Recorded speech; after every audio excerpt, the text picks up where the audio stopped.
Hello everyone, this is Logan59XP here, and today we are here to finally, after three and a half, 4 months, I don't know, to finally bring this saga to a close.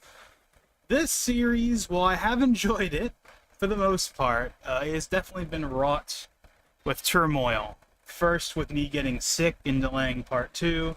No, part 3. Delaying part 3, then the hack happened and it delayed part 4. Finally, after almost a month since part 4, we are back here for the finale of part 5, and this time it was completely of my own choice. There was no other thing that happened. I just haven't done it because I've been waiting deliberately. Partially because I just wasn't ready to do it yet, but also because I wanted to make sure I had enough topics to discuss to fill a 4 or 5 hour stream. And I think, well, there's not as many topics as there was last time around. I think I have enough that we should be good. And obviously, if there's anything else anyone wants to bring up, by all means, when we get there. But before we finally head into the world of Galaxy 2 for one last time, at least here on the series, let me go ahead and do something real quick, actually.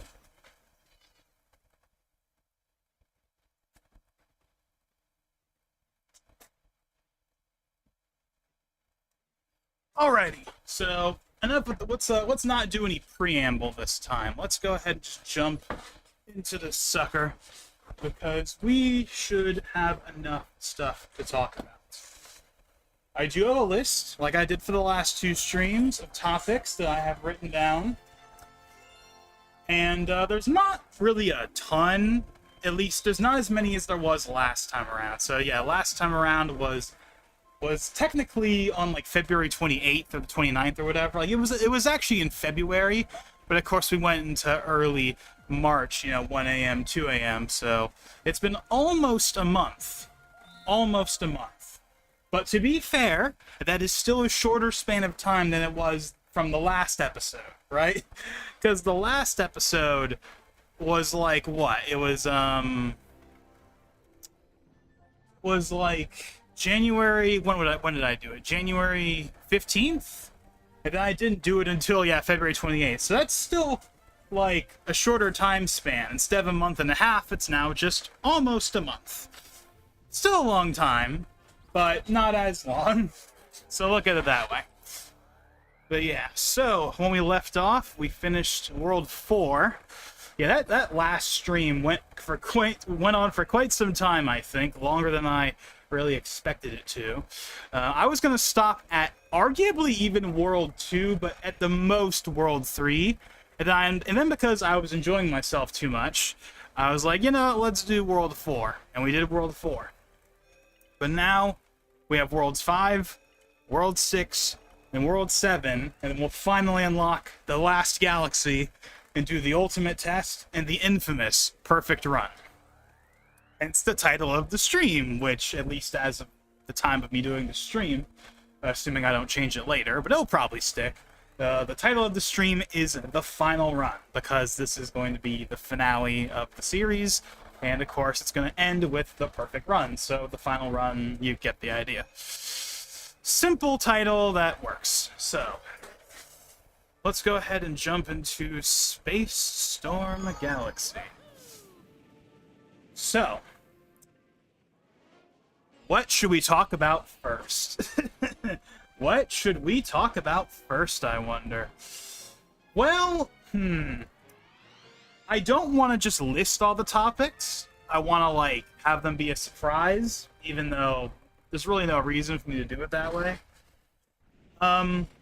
Originally, my first topic was going to be pretty obvious. The obvious first topic was settled, a week or 2 ago when this was announced. But honestly, I'm thinking of maybe saving it for later and getting out some of, the easier stuff. The stuff that I don't have as much to talk about, and then we can save the big, meaty discussions for later. Oh. Okay, hold on.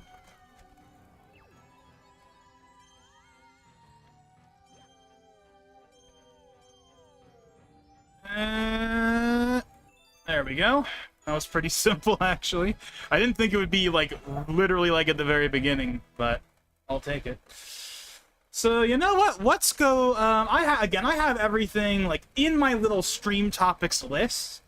Nothing is really in order. Like, last time around, it was kind of in order, or maybe the one before that was the one where it was kind of in order.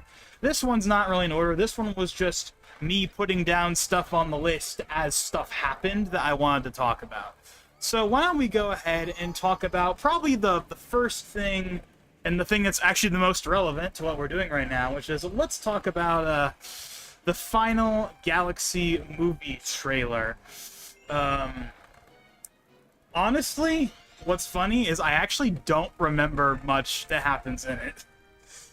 Like, I remember the first trailer, and I barely remember the second one, but to be fair, the second one happened at the same time that the hack happened, so even though I did watch it, like, once, it did not stick in my mind because I had way, way, way more pressing matters than any of that other stuff.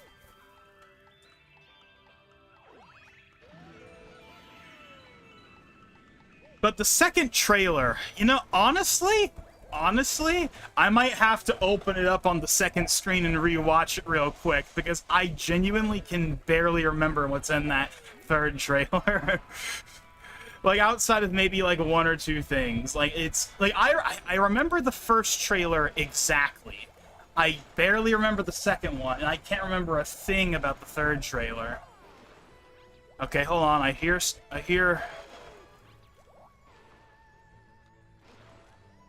Okay, that's where it is. Okay.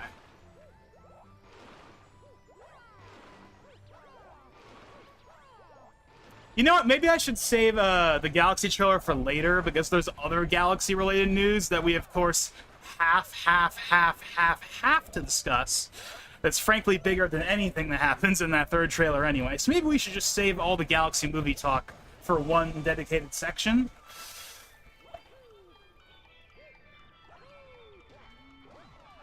So what else can we talk about besides that?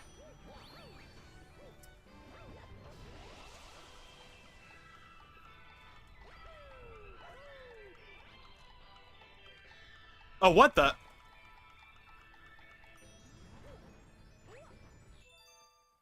So wait, this is probably Star 3 then. That other one is the actual Star 2. I didn't even realize there was another one right there.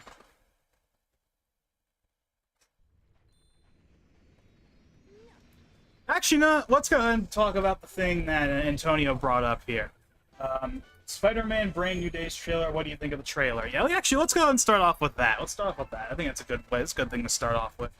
So yeah, after what I would say felt like forever, but I'm so tuned out of the MCU at the moment that, like, I wasn't dying for the trailer, if I'm being honest.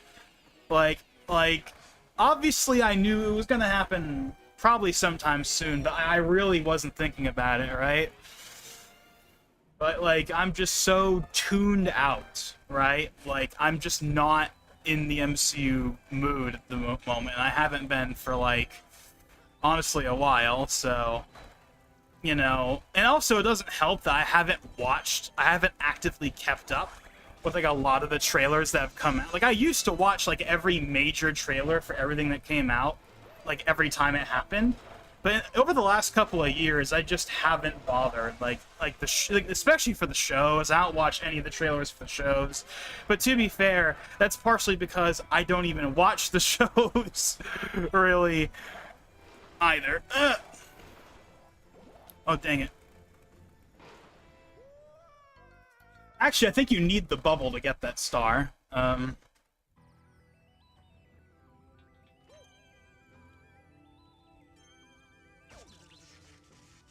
Dylan's playing MLB. Oh my god. Getting wrecked by the Electro.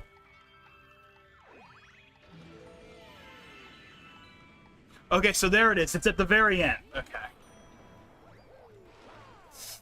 But yeah, I really haven't been paying attention to... Like, I mean, I know this is not news to anyone that's been following me for a while now, but, like, the last, like, 2 years of the MCU, I kind of just have stopped actively paying attention outside of like very specific projects. Obviously, Spider-Man is one of those few projects that, of course, I'm gonna watch every trailer they put out. I mean, it's Spider-Man, for crying out loud, and just because I'm kind of disinterested in the MCU at large overall doesn't mean I'm not gonna see a Spider-Man trailer. Because Spider-Man is one of those few things in the MCU that people generally still care about a lot, you know?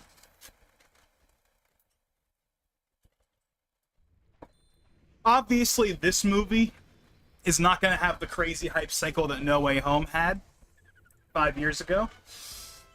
Yes, you heard me say 5 years ago. 2021 was 5 years ago. Which means that this generation of consoles is almost 6 years old, which, again, people are really not prepared for that.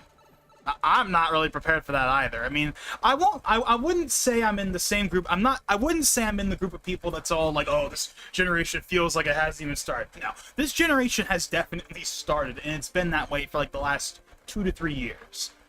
But the consoles still feel pretty new. Like, overall, they still feel fairly new. They still don't feel like they've been out that long. Like, you know... but again, I'm getting off topic. That's a whole other conversation for another day. Back to Brand New Day. Okay, enough. I'm getting sidetracked with all this preamble. What do I think about the trailer? Now that we finally have it. That's the main point. We finally have it. What do I think about it? I saw it, I think, like 2 or 3 times. And unlike the Galaxy trailer that I'm sure we'll get to when we talk about the Galaxy stuff later, I actually remember what's in the Brand New Day trailer, at least vaguely, although it probably wouldn't hurt for me to bring it up here on the second monitor just to give myself a little refresher. But yeah, I thought it was a perfectly fine trailer. I don't really have too much to comment on it. I mean, obviously Frank Castle, John Bernthal's Punisher is in it. We all knew that, of course. We've known that for a while now. But, it's still cool to see, and they even did the little, PG-13 thing of, Mother, and then they and then Peter webs him, although, of course, if they really wanted him to actually say Mother Effer, they could just have him say it. I mean, Peter Quill said it in Guardians 3, right? They got to use their one PG-13 F-bomb, right? Like, the one that you're, like, allowed to use with, like, you're allowed to use, I forget if it's 1 or 2 F-bombs, but you're allowed, like, 1 or 2, and then if you use, like, a third one, then it has to be rated R. That's, like, the way it works. So, like, like, for example, in, like, what was it, X-Men First Class? Is that the one where Logan, has, like, the famous F-bomb that everyone really likes? Anyways.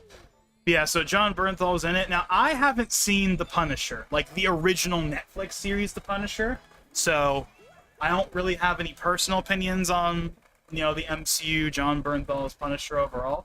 But I know people like him, right? People really want it. Like obviously, once it was made clear that, like, Charlie Cox was coming back for Daredevil in No Way Home, and then, of course, in the new Daredevil series that actually just got a new season released recently, or started, or whatever. Although, obviously, I haven't even seen the first season, so I haven't seen the second one, and I don't know what people think about it, but once Charlie Cox was kind of locked in, everyone was kind of hoping that we would get the rest of the gang. We'd get oh my god, is it Kristen Welker?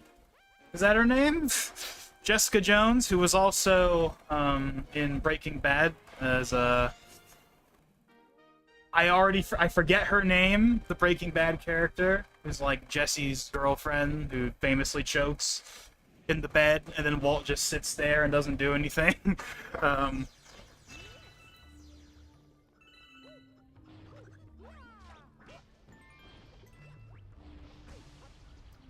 But anyways, people wanted her back as Jessica Jones. They wanted John Bernthal back as the Punisher. Whoever plays Luke Cage, people didn't really care about as much.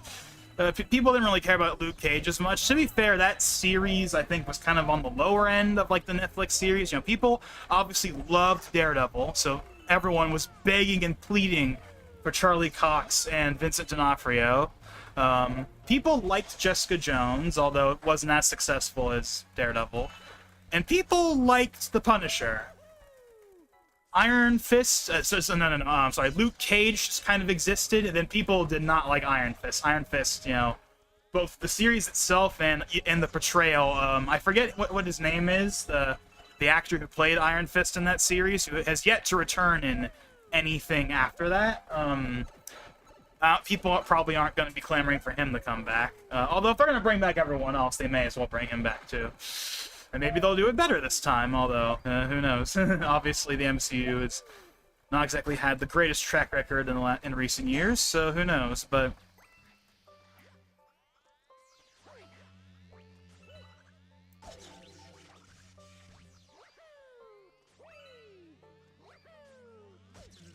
But anyways, I'm getting off track here, although really I shouldn't be complaining about that, because if there's one series where getting off track is a good thing, it's this series, because this is going to be like a 5-hour stream probably, so we need all the airtime we can get here. But anyways, point is, you know, getting, again, back to the trailer, Jon Bernthal's in it. People like Jon Bernthal. The only real thing I know about Jon Bernthal's Punisher from the original series is there's the meme, like, you know, the no, like that meme. That's my entire knowledge on the Netflix Punisher is like just that one meme. That's pretty much it. If I'm being honest, that's basically it.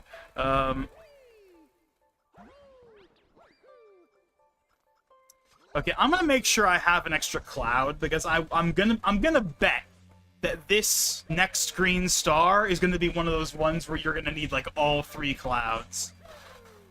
So I'm gonna grab all the clouds just to be absolutely certain.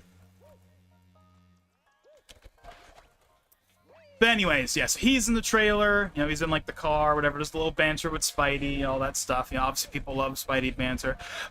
Oh yeah, there's that really cool looking shot that I'm sure everyone has heard of at this point, even if you haven't seen the trailer, where like Peter's falling down a building, right?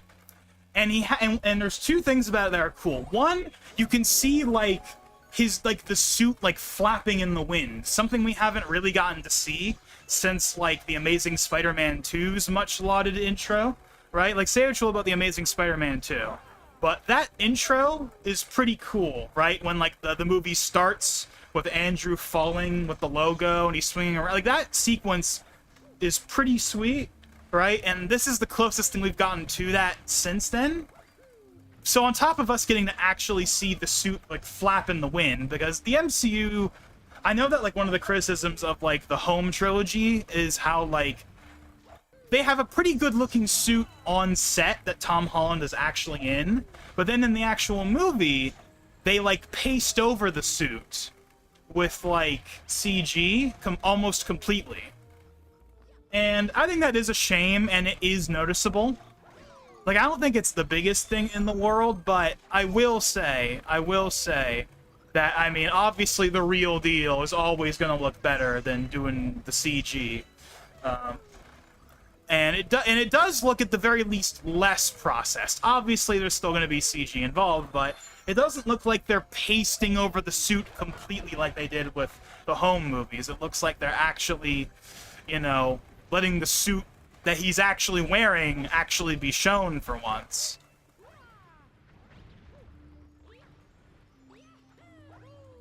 Okay, I hear it. Where is it? Should be around here.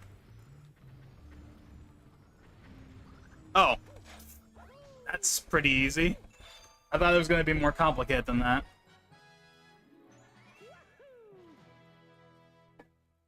Yeah, let me go ahead and bring up the trailer real quick. So, like, I feel like I'm not... Because I only saw it, like, twice. Bring it up on the secondary screen real quick. Oh, yeah, this is kind of a random thing that's kind of odd, but, like... Sony didn't upload the trailer on their main channel. Right? Like, Sony Pictures Entertainment, that's, like, the channel... That's, like, that's the main channel for, like, Sony Pictures, Columbia TriStar, all their movies get trailers on there.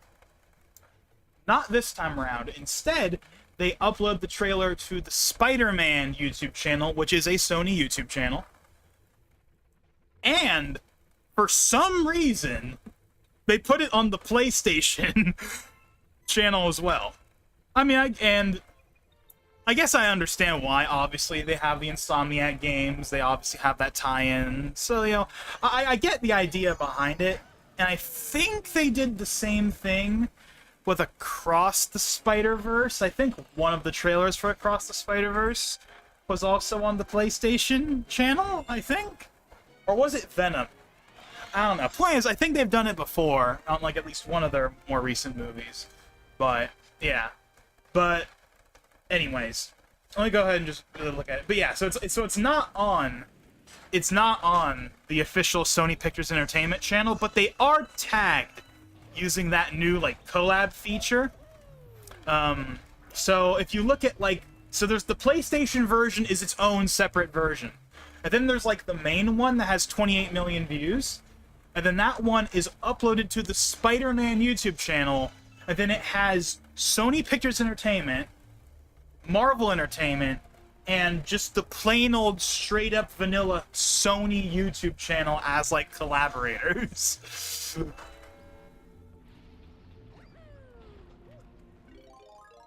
I wonder why they put the Sony, like, the plain old Sony one on there, because, yes, I've known that there's, like, Sony has a ton of YouTube channels, but they also have but most of the ones that you see and the ones that most people watch are, like, the ones that are for specific things. Like, again, Sony Pictures has its own YouTube channel, or Spider-Man has its own YouTube channel, PlayStation has its own YouTube channel, but then there's just a plain old stock Sony, like, not Sony Pictures, not Sony Interactive, not Sony Electronics, just plain old Sony. And they don't upload that much on there, from what I remember. I'd have to actually look and see what's on it. It just makes me wonder why they didn't just, like, I wonder why the PlayStation one got a standalone upload, but not why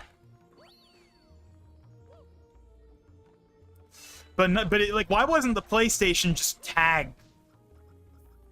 Like, it's just kind of weird the way they did that. Again, I'm getting off track here.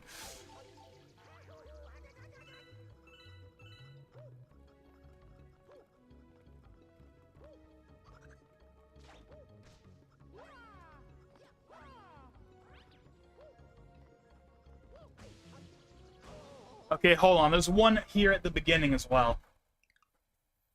Okay, anyways, let me just bring it up real quick.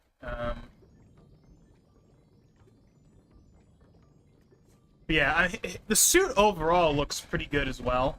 I mean, I didn't really have an issue with the suit we had before, with the suits we had before, but I do like how classic, for lack of a better term. Is it over here? Okay, no, it's not. Oh, dang it.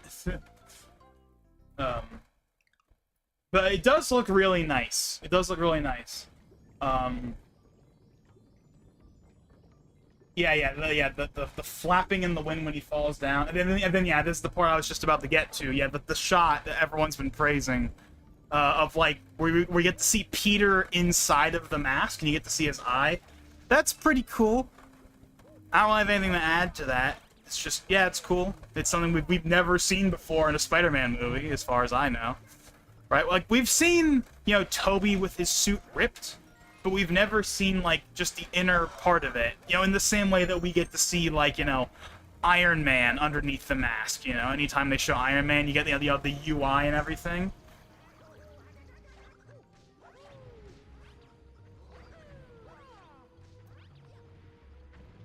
I will say, however, like, that part right before he falls off, the part right before he falls off, the background does look pretty fake.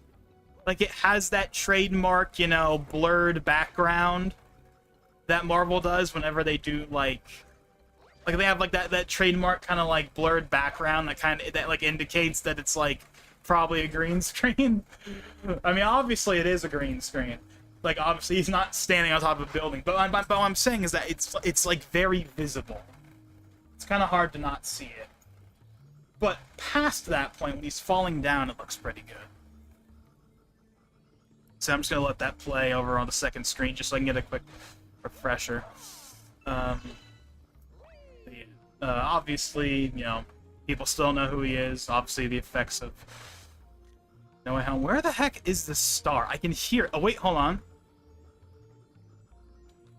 I can hear it. It's like right around here somewhere.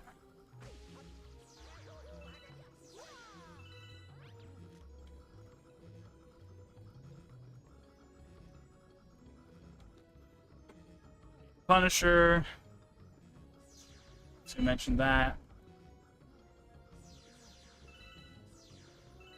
Yeah, MJ has potentially a new boyfriend. People have been joking and memeing that it's Paul from like the recent comic run that apparently is a character people really do not like. Oh yeah, this aspect of the trailer is obviously something that's really neat is the fact that like he has natural webbing now, right? Which is something that Toby had, but Andrew and Tom didn't have. Right? He had like the cartridges, right? And of course they did the joke about, does that stuff actually come out of you or whatever? No Way Home. Well, yeah, now we can do that.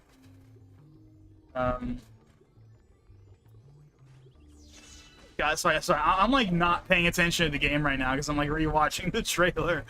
But to be fair, I have no idea where the heck this green star is, but it's somewhere back there, right?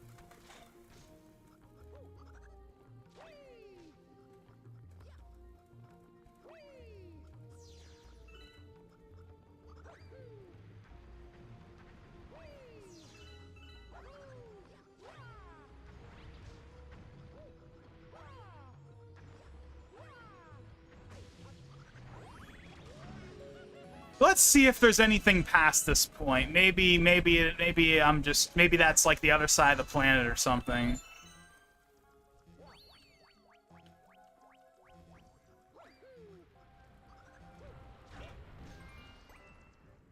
But yeah, I really don't have that much to say about the trailer, honestly, now that I've rewatched it. I mean, obviously, stuff... Oh, wait, I hear it. I heard another one.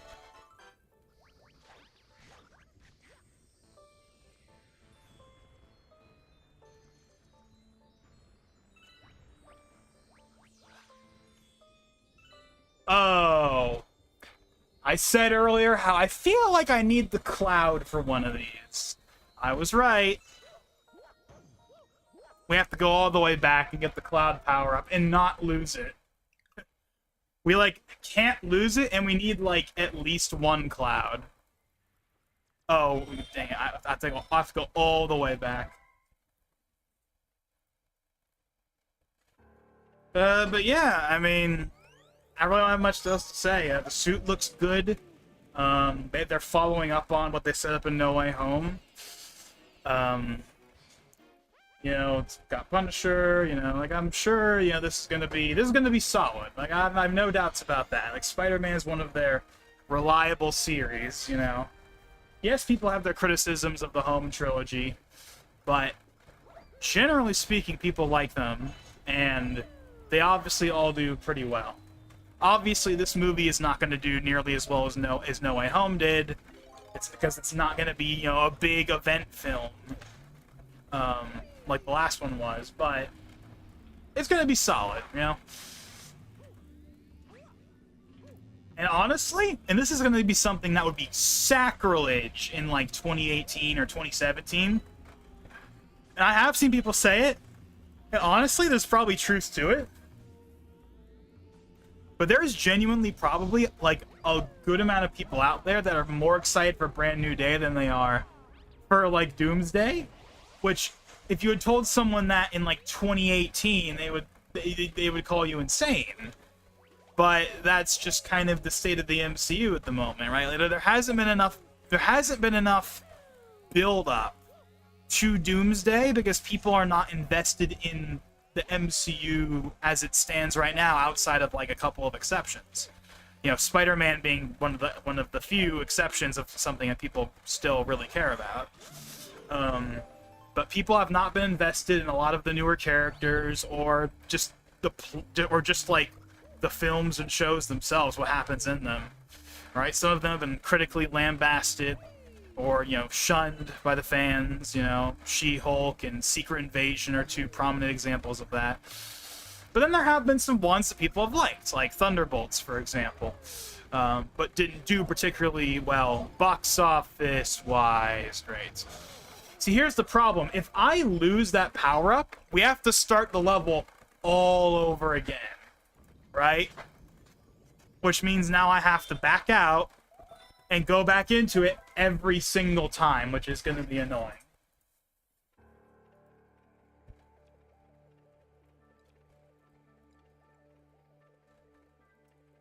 Yeah, oh yeah, that's right, there's that shot. Oh yeah, so there's this one shot at the end of the trailer.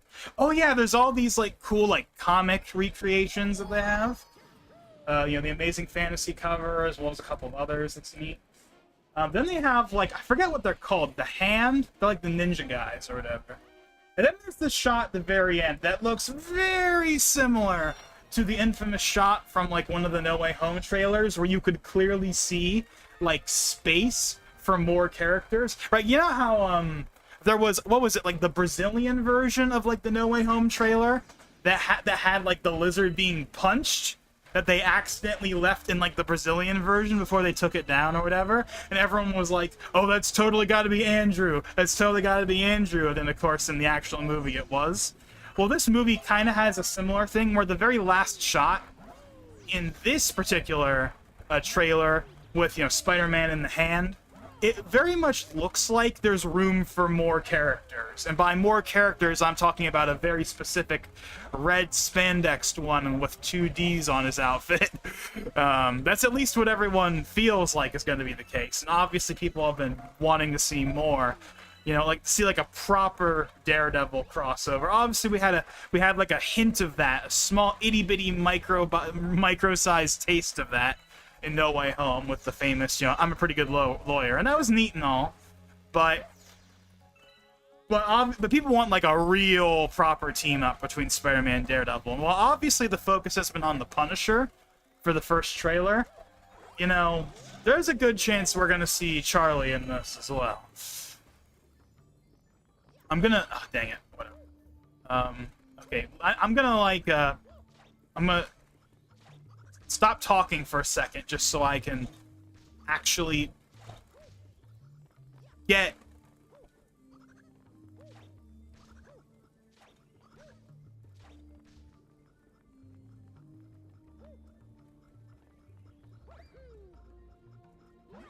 Okay, I used one. That's okay. I only need one.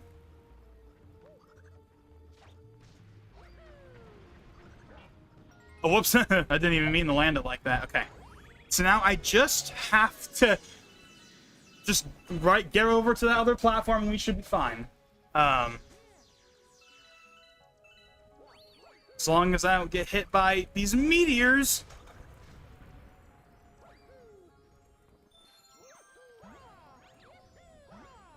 There.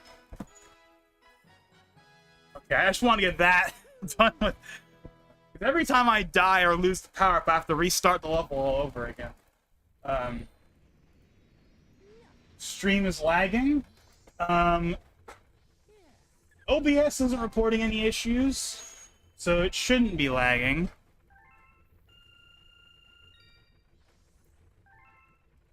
Now, there is this thing, and I've mentioned it before, where I have the capture card set on auto, on, like, the auto setting for the buffer. And that's simply because, like, if I turn the buffer on, then eventually, like, you don't want to use the buffer for live streaming. I use it for offline recording, but for live streaming, it can cause the audio to become out of sync if you're doing, like, you know, voiceover. But if I turn it off completely, then it'll be, like, potentially, like, it'll have more, like, issues. So I just kind of leave it on auto. What I'm trying to say is, if all of a sudden the footage dips to, like, 30 FPS or whatever, that's not the stream. Like, that's not the stream lagging because of, like, internet or anything. That's just, like, That's just kind of how the setup I have works right now. As far as I can tell, it's not doing that right now, though. Right now, I'm seeing a perfect 60 FPS feed. But I know sometimes it will just randomly, seemingly dip to like 30-something, and then it'll come back to 60. That's not me. At least not anything I can really do about it. I don't know. That's something I've been trying to kind of figure out. It's like the one... It's the one thing in the stream I've been kind of trying to figure out. Alrighty then, so yeah, I really don't have anything else to really say about the trailer. It's a fine trailer. Well, yeah, it's coming out in July, which is when the first two home movies came out, but not No Way Home, obviously. But that was obviously a special exception because that was when, you know, Phase 4 was first coming out, and obviously it was a really, really big movie, so they had it out at Christmas or whatever, but yeah. But it is kind of funny, though, that, like, we're kind of at that point now where people are probably more excited for that movie than they are for Doomsday, but I guess that's just kind of how things roll with that. Is Doomsday still December, or did it get delayed again? I honestly don't remember. If it was delayed again. Because it was delayed once, right? It was supposed to be, like, May, and then it got pushed back to December. I think it's still December. I don't think it's been delayed. Oh, it's right here at the beginning. Oh, you have to dive, like, immediately. Like, or wait, actually, wait, do I not even have to do that? Okay, hold on. Oh, wait, hold on, wait. Can I just jump over the thing? Can I just jump over it, or is there gonna be an invisible wall in my way, and I have to, like, dive perfectly at the exact right time? Because that might be a possibility as well.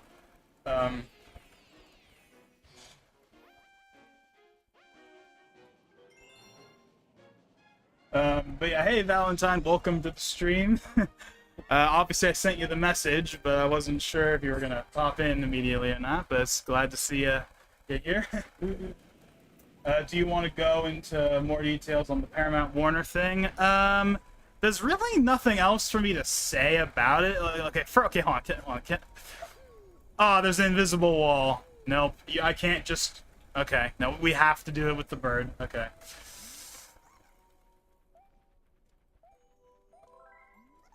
I mean, I don't think there's really been, well, okay, there's probably been something. There's probably been some new stuff since I talked about it last, but nothing that, like, I really can think of to talk about. Okay. Oh, boy. Wow, I got a feeling this is going to take way longer than it should. I did a pretty okay dive the first time. Now I can't dive, like, at all. Oh, okay, I'm not doing it right. I'm not doing it right.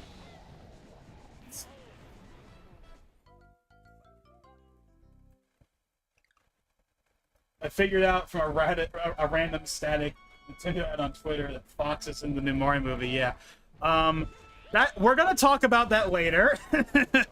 Obviously, we have to talk about that. The only thing we've really talked about so far is I just talked briefly about well, I guess it wasn't really brief. We talked about, like, the Spider-Man trailer. That's really all we've talked about so far. I do have a list. Too far to the left. Too far to the left.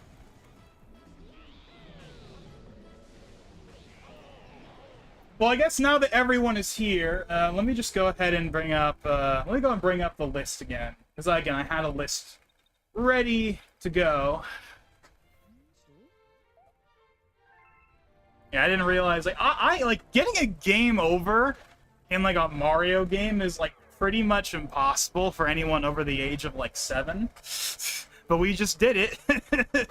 To be fair, I didn't have that many lives. I'm so used to, like, you know, in, like, the newer games especially, like, they got rid of lives in Odyssey for a reason. It's because in, like, the newer games, you would just rack up lives like crazy to the point that they didn't really matter.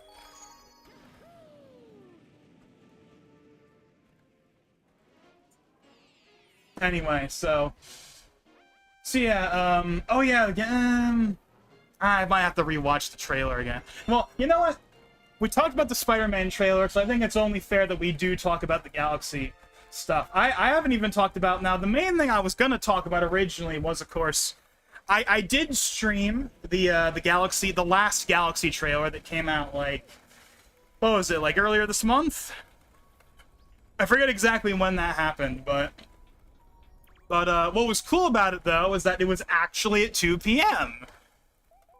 And you know what? Credit where credit is due. I have been complaining for what feels like years at this point that we never get 2 p.m. directs anymore. I sorely miss the days when we had 2 p.m. directs, because, man, having to stay up till 6 for every single type of event has gotten more and more annoying as the years have gone on. I still do it for the ones that are really important. You know, obviously, I will always be there for the big mainline directs. I will always be there for any kind of Smash event or Splatoon event or whatever. Or, you know, the Pokemon Presents, obviously, when the Pokemon Presents happened, we, of course, did that. Oh, wait a second. Wait, was that even a thing? Did that happen last time or not? No, it did, right? I believe, no. The Wind and Waves happened, like, the day before I did Part 4, so we already talked about Wind and Waves already, and obviously nothing has happened with that game since then, so... Okay. Oh my god. I probably look like an absolute idiot, failing something that people could do in their sleep.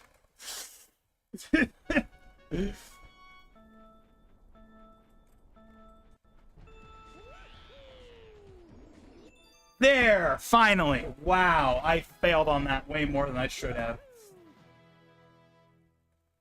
But yeah, let's go. Let me go ahead and bring up. Yeah, so yeah, they did the last Mario movie direct. So yeah, that was 2 weeks ago. They did it at 2 p.m. We haven't had a 2 p.m. direct, I think, since 2019. So credit where credit's due. I wish it was for something more substantial. Even a partner showcase at 2 p.m. would have been awesome. But look, I'll take my wins where I can take them. Even though we all know damn well when June rolls around, and it will be June. We are waiting until June. When June rolls around and we finally get the next mainline direct, it's going to be 6 a.m. again. But at least for one brief glorious moment, they threw me a bone and did a direct. A direct at 2 p.m. Even if it was probably like one of the least important directs they could have done one for.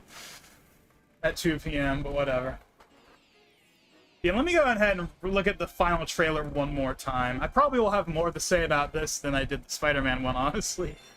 So yeah, the sequence at the beginning with the Star Festival. Obviously, we've known about that probably for a little bit now. Oh yeah, so I guess I'm literally re-watching this on the secondary screen. So this is really, really awesome. They recreated the original, so you know how the iconic opening to Galaxy 1, right? With the Star Festival, right? We have the Star Festival. But they went as far as to actually do the full thing with the same laser ship firing the same green lasers in the exact same pattern, and it's the whole thing. They do the whole thing. I think that's awesome, right? Now it's not during night, so it doesn't hit the same. Instead, it's like at sunset. But hey, it looks cool. It looks really cool. That's like I've criticized the last two trailers for not having enough Galaxy stuff in them. Like, I feel like the second trailer had almost none. But this trailer starts with a big Galaxy moment. It starts with that iconic scene of Peach's castle being raised up with the same laser ship, and it looks fantastic. So that was a really big highlight. That looked really awesome. Oh, sorry, it's not green lasers, it's purple lasers. In the original game, it's green, but whatever. It's the same laser ship. It's the same thing. It's a really cool recreation.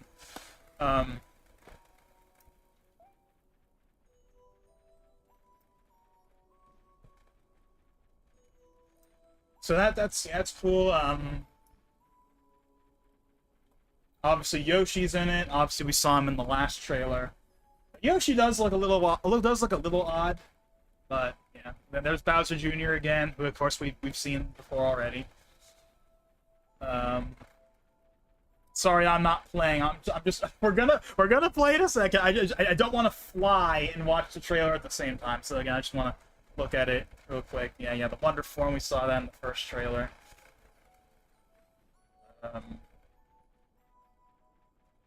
Right. Oh yeah. So this bit right here, and obviously you can't see what I'm talking about because I'm looking at the secondary screen. But the sequence in the trailer, right after the Bowser Jr. section, where like the castle is falling back down to Earth. I hope that that's from the end of the movie, because I remember if anyone did watch my reaction to this trailer when it came out, I remember I was like, I hope that this isn't like that. Like what we see in the trailer is literally the sequence of events of when it happens. Like right, Star Festival thing goes up and then it like immediately comes back down. Like that doesn't make any sense.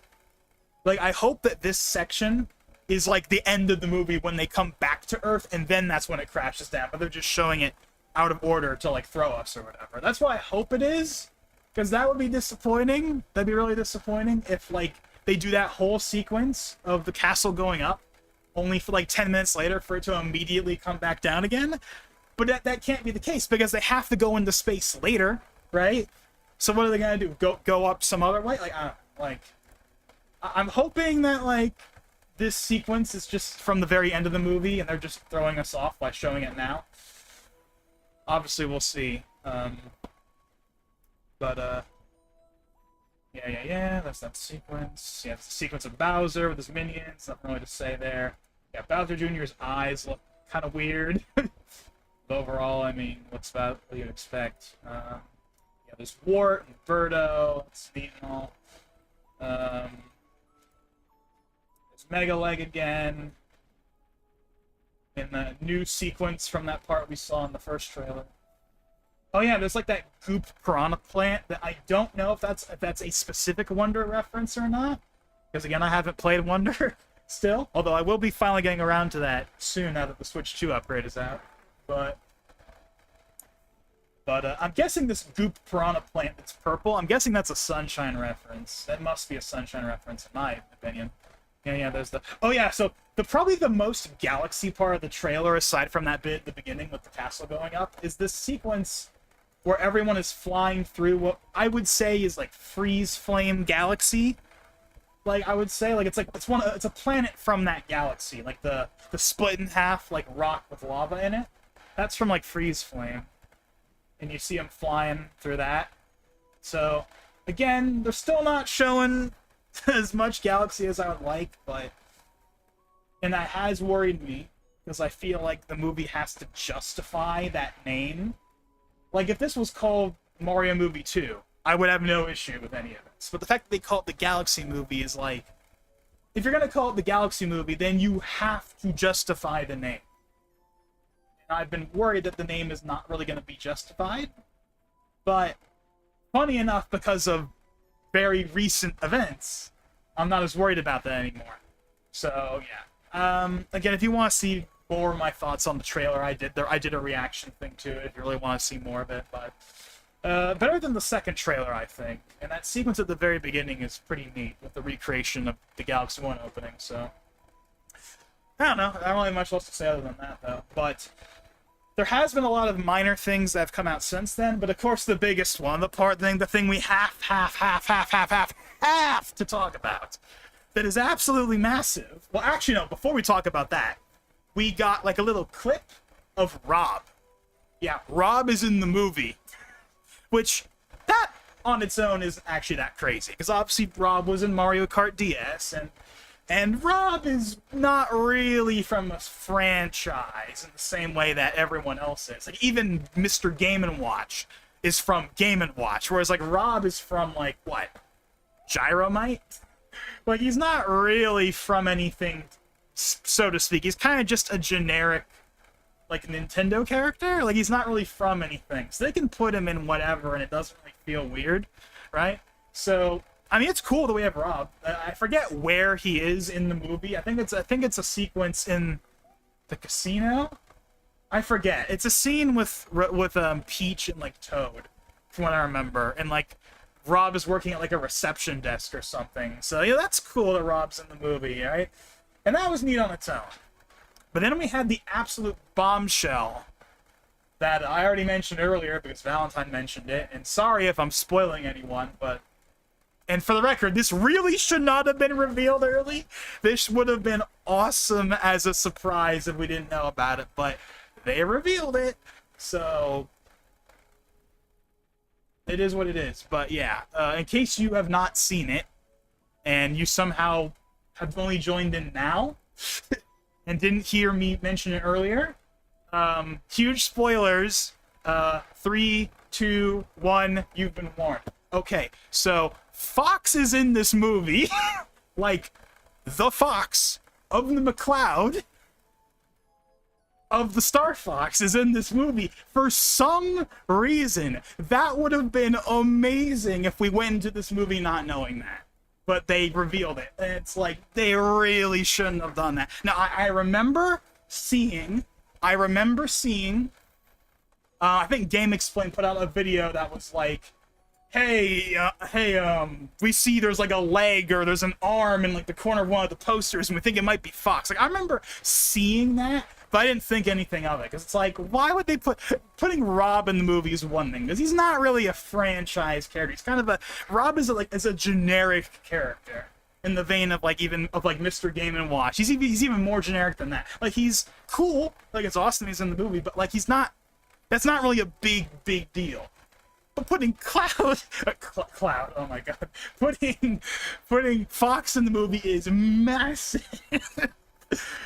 And it'd be one thing if he was just a little cameo, but the fact that they gave him a whole poster front and center makes us feel like he's gonna be like an actual character. Like, he's not just gonna be there for 10 seconds, he's actually gonna be in the movie for like a decent length of time. Now, we of course don't know that. We haven't seen a single scrap of footage. The only thing we have is that poster with the lilac wing and with his lilac wing or whatever it's called in the background, and then this little monkey guy. I forget the name of the monkey in the like, that's all we have. But obviously that is probably the most exciting news we've gotten out of the movie so far, which in a weird way is like kind of wrong, because this is the Galaxy movie. That on its own should be enough to be exciting. But they've been so restrictive in how much Galaxy stuff they've shown that it's been hard for me to get like really excited for it. Like, obviously we've only seen probably like 10 minutes of footage grand total of this hour-plus long movie, but like, they have not shown enough Galaxy stuff for me to get like really like properly. I think I was more looking forward to the first movie, and I wasn't exactly hyped for it or anything, but I think I was looking forward to the first movie more than I'm looking forward to this one. But that's just because of how much they've been holding back on the Galaxy footage. But this has put a whole new pep in my step, because I'm sure at this point, if you saw my Mario movie discussion video when it came out, or if you've heard me talk about the movie, it's like, I've mentioned how even though I fully acknowledge that this would not go down as well as anyone would want it to. It's one of those like impossible dreams, right? There's no way it would actually pan out as well as we want it to. But man, the dream, the idea of the NCU, right? That's like the theoretical dream of what that could turn into. Even though I know it would not pan out realistically, there's no way it could possibly live up to the hype. That has now been rekindled, because up until this point, I was of the opinion that the Mario movie is at the, like, because we have the live-action Zelda, right? We have the live-action Zelda. We have the live-action Zelda coming, and that's its own thing. It's being made by Sony, or it's being worked on with Sony. And then we have obviously the Mario movie with Illumination. That's its own thing, and they're completely separate. There's nothing connecting them. And I just assumed that was going to be the case for every project, right? Like, whenever we get a Metroid movie at some point, they'll work on it with, like, you know, Paramount or whatever, and it'll be its own separate thing. Basically, there is no NCU. There is no interconnectivity. Everything is its own standalone project, its own completely separate thing. And that's totally fine. I know there's a lot of people out there that actually would prefer that to, like, an NCU type deal. But obviously, I wanted an NCU, because if we get an NCU, then that means we get a Super of the Smash Bros. Potentially. Maybe. Even though there's no way it could possibly live up to the hype. Just the idea of that. Like, just the theoretical idea of that still gets me super excited. So of course I want that to be a thing, even though it would never live up to the hype. But I was assuming that they're not going to do that. They're not going to do any of that. Mario's going to be its own thing, Zelda's going to be its own thing, and that's totally fine, right? That's totally fine. It's probably for the better, if I'm being honest, right? It's probably for the better that these projects are all their own thing. And they focus on, let Mario be Mario, let Zelda be Zelda, right? And that's perfectly fine. But now, right? Rob is one thing. Also, apparently Pikmin are, like, in the background of some scene or whatever. That's one thing. But you put Fox in a movie, in what is probably going to be, like, an actual role of some kind. Now it's like, oh wait, no, this is actually happening. The MCU, the NCU is now real, right? The NCU is real. That poster confirms that it exists, because now we know for a fact that in the realm of movies, at least, Mario and Star Fox are in the same universe. What's to say we can't have Planet Popstar? We can't have, Brinstar and Planet Zebes or whatever. Like, it's like they gave me the match, like the little spark, right? They gave me that spark, and now I'm so tempted to run with it. But if I'm also being realistic, though, I've also seen people point out that, well, think about it. Rob obviously dates back to the NES. And then Pikmin and Star Fox are both Miyamoto creations. And obviously Mario and DK are Miyamoto creations. This could just be Miyamoto wanting to put more of his characters in the movie, and that's all it is. And it's not any deeper than that. It doesn't mean anything deeper than that. And that's totally possible. It's totally possible that Fox is just a glorified cameo. He'll be there for like 5 minutes, and then he'll go away, and then we'll never see him again. And that's still cool, if that's all it is. It's still cool that we're gonna have Fox in the movie.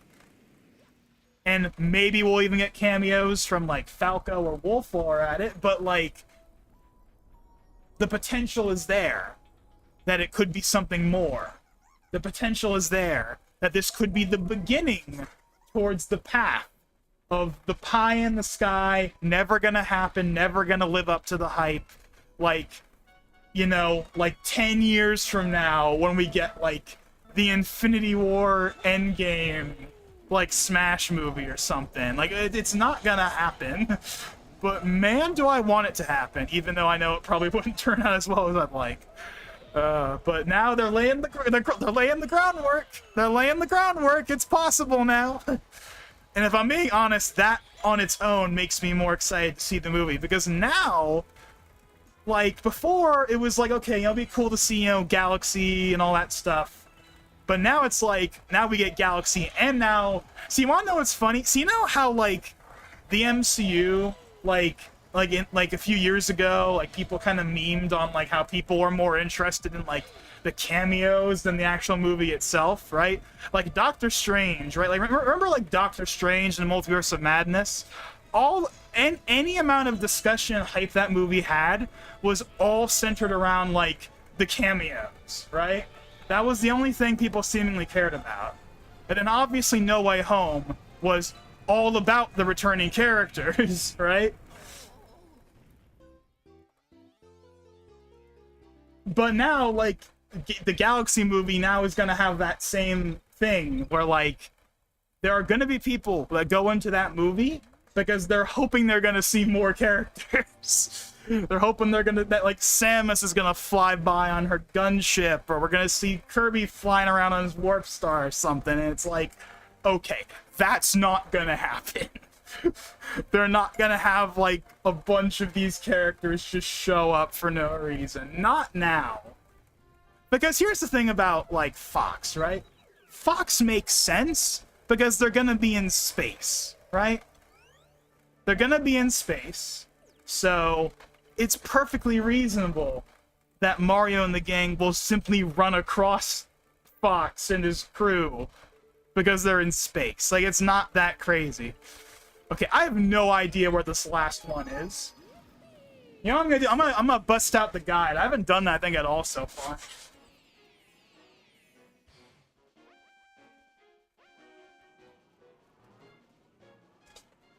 Let me go ahead and look at the guide.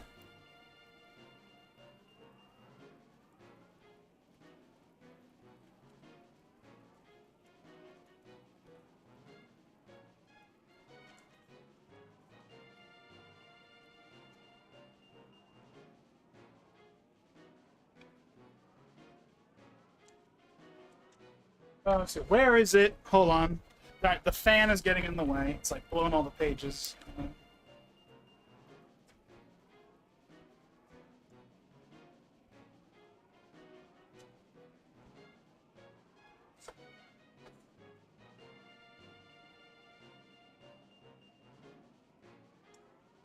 Okay, I know where it is now.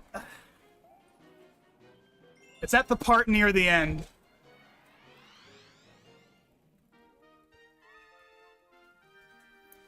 But, yeah, so, look. Obviously, now I'm pretty excited for the idea of the NCU actually being a reality in some way. But I'm also not crazy, right? Like, Fox and Rob are probably it. And that's fine. Right? It's the Galaxy movie. It doesn't need to be, you know, Smash Light. Right? Like, we can have a movie just for that. We don't need to make this movie into, like, a pseudo Smash film for no reason. Like, that doesn't need to be a thing. That's coming from the guy whose favorite series is Smash and wants a Smash movie to exist. Like this movie does not need to be a Smash movie in addition to being a Galaxy movie. Being a Galaxy movie is plenty. Like, right, we can do Smash later. Like, having a cameo from Fox or whatever is nice, but it doesn't need to be more than that. Obviously, if we get more than that, I'll take it, but, like, it doesn't need to be that, and it shouldn't, frankly.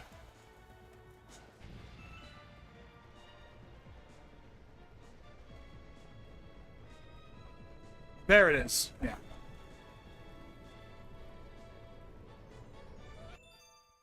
There we go.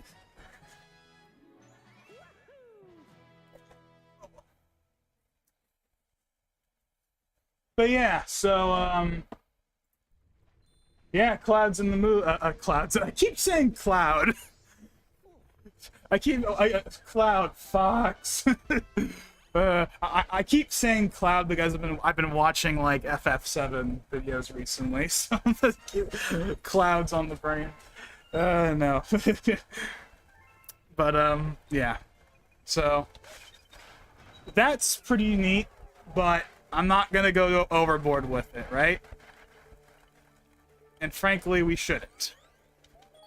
But, again, they really shouldn't have revealed that. Like, imagine how awesome that would have been. Imagine how awesome that would have been if we walked into that movie theater and then all of a sudden Fox shows up. That would have been, like, the reactions people would have had for that would have been amazing, right? Like, and don't get me wrong, there's still going to be a lot of people that don't know. But, like, people like me and you that pay attention to this stuff, we now know. We've been spoiled on it because Nintendo or Universal, whoever controls the marketing for the movie, has spoiled it for us.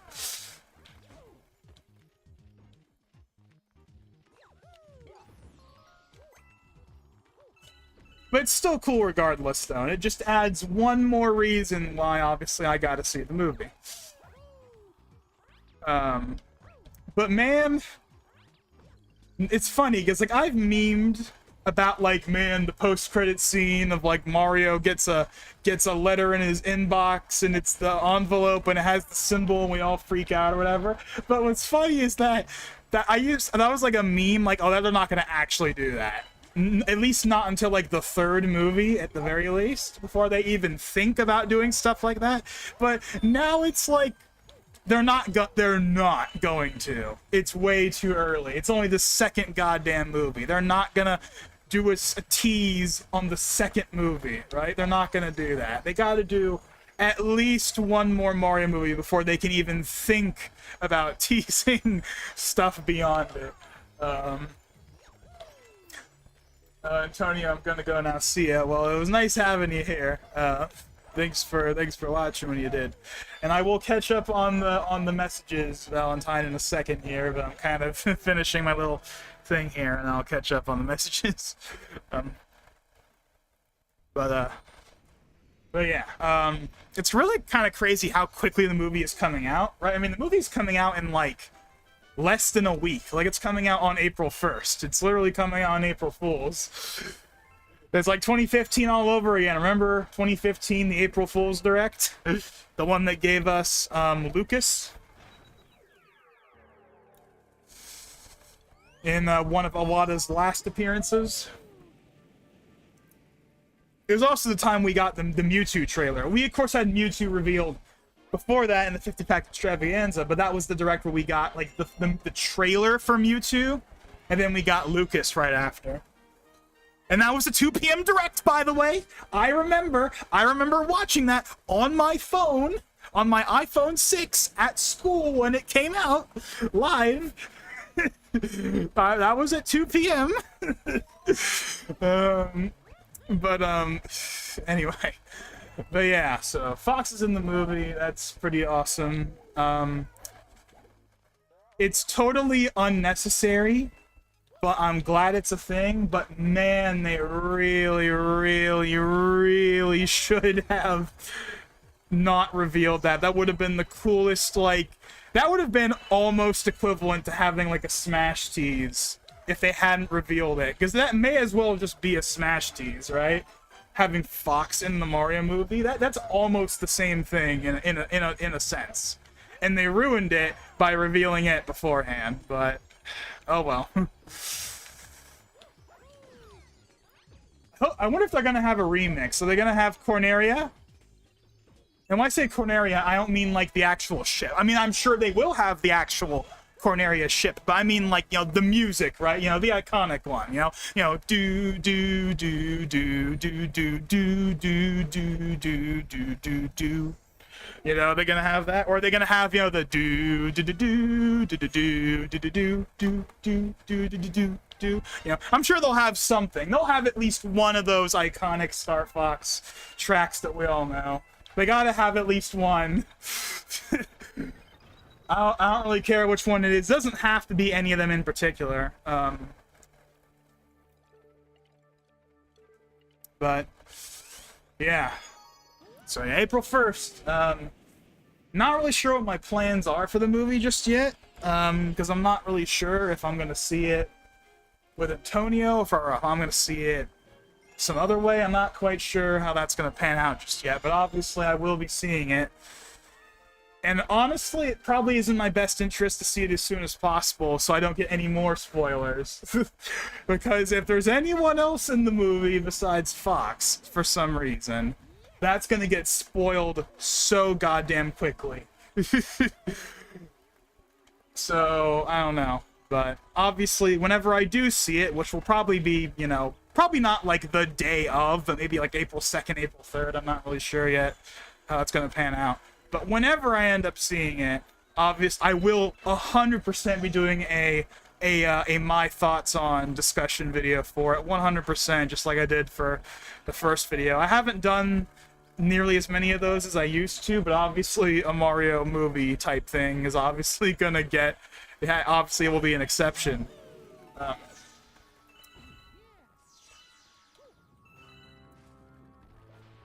So yeah, let me just, I'll look at I'll check back in on the chat here and catch up on all the stuff I've missed in a second, but all these moving platforms, I kind of can't really look away from the screen too much.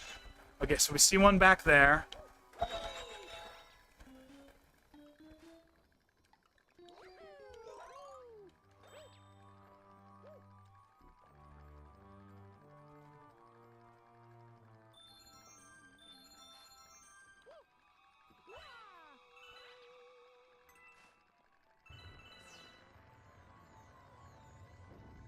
really should put the chat on like the, hold on. Let me move the chat to the other side of the screen. I have it on the far right side. It should be on the other side. I don't know why. Like, I have the YouTube Studio control panel thing on the left side. And I only put the chat on the left side so it's closer to, so I don't have to look away as hard when I want to look at the chat. Okay. So it's, yeah, they have the Paramount Warner deal. Yeah, I'll look into that a bit later. Like, maybe when I've once I've talked about all my other topics, then maybe I'll look in to see if there's something else I can talk about with the Paramount deal. But I don't think there's anything like too big else to talk about. Oh yeah, TikTok movie. Yeah, it's live. Oh yeah, I finally got Wii U emulation to properly work. That's one of the longest emulation rabbit holes I've gone through.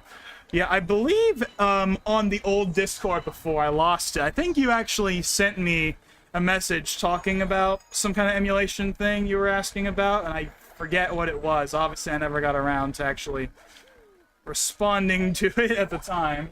But yeah, I have noticed, though, I know I've seen you go live on Cemu at least a couple of times in the last few days.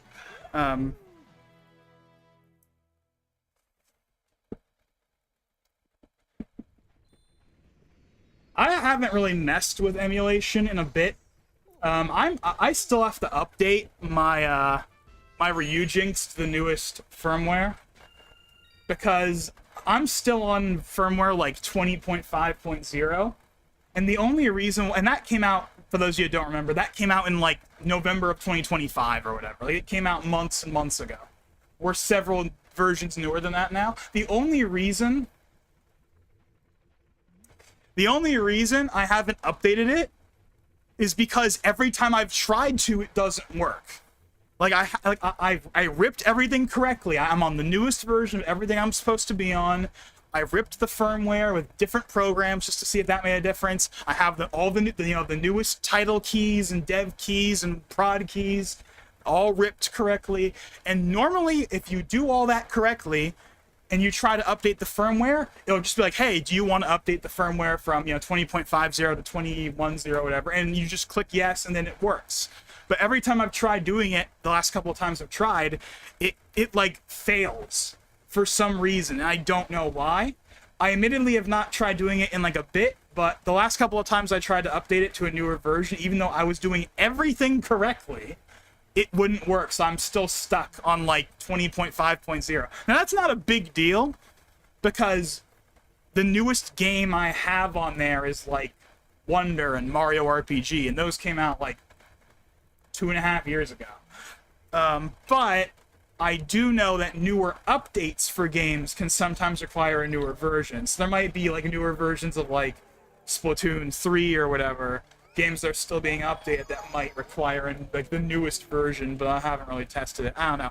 To be honest, ever since the Switch 2 came out, I've kind of not really been paying attention to, at least Switch. I haven't really messed around with the Switch emulation stuff as much because I haven't really needed to, right?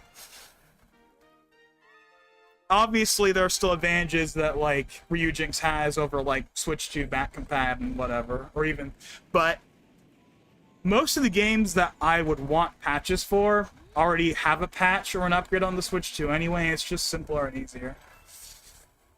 Obviously, there are still some exceptions, like Smash, of course, doesn't have an update yet, so it's still 1080p, so if you want to play it at 4K, gotta play on a Ryujinx, but anyways. You wanna know what's weird? Cemu hasn't had an update in like a year. Like, the newest version is still 2.6 for some reason, and I don't know why. Like, Cemu never got updates as often as, like, Ryujinx or Dolphin, but, like, it's weird how, like, there hasn't been any updates since, like, February of 2025. At least in, like, the normal version, but as far as I can tell, there's no, like, dev channel or beta channel that's newer that you can access, at least publicly. Because, like, Ryujinx has that. Like, Ryujinx, ever since, because, of course, Ryujinx now is not Ryujinx as it was a few years ago, because, of course, Ryujinx got Ryujinx shut down, obviously, in 2024. So the version of Ryujinx I'm on right now is like I think it's like it's called like the Ryu Bing version or whatever. Basically, it's the main like fork of Ryujinx that I imagine most people are using. Right? Like I'm on that fork, and that fork is not nearly as updated as, of course, Ryujinx proper was back in the day. But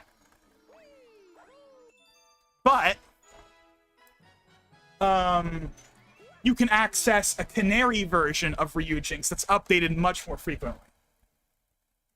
So that's the version I'm on. I'm on like the Ryujinx fork, like Canary, that's updated like, I would say, at least once a week. If you're on like the regular version of it, it's updated far less frequently.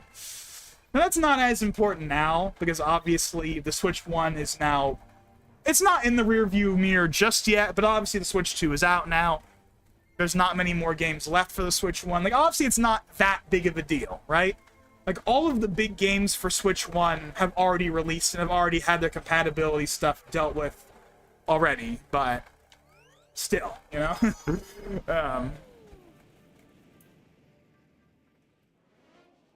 Yeah, so, yeah. If I see a game and watch it at all... Wait, what? If I see a game and watch at all in the future, I can already see the licensing hell that is Smash Bros. The movie in 2050. I feel like that first sentence didn't sound quite right for some reason, but anyways. But yeah, licensing, yeah. I mean, we already know licensing for the games is a hoop, has had some big hoops to jump through. I believe we've heard how, like, what was it? Was it for Ultimate? I want to say it was for Ultimate, where we heard, what was it, like Sakurai was on like an 8-hour like phone call with Konami or something to try and get Snake back in Ultimate. I don't know if that was literally Sakurai or if that was just someone else on the team, but like I remember hearing about that. Like they had to like pull teeth to get like Snake in the game. I also saw just recently someone, although this has absolutely no credibility to my knowledge, I don't know how true this is the first time I'm hearing about it, but I saw something, because again I've been watching some FF7 stuff recently, that apparently like they had to also kind of fight to get Cloud back in Ultimate.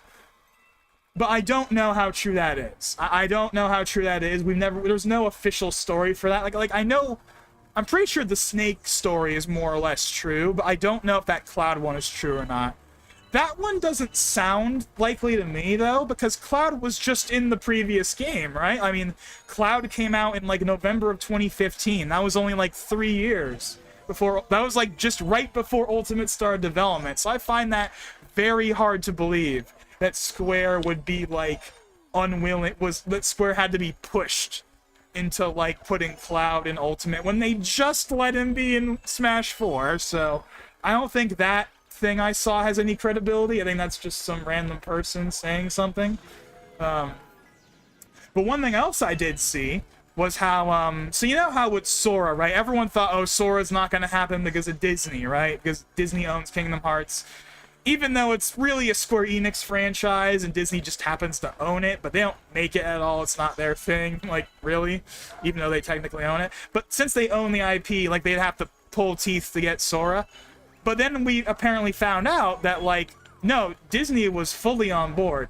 They had to convince Nomura to put Sora in the game. Apparently Disney Japan, at the very least. I don't know about Disney, like, America, but, like, Disney Japan was apparently totally on board when, like, Sakurai presented the idea of putting Sora in the game. And it was, like, Nomura they had to get the sign-off for. Supposedly. Again, I don't know how true that is. Again, no, that sounds weird to me, because again, Cloud and Sephiroth are in the game, and obviously Nomura would have to sign off on that, so I find it hard to believe that he would be A-okay with those two, but for some reason with Sora, he's like, I'm not sure. I mean, I don't know. That just seems weird to me, but But anyways, getting back to the comment though, like yeah, like trying to get like a ton of third-party characters in a Smash movie. I mean, we'd probably be lucky to get one. We get like one, right? Like we would get like as many Nintendo characters as they could fit in, but we would get like one third party. And it would probably be a third party that would be like a pretty easy get. Like they could put like, you know, Sonic, you know. I mean, actually I say Sonic, but there's one problem with Sonic. What version of Sonic do you put in the movie? Like, do you put in like the movie Sonic? Like, you know, from the recent movies? Is it that version with you know, voiced by Ben Schwartz? Or is it a completely original version of Sonic made just for these movies? Right? Because obviously, if this is gonna be the current movie version of Sonic, assuming that version is still around at that point, then Paramount has some stake in that, probably. I don't know. I really have no idea, obviously, what Sega's agreement with Paramount is on those movies, how much say Sega has over Paramount. I'm sure Sega has, like, a lot of control, but, like, could Paramount stop them? Especially if Paramount's not the one distributing the movie, because they probably wouldn't be. Okay. Okay, how the heck am I gonna get this?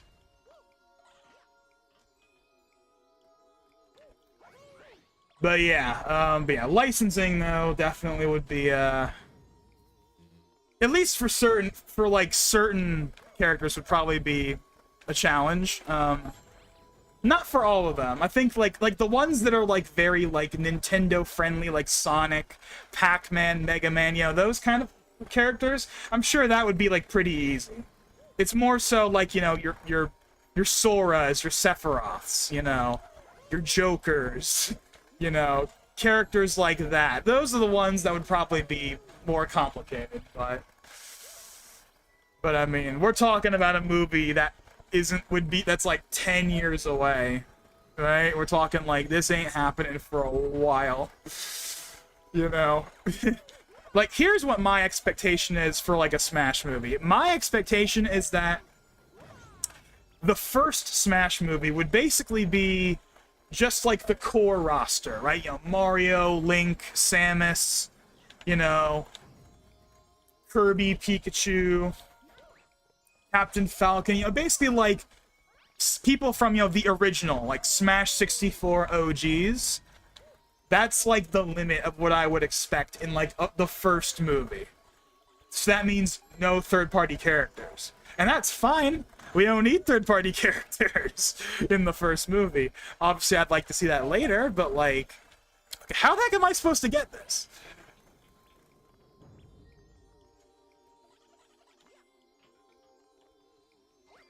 Is it even possible? It has to be possible. I genuinely don't know how I'm gonna get this.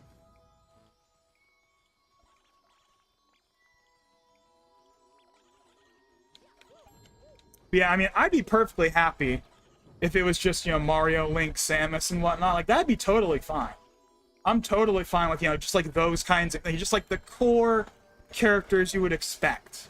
Like, I'd be totally fine with that. For even probably a couple of movies. Like, they can totally save, like, third-party characters for, like, one of the later ones. I'd be totally okay with that. I know it's easy to say now, when we haven't had anything. But, like, I do think that it is important that a Smash movie focuses on what made Smash what it was originally, right? This is a whole conversation that I'm sure we will discuss whenever I do a Smash 6 speculation video. But one thing I definitely have felt over the course of Smash 4, and like even more so with Ultimate, is I do think that, at least for people online, like, it has shifted from what character is going to be in the game to what third-party character is going to be in the game, right? It feels like people only really care about the third-party characters, and anytime we get a first-party character, people are kind of, like, annoyed. At least that's how it felt over the course of, like, Ultimate, you know? Maybe not initially, but, like, during the DLC run, that's kind of how it felt like, right? like, yeah, obviously people were hyped for Ridley and K. Rool and stuff. But then once you got to, like, the later characters, people started to, like, you know, they kind of, like, wrote them off, I feel like, more. Like, obviously I'm not saying that that is the case for everyone. I'm just saying, at the time, the impression I got was that if you weren't, like, a big headline third-party character, people weren't really that excited. And it didn't used to be that way. In the Smash 4 era and early Ultimate era, I feel like people were generally excited no matter who we got, for the most part. Obviously, there are exceptions. Like, there weren't exactly a lot of people dying over Corrin, but, like, I don't know. I just kind of feel like there's been a lot of emphasis. And I think a big reason for that is the first Fighter's Pass, right? Because Ultimate in the base game had Simon and Richter. And that was it. It was just Simon and Richter. There was no one else, right? Smash 4 had Mega Man and Pac-Man as the third-party characters at launch that were new. In addition to Sonic, of course, returning from Brawl. But Ultimate was just Simon and Richter, which are basically the same character. And that was it for the base roster. Everyone else was first party. I didn't have an issue with that. I thought that was fine. But we only had one character. But then we had Joker, Hero, Banjo, and Terry all back-to-back. We had 4 third-party characters back-to-back, right? And I think that really, like, trained people to, like, expect third-party. Because we kept getting third-party characters in a row. And I think, in retrospect, that was a bad idea. Because it made people, like, expect third-party characters. If you weren't third-party, you kind of didn't matter. Or at least, again, it felt that way. To me, at least, that's how it felt. Now, again, to be fair, nothing was going to make Byleth exciting for most people. But I'm not even talking about Byleth. I mean, like, Min Min and Pyra and Mythra. I feel like we're kind of just like, yeah, they're in the game, and then that was kind of it. You know, people didn't really care that much, you know? But, you know, ooh, Steve, ooh, Sephiroth, ooh, Sora, right? You know?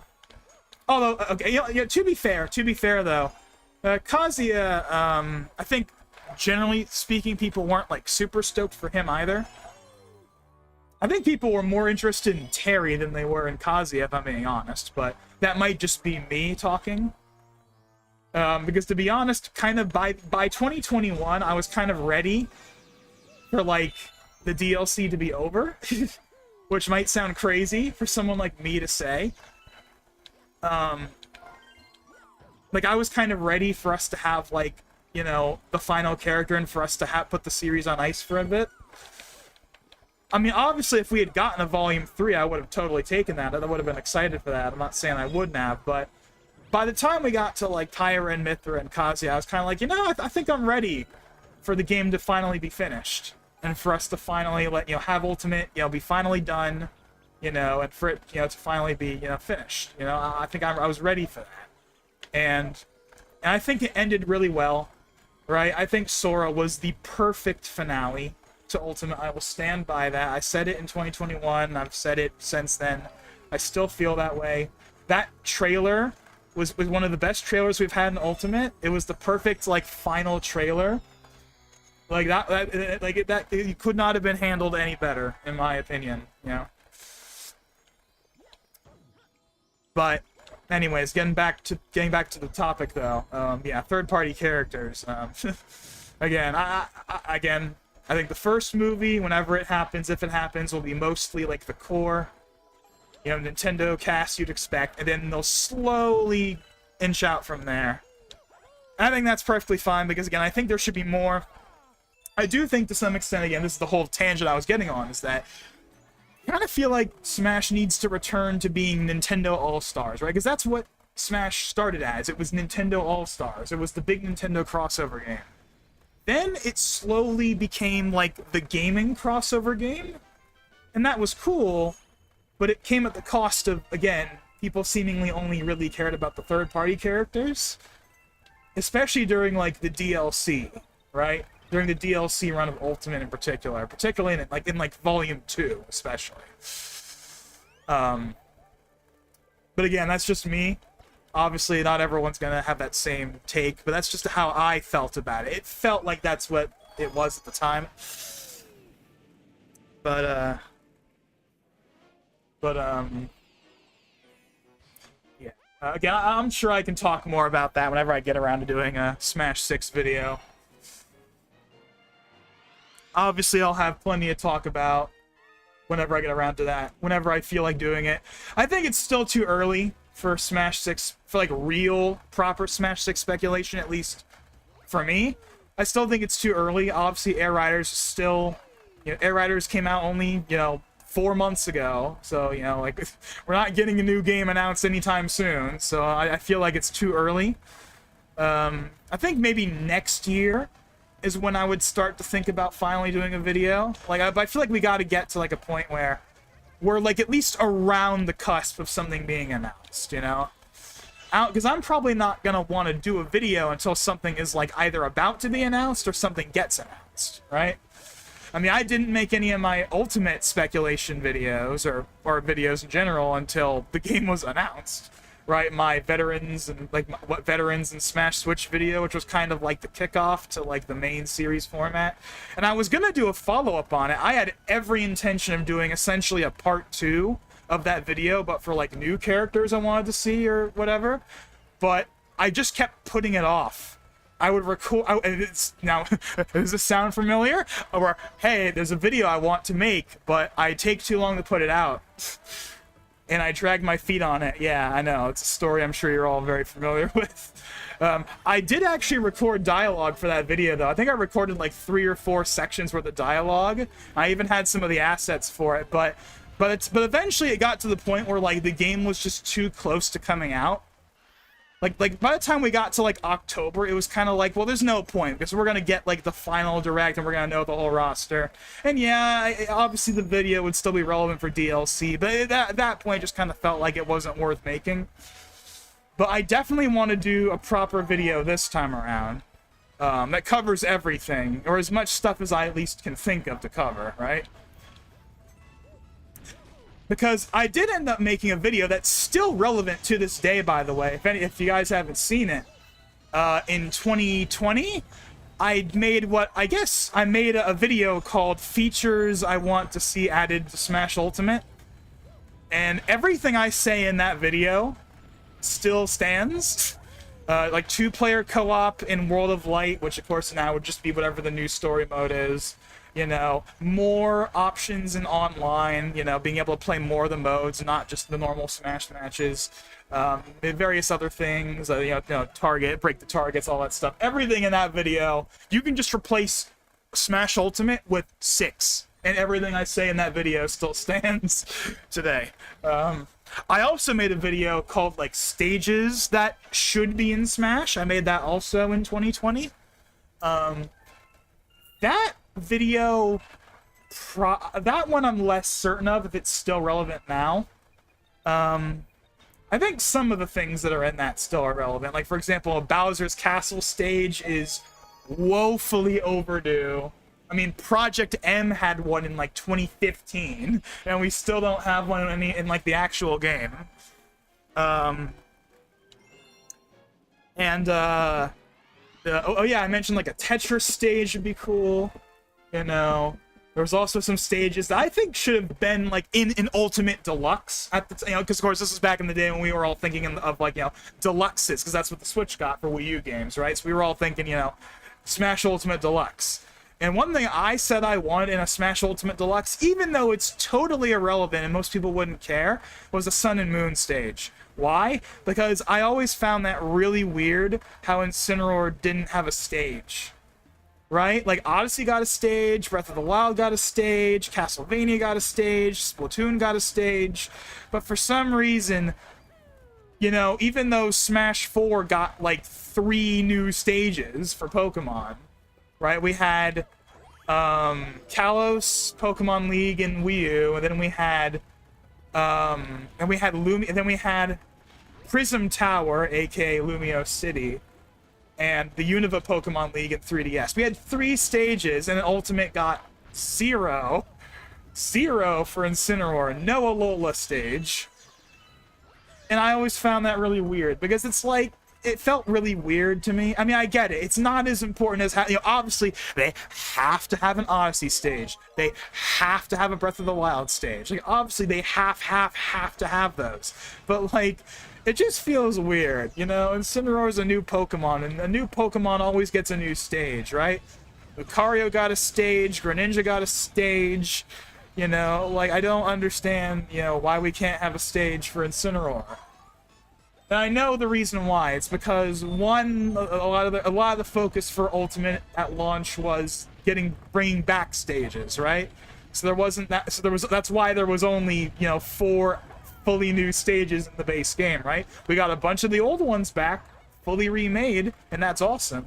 But it came at the cost of us only getting 4 actually brand new ones, and that was a bit disappointing.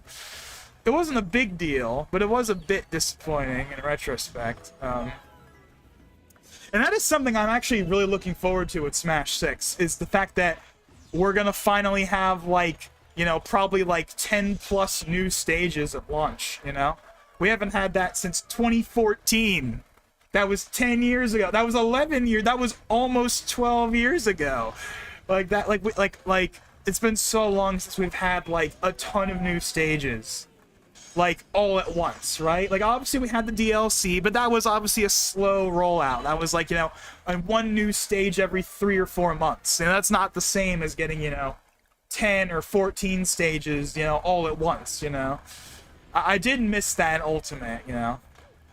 Right? And that's gonna be really cool, because we're obviously not gonna get every stage back this time around, so we're probably gonna go back to what they normally would do, which is, you know, obviously we're going to have a good amount of old stages, but we're also going to get, like, a bunch of new ones as well. Like, it's probably going to be, like, you know, 60% old like 60-70% old stages, and then, like, 30-40% new stages in the base game. I think that's going to be really exciting, you know? Having a lot of new stages at launch, not having to wait 3 to 4 months, you know? Will be nice. I mean, obviously we're gonna get DLC stages as well, but like it'll be nice to just have a wide selection of new stages available out the gate. I think that's something I'm genuinely really looking forward to, but I think people haven't really talked about, because obviously people, like, all the focus is characters, you know, who's gonna be cut, who's gonna be added, and obviously that's a whole other conversation that we'll get to when that time comes. But like, people do not talk about stage stuff as much. And I feel like, again, that's one aspect of Smash 6. It's like, hey, we're going to have, like, probably, like, 10 stages, like, at launch or something that are brand new. I mean, obviously, obviously we'll have to see. I mean, for all we know, you know, they'll bring back every previous stage again somehow, and then we'll get 4 or 5 new ones, and then we'll have the DLC, and it'll be just like last time. But I don't know. I feel like it's going to be closer to, like, Smash 4 when it comes to how the stages are done. You know, we're going to have, you know, we're gonna have a good amount. It's gonna be like closer to 50-50, you know, as opposed to like, you know, the like 98% old stages and then like 2% new stages it was for Ultimate at launch, at least. And again, that wasn't a problem necessarily. I mean, obviously it was awesome to have all those old stages back, and they looked great. The Melee stages in particular looked really, really good. But again, that was the price you paid. You got a bunch of old stages back at the cost of new ones, even if we did get, obviously, DLC stuff later. But again, I'm getting off track here. But yeah, so yeah. Where was I going with all this again? Oh yeah, we were talking about the movie. So yeah, yeah, licensing for that would be interesting. See how that would pan out. But again, like, obviously you're memeing with the 2050, but we probably aren't gonna, like, really see, like, at least a big amount of third-party characters in a Smash movie for, like, a very long time. Again, they're gonna start small, they're gonna start, you know, with, like, the core kind of cast, and then they'll slowly expand from there. And then probably in one of the later movies is when they'll really start to, like, add, like, multiple third parties in there. But we'll see when/if that happens.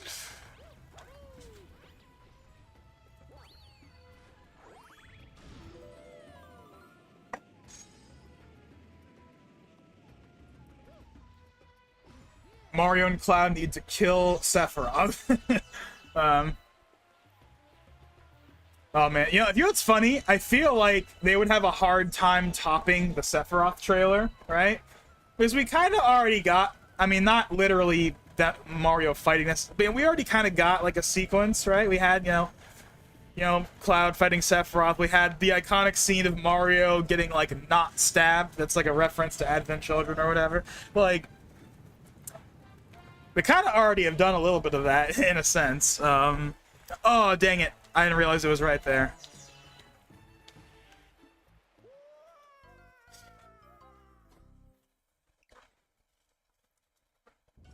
Zack will make an appearance as an Easter egg.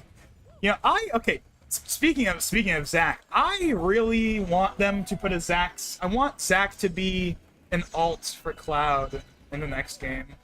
They totally should, especially because Zack is more prominent than ever, right? We had the Crisis Core remaster, which I'm currently playing through right now, by the way.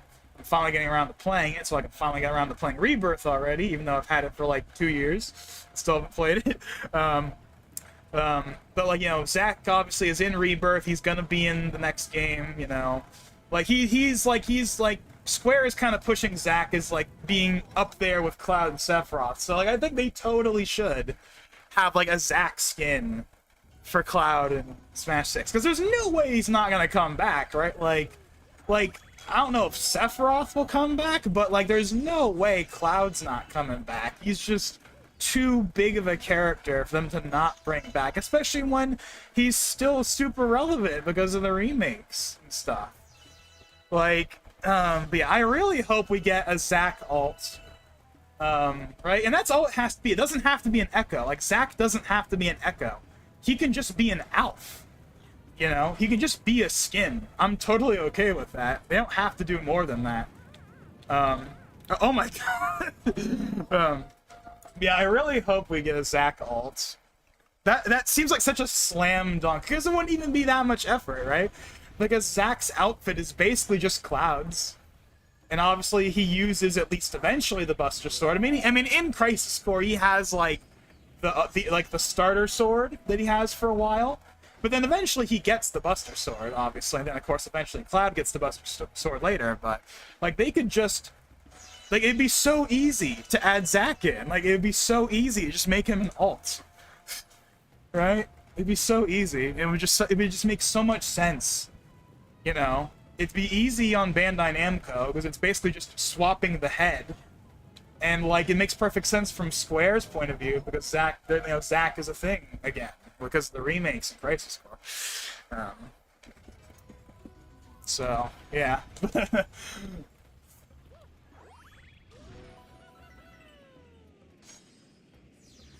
But I will say though, like the idea of them bringing back Cloud but not bringing back Sephiroth. I mean, obviously, if they can only have one, it's gonna be Cloud. But like, that just feels wrong, right?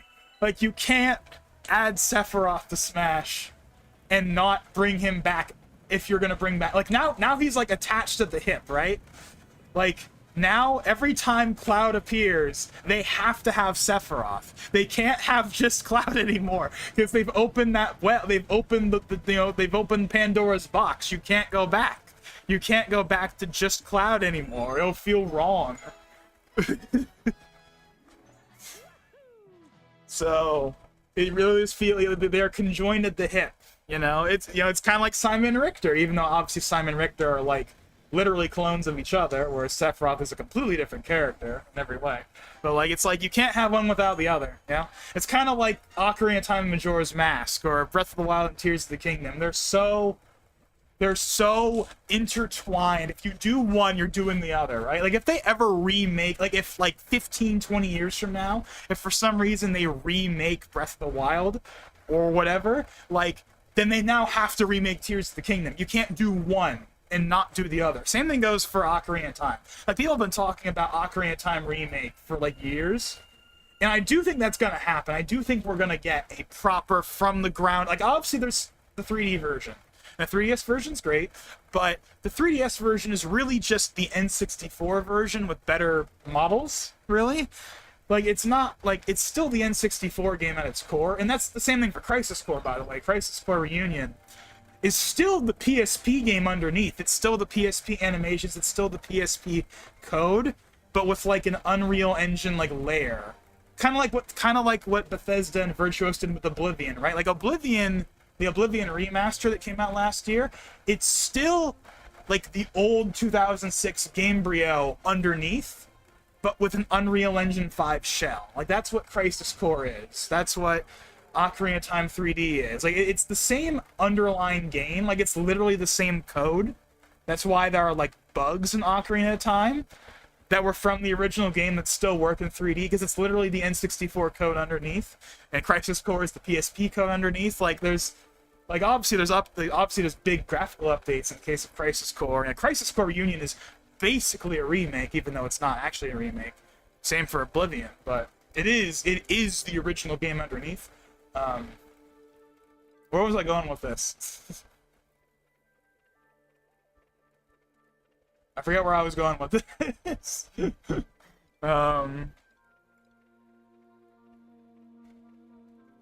I forget where I was going with all that. Oh, right. Cloud and Sephiroth. You can't have one without the other. That's the... Yeah. So... Alrighty then. Finally, finally at the end of World 5. We've been going now for 1 hour and 50 minutes. We're only just now at the end of World 5. To be fair, there was a bit of time in there where I literally wasn't doing anything and I was just talking.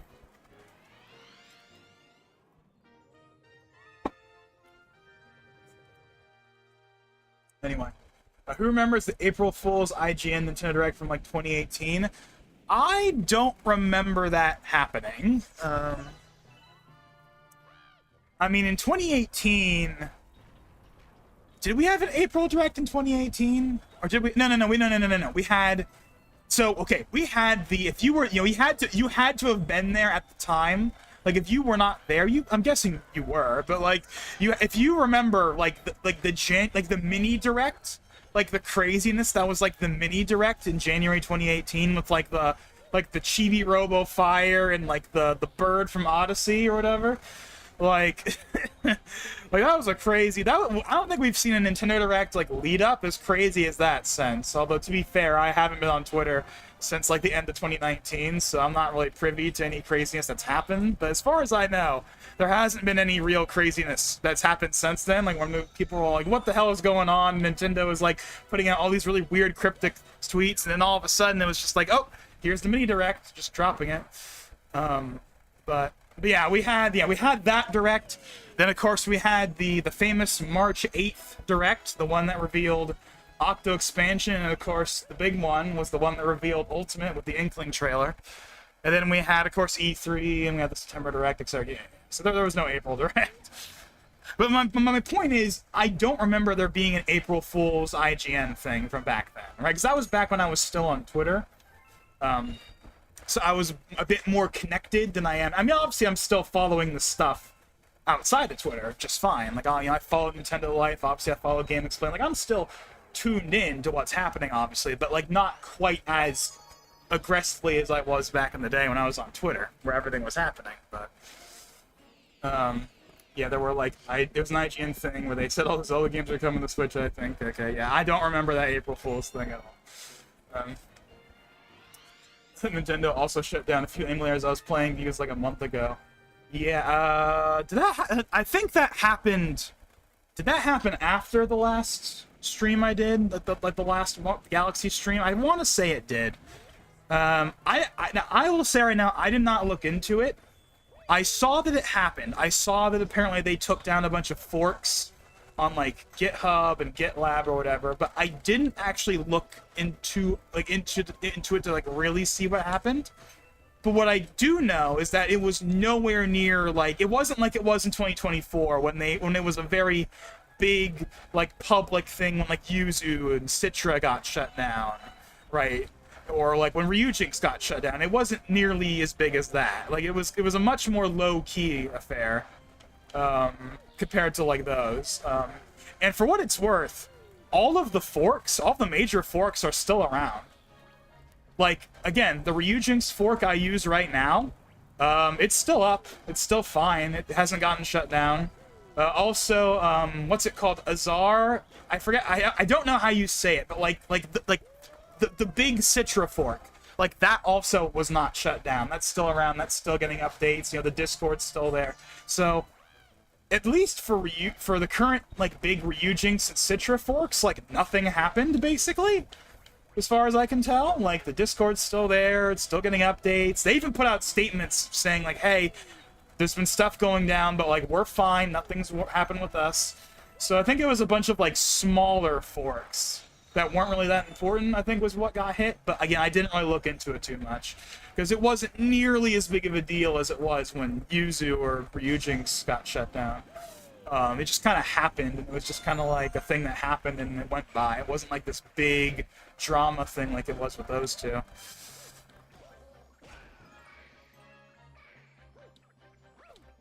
But again, as far as I can tell, like, all of the major forks are still alive, so nothing really changed, at least for me. Nothing really changed. Like, none of the stuff I used was affected by whatever happened. Like, I'd have to look into like it to see like what to see exactly what happened, because I wasn't really paying too much attention. I just saw that it happened, and then I saw that the stuff I was using wasn't affected. So that was kind of the beginning and end of my involvement with that. So it wasn't like this big doomsday thing, because like it was like the big forks at least were not affected. At least so far. Okay, where the heck is this? I hear it. I hear it gleaming.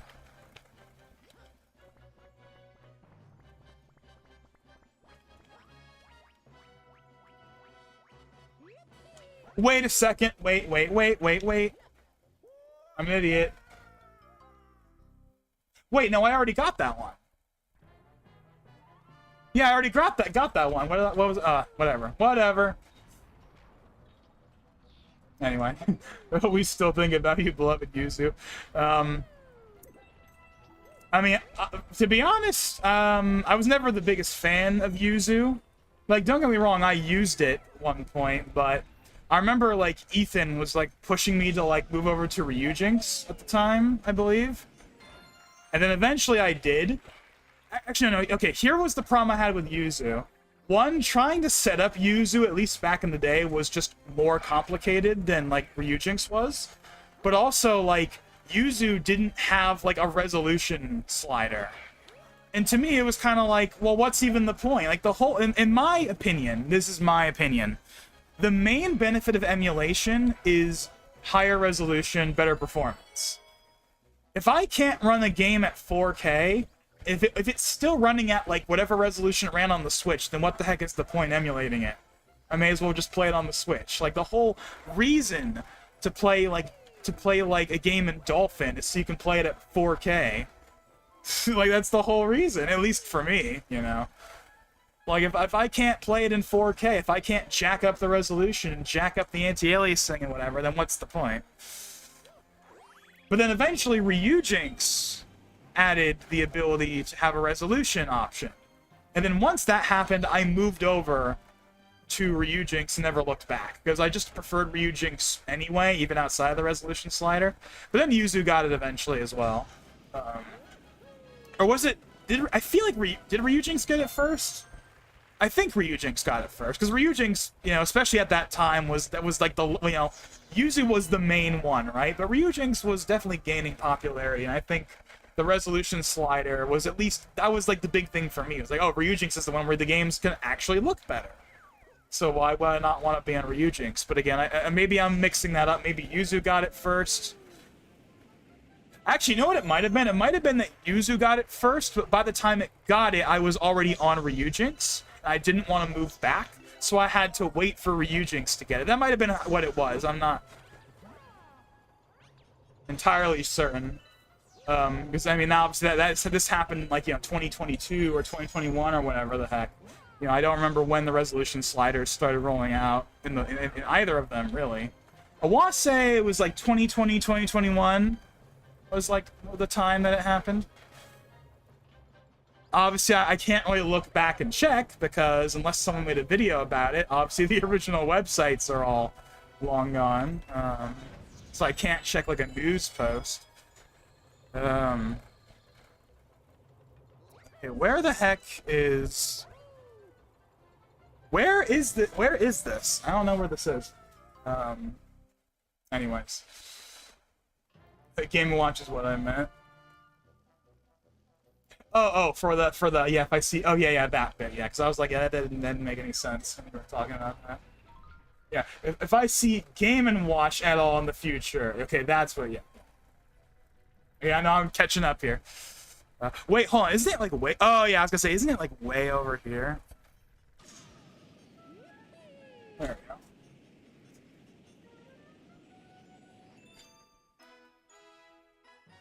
Do you think Smash 6 discussions will be as active as Ultimate was? When you say discussions, do you mean like what exactly do you mean by that? Like speculation? Like just like speculation in general? Because like if we're talking about that, I mean it's still going to be big. Right? Smash speculation is always big. It was big in the Smash 4 era, even though it was on the Wii U. They didn't stop it from being big. Ultimate obviously had a lot of that, I mean, early on, and there were all the leaks. I mean, again, you know, I have mentioned this several times before, but we have not had, like, I miss the days of fake leaks. Like, we don't get those anymore. Like, I've mentioned this before. Like, we have not had, like, a big fake leak that people speculate about since, like, the Grinch leak. We haven't had one since then that's, like, this big, like, artsy Omni type, like, is it real, is it fake, and it's, like, this whole, like, we haven't had that since then. Because no one does, like, no one tries to do, like, screenshot fakes anymore, right? Like that's like a, you know, that was a, you know, that kind of died out with Ultimate, right? You know, like the Grinch was kind of like the last big hurrah of like fake Smash leaks. Like Smash 4 had a ton of them, right? Like I remember there was a ton of those in the Smash 4 era, both before release and during the DLC. There were a lot of those like, you know, fake, but like really, you know, like fake, but like convincing looking. Like, I mean, again, like I know I just said his name, but like the artsy Omni one, like man, like that really is you had to have been there. If you were not there when the quote Rayman leak happened, you will not understand how big of a deal that was. That was like I think that is still to this day like the biggest Smash like leak thing that we ever got. That was like fake, but it was like a massive deal because it was so convincing. Like I was back and forth myself at the time. Like man, the render looked really legit. Like the animation looked really legit. Like it was like massive. You had to have been there.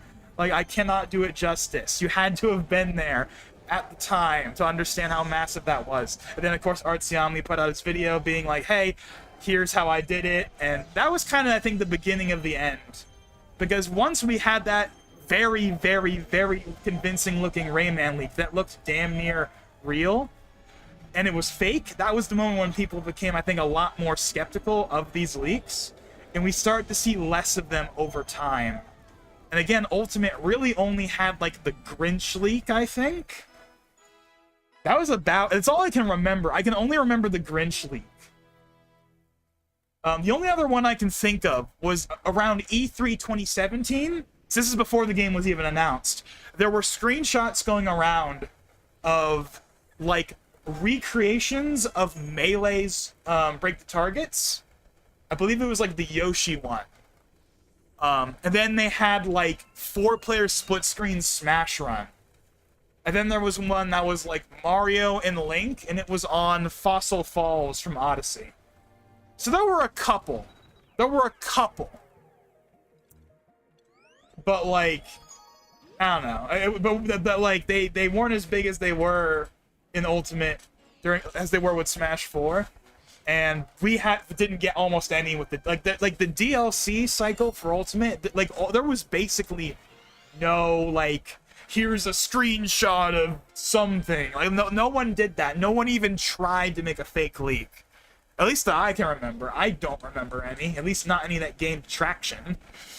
Like, that really did die out, you know?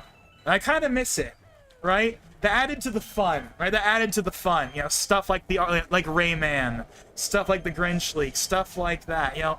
Even if it was all fake, it was still interesting, you know? It was just, it added to the discussion. It added to it. And I worry that with Smash 6, that we're gonna get basically none. Like, at least by, maybe we'll get like one. We'll get like one, and that'll be it. And it's gonna be like, come on, like someone, surely someone out there. Actually, no. Here, you know what we will probably get though, since of course it's gonna be, you know, 2027, 2028 when this all goes down. What's the one big thing that's changed since like the days of Rayman or even the Grinch leak? What's the big thing that's changed that's gonna change all this? It's two letters that I'm sure everyone is very familiar with. Well, those two letters, people are gonna do it. There's gonna be a lot of that. You know that we will. Funny enough, actually, just recently there was some big news about Sora shutting down. Which, of course, people are, like, celebrating or whatever. But, like, you know that we're gonna get that, right? Like, people are absolutely gonna make AI, like, Smash leaks, you know? I don't know. I mean, we'll see, obviously, when the time comes. I'm sure there will be at least be a couple of them that people will try and make. With whatever the current generation thing is at that point. Obviously, it won't be Sora, it'll be something else, but anyways, getting back to the point though.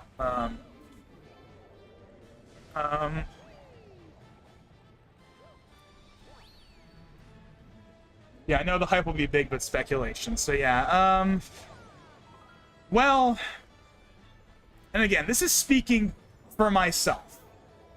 I feel like the ultimate speculation period wasn't as big as the Smash 4 speculation period, but to be fair, that's probably, like, mostly me, because Smash 4 came out during this very, like, perfect time in my life. It's one of the reasons why that game is so incredibly important to me. So, like that specific era, like the Smash 4 era, is something that will never be recreated ever again for me. And Ultimate wasn't even that, let alone a Smash 6. Like, nothing will ever be able to top the Smash 4 speculation, the Smash 4 hype cycle for me. Like that's it's like that was the peak for me, and it will never be topped. I know it won't, because Ultimate didn't do it. The most hyped I got for Ultimate was the reveal, right? The reveal was, like, the most excited I was ever for that game. No character they revealed for that game was as exciting for me as the Smash 4 era in general. And that has nothing to do with the characters themselves. It has nothing to do with that. It's just, like, too much had changed for me personally in my life. That, like, things in 2018 were not what they were in 2014. So, like, it just wasn't the same. That's really all I can really say about it, right? Like, obviously, we got a lot of great moments in Ultimate. Like, obviously, there's a lot of awesome moments in Ultimate. Steve, Sephiroth, Sora, you know, Ridley, K. Rool, etc. Like, I'm not saying... Like, obviously, that stuff was all awesome, and that was all exciting, but it wasn't the same. It didn't hit the same for me as the Smash 4 era, but that's me talking, right? Because I know that for a lot of people, the Ultimate era of Smash is going to be, like, peak Smash for them, because that's the game where they got into the series, because that was the Switch era game, right? Most people didn't have a Wii U. I was one of the few that did. So I was there for and obviously it was on the 3DS as well, but the Wii U was, like, the main version. And, like, that, and, like, saying, I had a Wii U, so I was there for the whole cycle, right? From beginning to the very end, and I was there for that. But there are a lot of people now that probably got into Smash or got back into Smash after skipping the Smash 4 era and got into it with the Ultimate era. And the Ultimate era for them, they're gonna look like, you know, 20 years from now, they're gonna be like, man, the Ultimate era was awesome, right? And it was great, but for me, Smash 4 will just be the peak, right? It's just a personal thing, right? And it's not even, and it doesn't matter what the content is. It doesn't matter what characters or stages you have. It doesn't matter what the story mode is. Just personally, like, everything aligned in 2014, 2013, 2014, 2015. That, like, everything just lined up in that time frame. Like, in a way, like it just, it will never be the same for me. But anyways. But yeah, but again, taking my own personal feelings out of it, objectively, will Smash 4's speculation be as big as Ultimate's? You know, in a weird way, I think it might actually be, at least if we're talking about the base game. Like, the base game, I think it might actually be a little bigger. Because, well, it depends on what era you're talking about. Because to me, there are 3 different eras of Ultimate. There's the pre-reveal period, then there's the base game period, then there's the DLC period. And I think of all 3 of those periods of Ultimate as being like 3 distinct periods in the game's history. I think...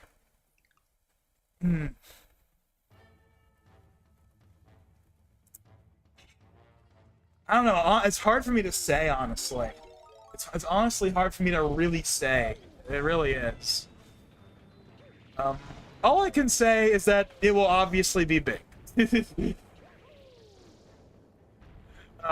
kind of hard for me to really say. I mean, obviously, hype for the base game will be bigger than hype for the DLC, just because, obviously, that's the game itself and not just characters. I mean, obviously, characters are, like, the big draw, but, like, obviously, no matter how cool a DLC character is, it's never going to be as hype as the base game coming out. But, dang it. I don't know. I don't know, it really is hard for me to say, because, like, it's been so long, also, right? I mean, again, Sora came out in October of 2021. Sora is going to be 5 years old later this year. Like, it's been a long time. Like we've been in the Smash doldrums. We've been in the waiting room for years now, right? We are very much waiting for something to be announced. Anything. Something to be announced at this point, right? We're far enough removed from Ultimate now, being, like, actively supported, that, like, you know... And again, I think of the game in very distinct eras. I think of, there's, like, the 2017, there's, like, the 2016, 2017, early 2018 period before it was revealed. Then there was, like, that in-between period from, like, March to June, when everyone was like, is this a Smash 4 port? Is this Smash 5? Is this Smash 6? And then there's, like, June to launch for the base game. And then, of course, there's the DLC. And those are all, like, distinct eras with their own kind of flavor and feel, for me at least. But I think, in a weird way, I think this will be more in... Okay, here's my answer. Here's my answer. I think that Smash 6 will be more interesting, speculation-wise, than Ultimate. Because people going into Ultimate were like, is this going to be a Smash 4 port? Is this going to be Smash 4.5 or whatever, right? And again, the base game was really based around, like, bringing back old content as opposed to new ones. So my thinking is that I think that the Smash 6 speculation will be a lot more like Smash 4 speculation and feel. Because it's going to be focused more around what's new as opposed to what's coming back, if that makes any sense. Because, again, Ultimate's base game was all about bringing stuff back. You know, everyone is here. All those stages, right? Stuff like that. Whereas this game is not going to have that luxury. This game is most likely, unless Sakurai, it can literally pull, like, the strings of God, we're going to get cuts, right? We're going to get roster cuts. We're going to get stage cuts. But because of that, we're going to get more new stuff in the base game than we did last time around. So that'll make the speculation more interesting, you know? So I don't know. I'm gonna say it'll be more interesting than Ultimate base game speculation. That's gonna be my gut feeling right now. But obviously, it's gonna be hard. It's hard to really say. Again, obviously, it's gonna be massive. Obviously, everyone's gonna make videos on it. But like the situation going into Ultimate is different than the situation going into this game. So I feel like it'll be different. You know, whether it's categorically better or not, I think it'll be different at the very least, just because of the way the content is going to be structured. Most likely this time around. Now, for all we know, they'll announce Smash 6, and it will basically be Ultimate 2, and they'll be like, yeah, all like 89 characters from Ultimate, yeah, they're back, plus 10 new ones, plus we have like 130 stages in the base game or something crazy like that. Like for all we know, that's what's gonna happen. It's not gonna happen, but like, you know, for all we know, that's what happens. And then it's like, okay, I mean, and obviously that would be great and all, but, you know. But honestly, I kind of want more focus on new content. Again, I want a more Smash 4 style thing where it's more emphasis on new than the old. Like, right, the old stuff was great, and I'm glad we got that when we did, but, you know, I definitely want, you know, again, I want to be able to have, you know, again, you know, 10 plus new stages in the base game. I want to be able to have, you know, 17, 18 new characters in the base game, and like most of them are actually new characters. Because again, like Ultimate in the base game had like 11 characters that were new, and like half of them were echoes. And again, that wasn't a big deal at the time, but I definitely want, like, again, I want, you know, Smash 4, where, like, I forget how many characters Smash 4 had it launched that were brand new, but it was definitely, like, 16, 17, 18 characters, somewhere around that, I want to say. It was more than Ultimate had it in the base game, of course. Okay, hold on. Let me line this up correctly this time. Oh, come on! I think I just barely went over it.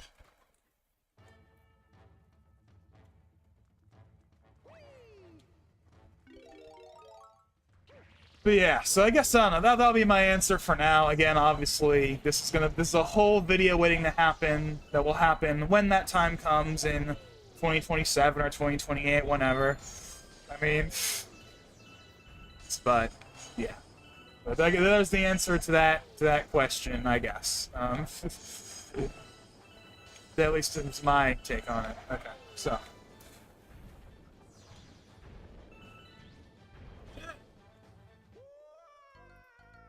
Seems true for me.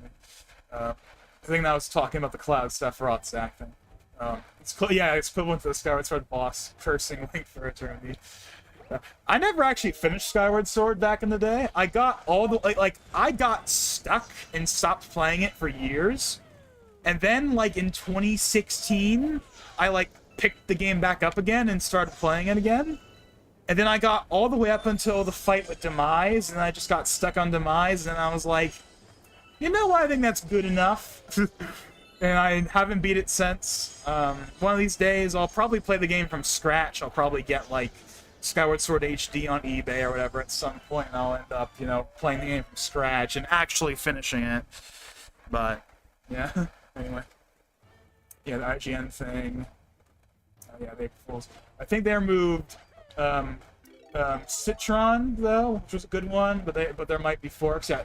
I have not heard of Citron. Obviously, that must be a Citra fork. Yeah, the only Citra forks I know of was when Citra shut down, there was Lime 3DS, and then there was, like, the Pablo MK7 fork that was just called Citra still. And then eventually, those forks merged into what is now, like, Azar, or however the heck you say it, that has, like, a flower as its, like, a white flower as its icon. That's, like, kind of the main Citra fork, as far as I'm aware of. It's the one that I use. But obviously there are others out there. Okay. Oh my god, this is... Why is this so hard? Now I can't even get over to do the jump. Big. After Sora was announced, I was ready for the DLC to be over, sort of like how you said. Yeah. I don't know, I was kind of just, you know, ready for it to be over at that point, you know, I was ready for the game to be finished. Right? And that's not a bad thing, again, you know, I mean, obviously it has to end eventually, right? All things must come to an end. Ultimate couldn't go on forever. And again, if they had announced Volume 3, and we had gotten characters in 2022 and 2023, obviously I would have been down for that. Heck, if they announced Volume 3 right, like if they announced, you know, Smash Switch 2 Edition with Volume 3 right now, obviously I'd be hyped for that. But I think Ultimate ended in a really good spot. Again, I think Sora was like the perfect finale.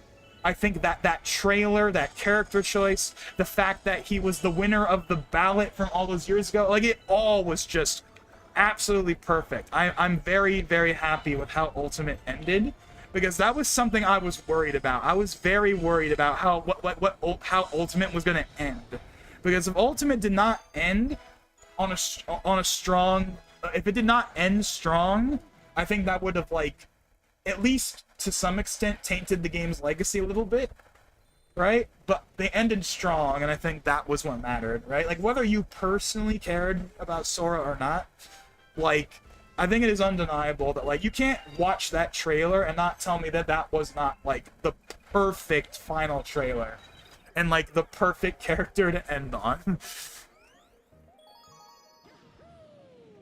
So I'm perfectly content leaving it that way. I'm perfectly content with Sora forever being the last character Ultimate ever receives, and not getting a Volume 3, not getting a Switch 2 edition that adds more characters. I mean, obviously I want a 4K patch or whatever, but, like, I'm okay not getting new characters. Honestly, I think if anything, they should add other stuff. You know, again, like, you know, add more, yeah, bring back Break the Targets, do, like, a subspace type thing. Like, I don't know, just do more single-player stuff. Like, enhance other aspects of the game, right? We got enough characters. Like, we don't need more characters in Ultimate, at least, you know? Which I know to some people is going to be sacrilege. And obviously, again, I wouldn't say no to more characters, but I just feel like if you're going to do a Switch 2 edition and you're going to add new stuff, I think we don't need, like, 4 more new characters in a game that already has plenty. Like, we just, like, add other stuff, you know, like Break the Targets and whatever. Like, add other things that Ultimate should have that it doesn't.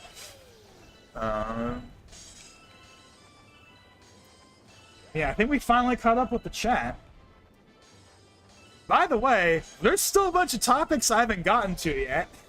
Like, what were we even talking about? We were talking about, oh right, the Mario movie. That's what we were talking about. Then we talked about Cloud, not Cloud. Then we talked about, the Fox thing, and we did a whole tangent on Fox, and then we started talking about Smash or whatever. So yeah, like we still have a bunch of topics. I still have a list of topics for us to go through that we haven't done yet. But actually, hold on a sec. I had to refill my water, so I'll be right back.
Alrighty, we're back. Okay. Let me go ahead and bring up the list. Let me bring up the list of stuff. So yeah, so we talked about Brand New Day, we talked about the Galaxy movie trailer and Fox and all that stuff. We went on a whole tangent on Smash and probably some other stuff even as well. Alrighty, what else? Let's do some quick kind of like smaller topics. Not have much to say about. This is not in any particular order. This is just stuff on a list I've written down. So there was a rumor recently, I don't know how true it is, obviously nothing's been confirmed yet, that apparently Sony is supposedly moving away from doing PC ports of at least their big single-player games. Obviously, this generation we've seen, you know, basically a game comes out on... Oh my god! A game comes out on, you know, PS5, you know, God of War Ragnarok, Spider-Man 2, Horizon, Forbidden West, etc. And then, like, a year or two later, it comes out on PC.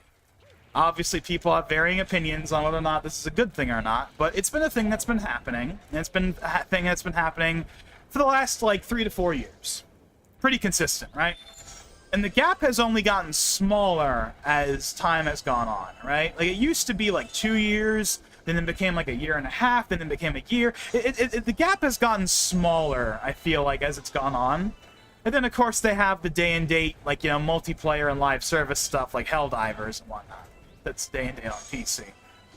But yeah, supposedly, though, they're going to be either getting rid of that completely or at the very least scaling it back. Again, there's no confirmation on this. But obviously, people have talked about it.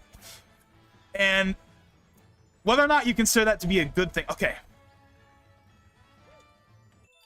Finally! Oh my god. I should have just done it from that angle, where you can clearly see how far away you are.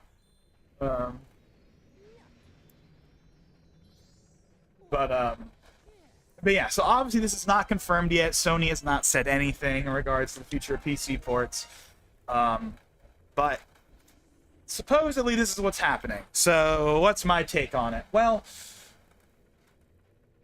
it's kind of complicated, because on the one hand, it's kind of one of those things where once you do it, you kind of can't go back. But at the same time, them going back on it potentially is kind of a good thing. Because, okay, here's the conundrum, right? The concern that people had with PC versions is that it was going to basically be Xbox all over again, where they slowly make the console less and less relevant until the point where the console starts to, like, kind of die off, right? Because Xbox started putting their games on PC 10 years ago in 2016. That's when their big push for PC started. I mean, they did some ports before then, but they didn't start doing, like, everything comes to PC day and date until, like, 2016 with Gears 4 and Forza Horizon 3.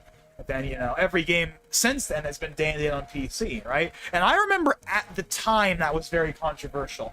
I remember being actually against it at the time, you know? And this is coming from someone who was a freshly new Xbox One owner that only just gotten their Xbox One, you know, the previous Christmas in December 2015. So, of course, at the time, I was very much not thrilled with the idea of them just putting the games on PC, because it's like, well, then, if they're on PC, then why would you buy an Xbox? Like that, you know, that whole thing. Like, people have been talking about this for 10 years, right? And however you feel about it personally, it's undeniably been a talking point for a long time. Ever since they've been putting games on PC, people have been like, well, why should you buy an Xbox if it's on PC, right? And we've seen that borne out in the sales, right? I mean, the Series X and S. We don't know what the current sales numbers are, but they're lower than what the Xbox One was at the end of its life cycle. The Xbox One, for as much as people love to hate on it, it actually did pretty all right when it was all said and done. I believe the final number it's like 58 million. That's a decent number, right? It's not PS4 sales. You know, the PS4 was at like 117 million. That's like double the Xbox One. But like 58 million? That's okay. 58 million is like 4 times the, is like 3 to 4 times the amount that the Wii U did. That's like double what the original, that's like double what the original Xbox and the GameCube did. Like, that's not bad. Yeah, it's low compared to the PS4, but it did all right. And I will stand by that. I think that I like the Xbox One, right? Like, obviously it got a lot of crap on it because of the TV, and all the whole 2013 drama. But once Phil Spencer came in and kind of rode the ship somewhat, I thought it turned out okay. I mean, I never regretted getting an Xbox One over a PS4. Sure, I missed out on a couple of games that would have been nice to play, but I had 360 back compat. I could play Titanfall 1. This Titanfall 1 wasn't on PS4, you know, among other things, you know. And also, it just had better online functionality than PlayStation, at least at that time.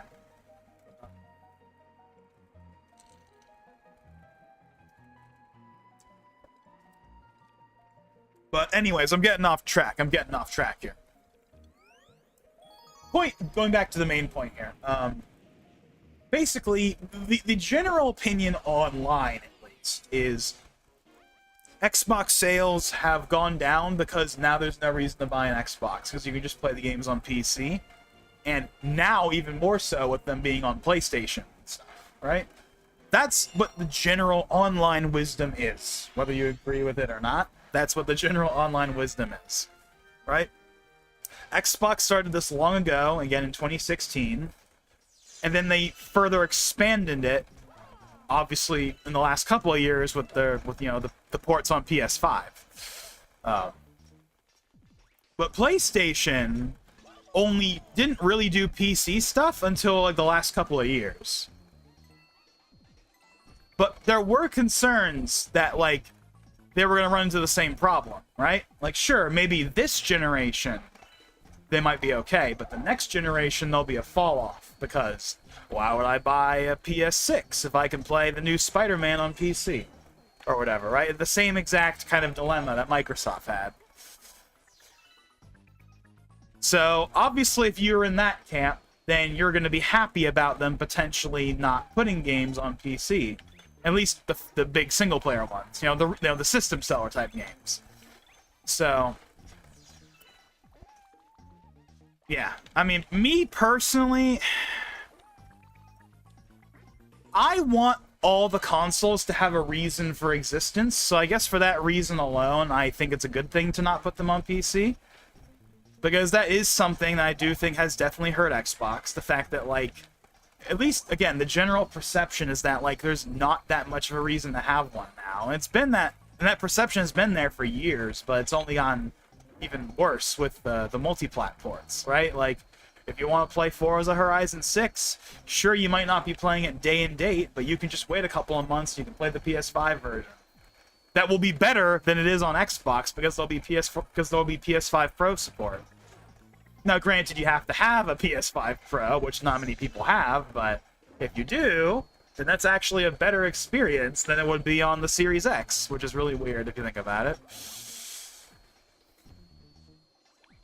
So, I don't know. I mean, I don't really care too much, all things considered, but I don't want Sony to kind of have the same issue that Microsoft has had. So, I'm going to say it's a good thing.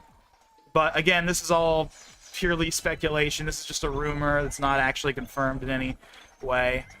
We probably won't really know. Okay, here's how we'll know if the rumor is real. Wolverine is coming out in September, right? That's obviously their next big single-player title. If it doesn't get a port in, like, the next 2 years, then the rumor is real. If that game doesn't get a PC port at some point, then the rumor is real. But, of course, by the time that happens, the PS6 is going to be, like, on the horizon, if not out. So, I don't know.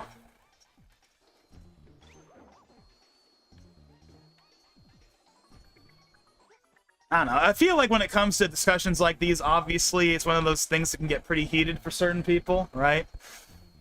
Depending on what side of the divide you're on and all that. But, yeah. I think generally speaking, my take on it is probably a good thing, because while it is going to sting for some people, you know, for people that were on PC that were used to getting the first-party games, eventually at least, you know, now you might not, but it's also a good thing for, like, for the health of the brand, right? Because people do not want to see PlayStation get slowly to see PlayStation kind of slowly fall off the way Xbox has over the last decade or so, right? Where, you know, Xbox in 2016 was far more relevant than it is now, and that's a shame, because, you know, I want Xbox to succeed. I want them to succeed, right? I want the Series X to sell as well as the PS5. I want them to be successful. I want them to be critically acclaimed. Like, why would I not want that? I want all the platforms to do well. But people saw what happened with Microsoft, right? With how the Xbox One and especially the Series generation has gone. With them becoming more and more multi-platform, with there being less and less exclusives, with there being less and less reason for you to buy their hardware specifically, and it's made the console feel significantly less special than it used to. Right? Like, people miss the days when, like, the hardware mattered for Xbox. Like, you bought an Xbox because it was, like, the place to play Halo or Gears or whatever, and it's just not that anymore, right? You're gonna, like, again, like, Halo, like, Gears is on PS5, Forza is on PS5, Halo is gonna be on the PS5, right? They're like you know, and they've been on PC for years. Like that's the problem, right? And people didn't want that to happen to PlayStation. Now, Sony was never gonna put, you know, God of War on Xbox, right? That was never gonna happen, right? They were never gonna go that far. But even PC, even just that was enough that people were, like, trust me, I read the comments, right? If you go on, like anytime they announced, like, a PC version of a game, and you looked at, like, the comments on, like, the PlayStation blog, like, a lot of them were like, what are you doing, Sony? You know, you're gonna kill PlayStation by putting the games on PC. And whether you believe that's true or not, that's certainly how a lot of people felt, you know? So, yeah, that's pretty much what I gotta say about that. I think that's pretty much it. Again, it's a rumor. Nothing's confirmed. That's one of those rumors that if they don't explicitly tell us, we're gonna just have to wait and see in the fullness of time, right? Again, does Wolverine get a port? Does Ghosts of Yotei get a port? You know, if those games, like, if they don't get ports at some point, then obviously it's true. But we're not gonna know for, like, a couple of years if the rumor is really true, assuming they don't just announce it outright. But it would definitely be in their best interest to move away from the PC release scheme, especially because the PS6, again, whether we like it or not, is happening sooner than we think, or sooner than we would like. So, you know, 2027, 2028, I mean, if you can make it clear to people that, hey, you know, all PS6 games are going to actually be exclusive for real, and they are not coming to PC, at the very least for, like, a very long time, if ever, then that's good, because then people will buy the console. That's what you want, right? You know, so...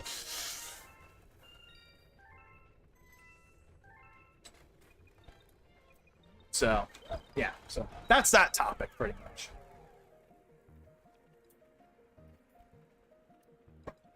Yeah, it'd probably be a Microsoft moment in a few years and end up losing console sales years down the line.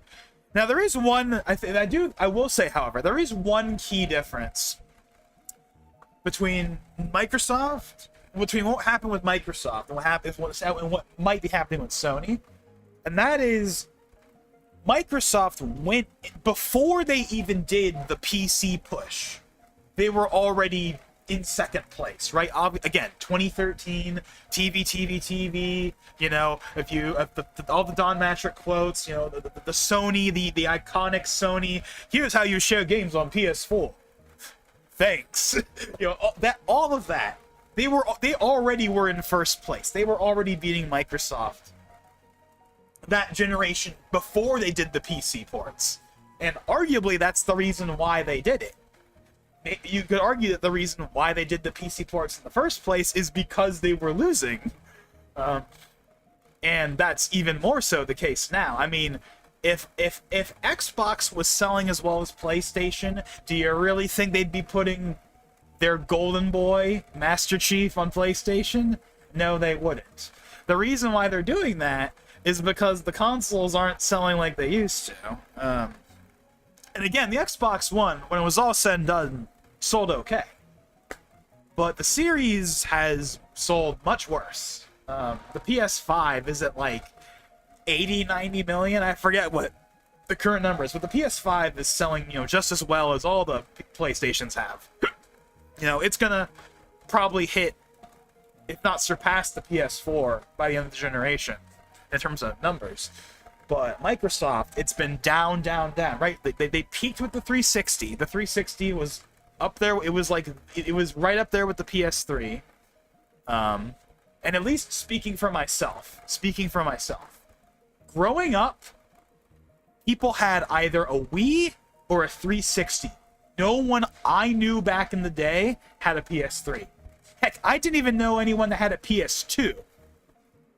There might have been like one person, but it was Wii, GameCube, and 360. No one had a PS3. So at least in my circle growing up, it was all 360. My cousins had Xboxes and 360s. Everyone I knew that had something that wasn't Nintendo had a 360. No one had. PlayStation was not a thing until the PS4, right? The 360 was, at least for me, and certainly in the US, it was the dominant console, right? Obviously, Sony managed to ride the ship with PS3 and it did really well in the end, but especially in those early years, the 360 was king. It was the console, especially back in the day, as far as I know. But then Sony managed to take the crown back with the PS4, and Microsoft has basically been slowly going down ever since. The 360 sold 84 million. The PS3 was 87, so it was lower than the PS3, but it was pretty close. And then the Xbox One again was 58 million versus the PS4 is 117, so it was half the number. And then now the PS5, as of right now, is 80, 90, and the Series X is 32. Oh, sorry, Series X and S is 32, 34 at best. It's even lower than it was during the Xbox One era. The console sales have been declining, unfortunately, But my main point with that is, I mean, even if Sony kept their PC initiative going, and even if they went all in, maybe they did a full Microsoft and they were day and date. Wolverine, day and date on PC. Every game on the PlayStation 6 when that happens will be day and date on PC. I don't think that would hurt Sony as much as it hurts Microsoft. And I think that's mainly just because Sony is the dominant console right now, right? Microsoft's in third place, right? Obviously, Nintendo did gangbusters with the Switch. Yeah, the Switch and the Switch 2 are kind of their own segment of the market, but obviously the Switch 1 is, the best-selling Nintendo console ever, and people are wondering if it'll beat the PS2 or not. I don't think it will, personally, but I know a lot of people want it to beat the PS2. But the point is, the Switch obviously was a gangbusters success, one of the most successful consoles of all time, right next to the PS2. And then obviously the PS5 has done really well. Regardless of what you feel about the library, it's done really well, just as well as PlayStation always has, really. Aside from the Vita, of course. But Microsoft is in third place. And that's really weird, right? That's really weird. I still kind of have that Wii U era mentality when, Sony and Microsoft were the big two, and then Nintendo was kind of off in their corner doing their own thing. But now, it's weird. Sony's they're kind of they're the dominant main they're the default console, right? They're the main default console. And then Nintendo obviously is successful doing their own thing, but it's still kind of their own thing. And then Microsoft has just kind of been, they're technically competing with Sony, but it doesn't really feel like it anymore. It's not like what it was during the 360 era or even the Xbox One era. It just kind of feels like they've given up trying to compete And that's not just me saying it, that's them saying it. Like, I don't know if you've seen, like, Phil Spencer over the years. He's put out, like, various quotes, and one of the quotes he put out was how, like, like the PS4 generation was the generation to lose because of the digital libraries. Like, we lost that generation, and, like, now, like, there's no going back. Because, like, people have built up their libraries on PlayStation, and they're not going to abandon it to like move to Xbox, no matter how good the games are or whatever. And there's truth to that, but I also think he's underselling exclusives, obviously, when he says that, because exclusives are important. They're really, really, really, really important. And you want to know how I know they're important? Here's the easiest example, right? Here's the easiest example that exclusives matter. If the Switch 2, okay, if you could buy Mario Kart, DK, Air Riders, if you could buy Pokopia, if you could buy those games on PlayStation, would anyone buy a Switch 2?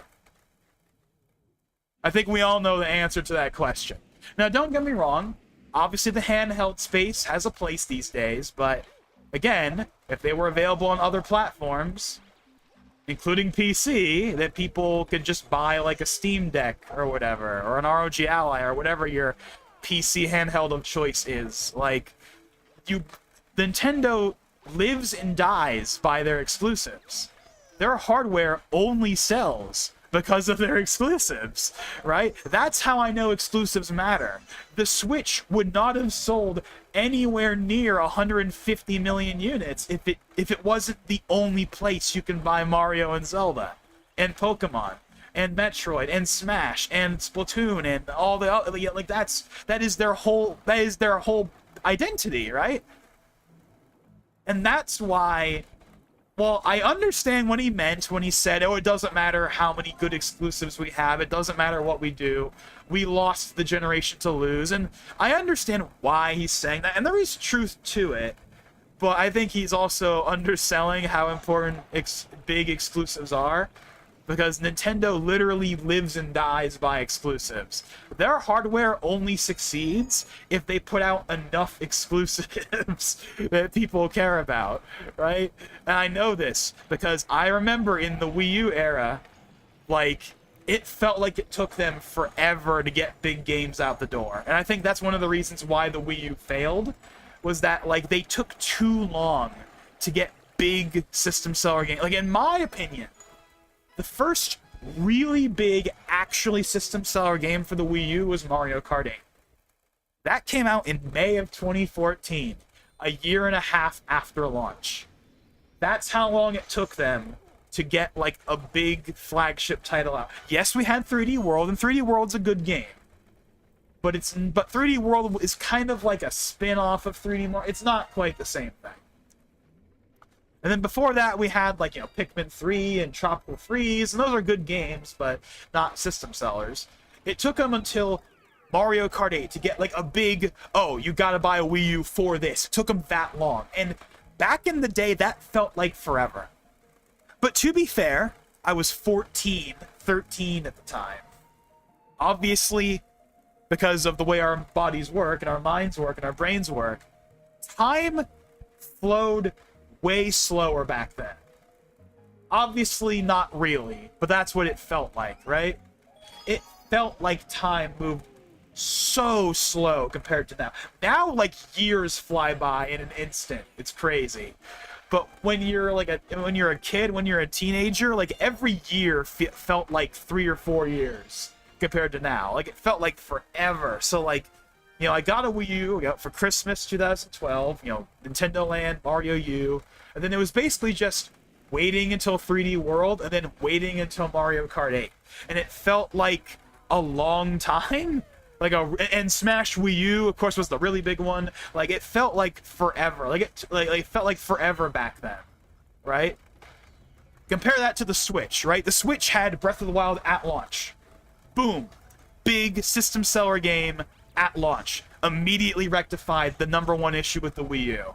They had a big game at launch that everyone wanted to play.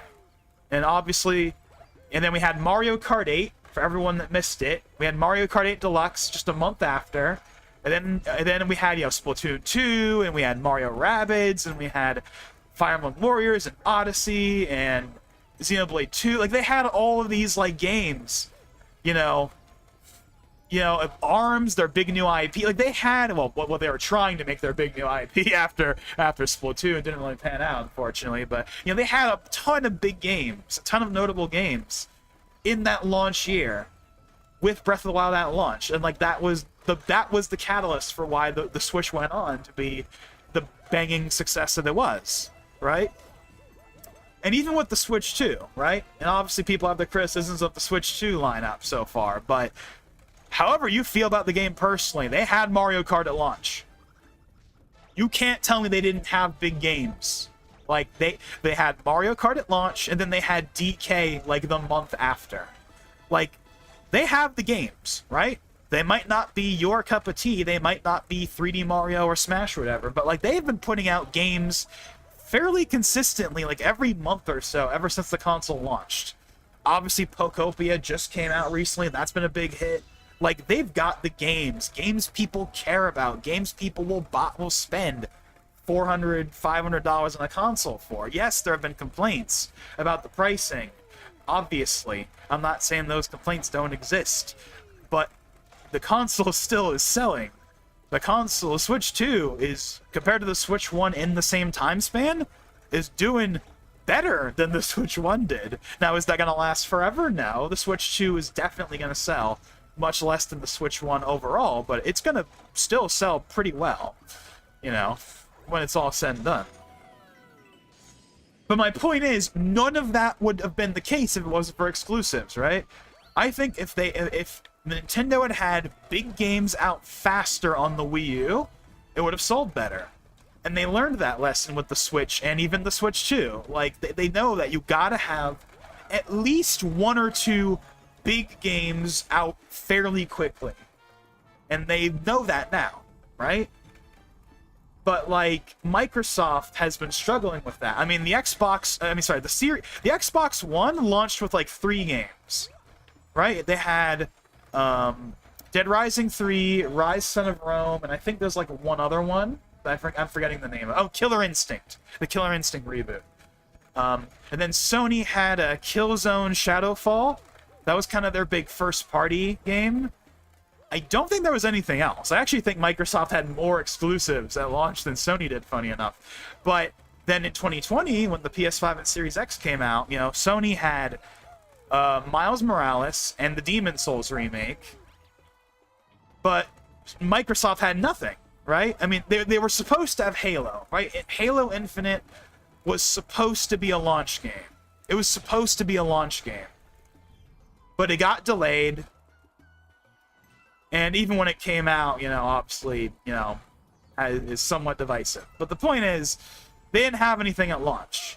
And it took them until 2021 with, like, Halo Infinite to have, like, a really big frontline title for the system. A title that was also available on Xbox One and on PC. Although, to be fair, Miles Morales was also on PS4, so you could also say that's there. But at least they had Demon's Souls at launch, right? And Demon's Souls was exclusive, right? There was no PS4 version of Demon's Souls. In fact, there's no PC version of Demon's Souls. And, of course, now there won't be one because Bluepoint shut down. But my point is, Sony and Nintendo know that exclusives matter, especially Nintendo, but even Sony, they know that exclusives matter. You gotta have those big games. And Microsoft has just struggled with that, right?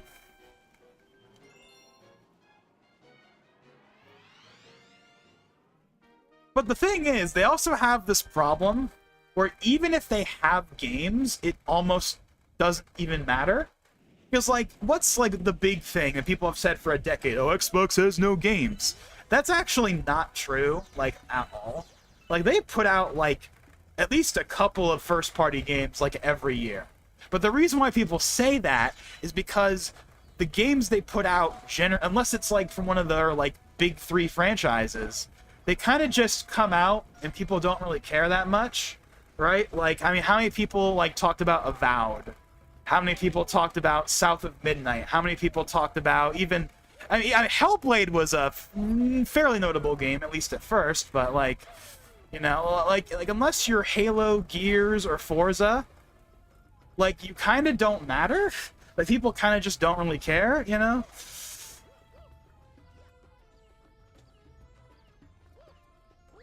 So I think a more accurate statement is not that Xbox has no games. No, they have games. It's just that they don't have the games that make like the cultural landmark, that are in the cultural zeitgeist the way that Sony and Nintendo do. Right? Like, people just don't care about them. Like, even the big ones, like, I mean, again, Halo Infinite, you know. I mean, I like Halo Infinite, the multiplayer at least, but I haven't played the campaign, but you know, that game, you know, wasn't as big of a deal as, like, you know, God of War when it came out. You know, like that's like, you know.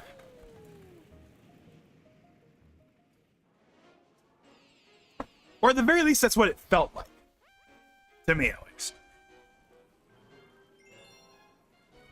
But anyways, getting back to the point here.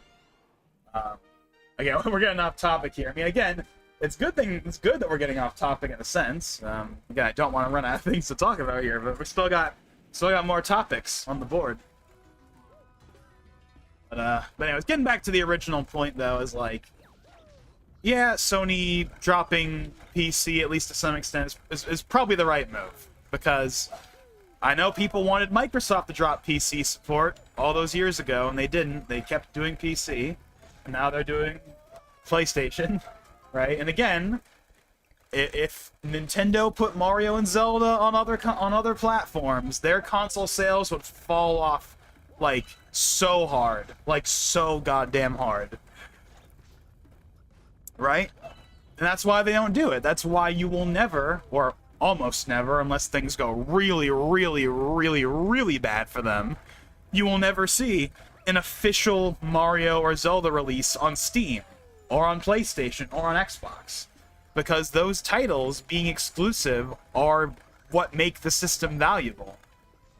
At least to a lot of people. Obviously, there's the portable aspect, right?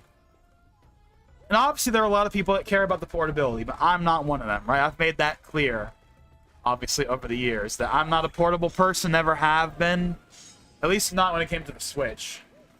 Right? I never really played the Switch in handheld mode outside of, like, the first year. It was mostly a docked system for me, and the Switch 2 is no exception.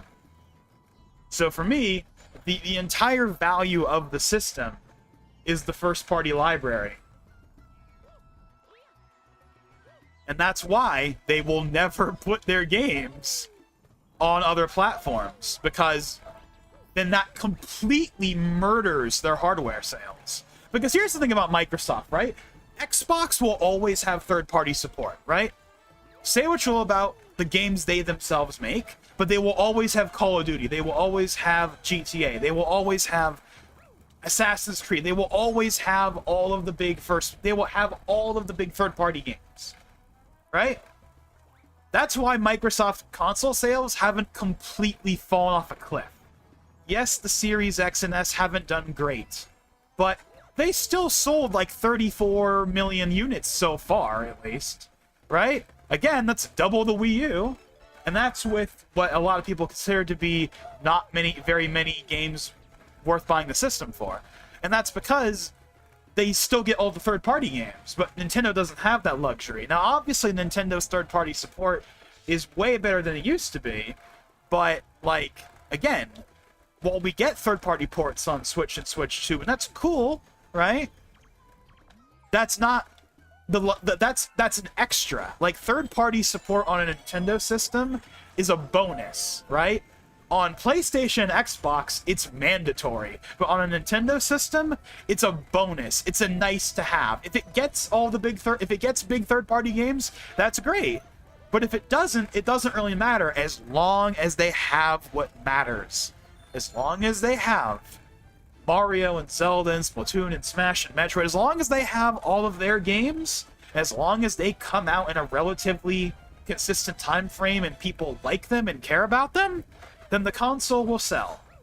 Even if it has almost no third-party support. Like, the Wii U had terrible third-party support, but that is not why it failed.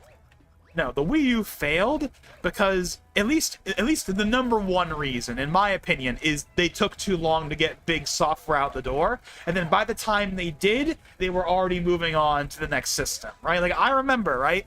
Like, again, the golden age of the Wii U was like 2014 to like early 2015. Mario Kart 8, Smash Wii U, and Splatoon 1 are like the holy trinity of the Wii U, in my opinion, at least. But then in March of 2015, which was like 2.5 years after the console launched, they announced the NX. And while they swore on God that it was a third platform, the infamous third pillar thing they claimed with the DS back in the day, it's a third pillar, it's going to be in addition to... Everyone knew that was BS. Everyone knew that was BS. Everyone knew that the Wii U wasn't doing too well, and they could easily tell that, oh, the NX is clearly the Wii U successor. So, like, 2.5 years into the console, or whatever, they already basically announced that the Wii U was on life support. Like, obviously, it would still get big games. Again, Splatoon 1 came out after that point. We also had Xenoblade X, we had Mario Maker, we had Star Fox Zero. Like, there were still big games, but, like, at that point, like, if you didn't already have a Wii U, why would you buy one when they basically told you that we're not going to be supporting it for that much longer? I mean, 2016 was... Like, again, if you were there, you were there like I was. It was just a death march for the Wii U. Like 2015 really was like the last hurrah for the Wii U, right? Like, yeah, we had a couple of notable games in 2016, but it really was just waiting for the NX. That was like 90% of 2016. It was like once Corn and Bayonetta came out, it was basically just waiting for NX. Not helped by the fact that, like, Star Fox Zero and Color Splash and Tokyo Mirage Sessions weren't exactly received super well, you know? Especially Color Splash. Which, by the way, fun fact, Color Splash was the last exclusive Wii U game Nintendo ever released for the system. It came out in October of 2016, the same month they announced the Switch, officially. Yes, Breath of the Wild obviously came out on Wii U still, but that came out alongside the Switch version.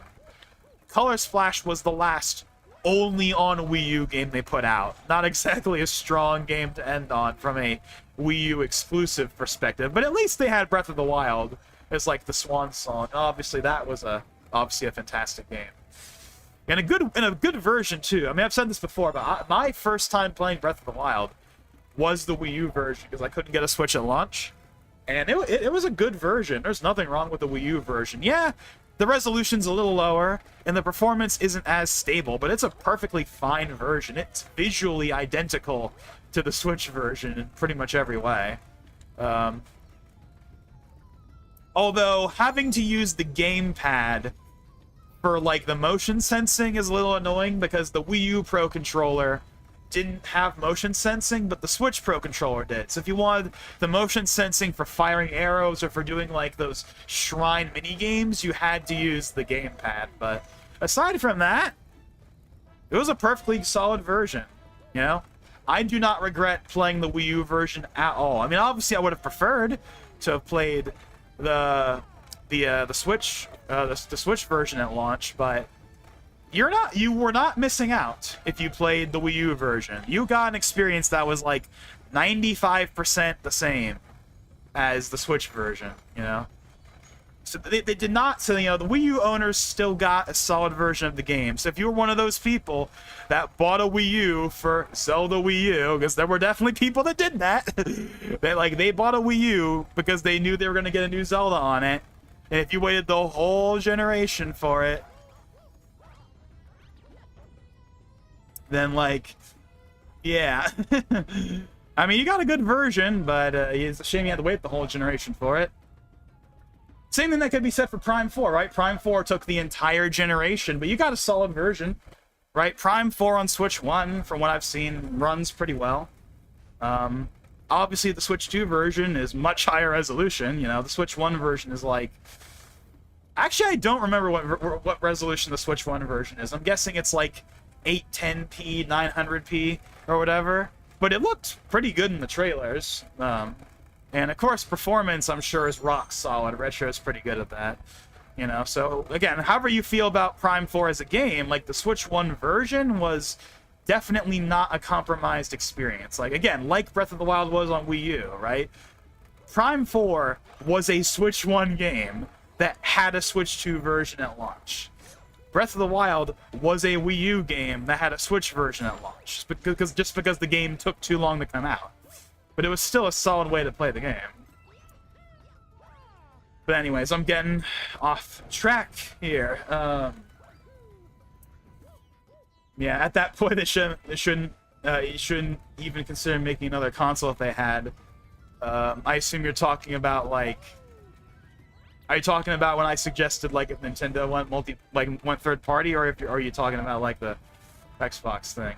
I think you're talking about the Nintendo thing though. But yeah, I mean, I could not imagine them having hardware like that. Like that'd be like if Sega, that'd be like if Sega, made that'd be like if Sega kept supporting the Dreamcast, even like long after they went to other platforms. Like it just wouldn't make any sense. I mean, to be fair, they did, to their credit. Because the Dreamcast was announced to be discontinued in like January of 2001, but they still got a couple of big games in the pipeline, like Sonic Adventure 2, a Shenmue 2, there was a Puyo Puyo game, there was a Sakura Wars. Like there was still some big first-party Sega titles that came out in like the year or two after they announced the discontinuation. So they didn't completely abandon the Dreamcast at first, but my point is like, okay, here's a better way of looking at it. Imagine if like Nintendo, like in 7 years, they announced like the Switch 3.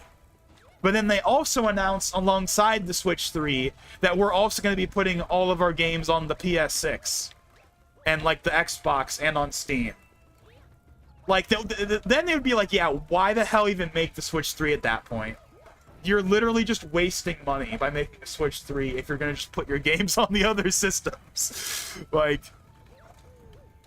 again, Xbox has third parties, and they also have the hardware, right? Nintendo has neither. Nintendo does not get every single third-party game. They get a lot more than they used to, but they don't get, like, every game by default, right? With Xbox, they get basically everything that PlayStation does that's third-party, with, like, maybe one or two exceptions, at least these days.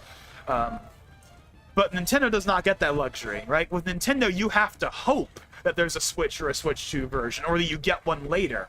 Like, day and date, like, for big games, like, obviously indie titles and stuff come out day and date on the Switch and whatever, because that's a big market for it. But, like, you know, big third-party games, you know, you normally get the Switch or Switch 2 versions later, and they're compromised compared to, obviously, the PlayStation and Xbox versions because of the worse hardware, you know?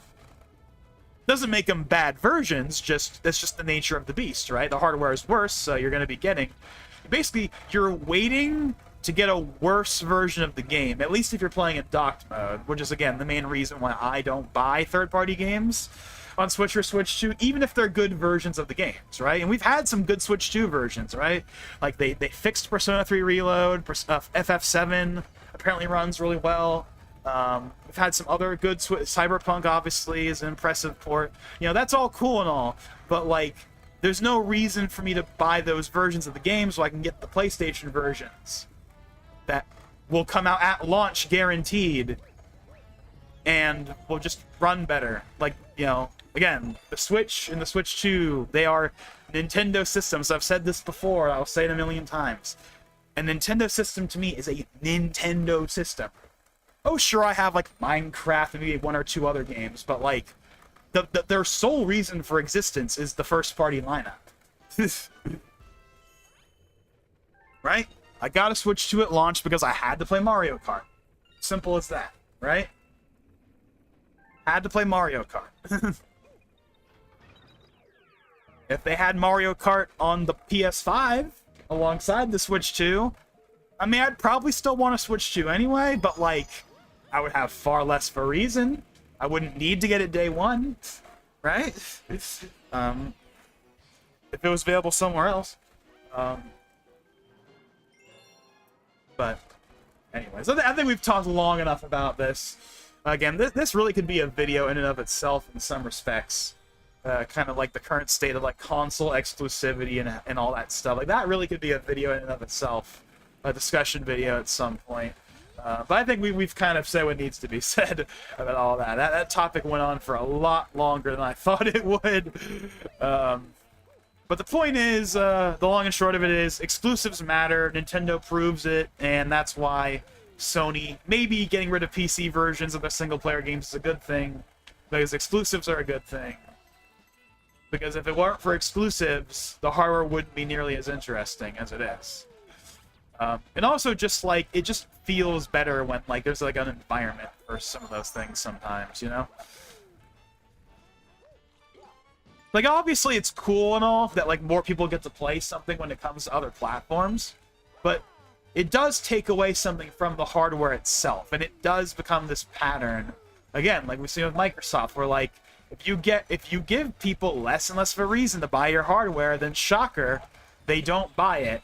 And we all saw how badly the "This is an Xbox," that marketing campaign that launched like a year ago, how people have like universally like rejected it. People cannot stand that, right? They really, really do not like the Xbox the actual Xbox not mattering. They want it to matter, goddammit. They want it to be the only place you can play the games, because that's what it's supposed to be, right? Like you know.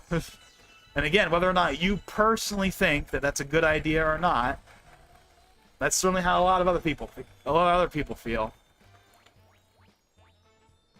Alrighty, let's move on to another topic. Okay, so okay, here's one that I don't have that much to say about, and I also haven't really looked into it since it happened, but I know I saw like a week or two ago, so that apparently Nintendo, probably Nintendo of America specifically, was like, they're gonna like try to sue the government over like the tariffs, which is like really weird. Like, it's not weird in the sense that like it's weird because yes, other companies have said they're gonna do that as well. I remember what was it? There was another notable company that said they were gonna like sue over the tariffs. I forget what it was. What was it? I forget who it was. There was another like big company that said they were gonna do that. Was it FedEx? I want to say it was FedEx that said they were gonna do it. I don't know.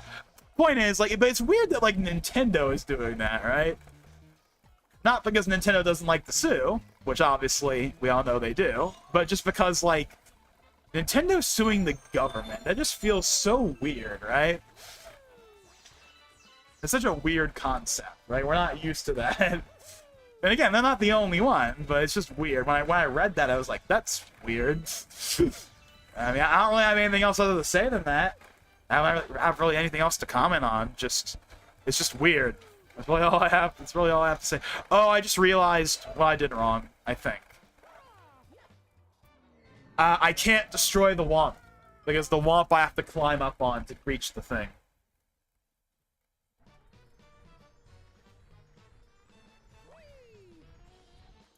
Yeah, I don't really have anything else to comment. It's just something I saw. I don't know if there's been any updates since then. But I just kind of found that odd. That, like, Nintendo is apparently gonna try at least, and sue the government over the tariffs and whatever. And it's like, we'll see how that goes. I don't know. But again, FedEx is also going to be doing that, as some other companies that have at least said they're going to do that, so this is definitely not, you know, the usual Nintendo going after emulators or whatever. This is not like that at all. This is completely different, but it's just really, really weird. That's all. Alright, now what else is there? Oh yes, this is something that they really should just announce already. This is another Nintendo-related thing, although this is a, well, I mean, I guess, depending on who you ask, them suing over the tariffs is a good thing, but that's a whole other can of worms.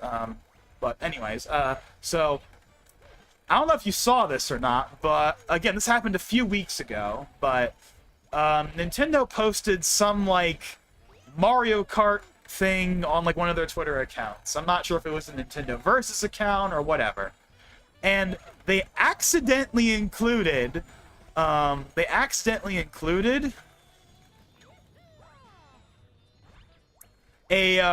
picture of an updated battle mode icon for Mario Kart.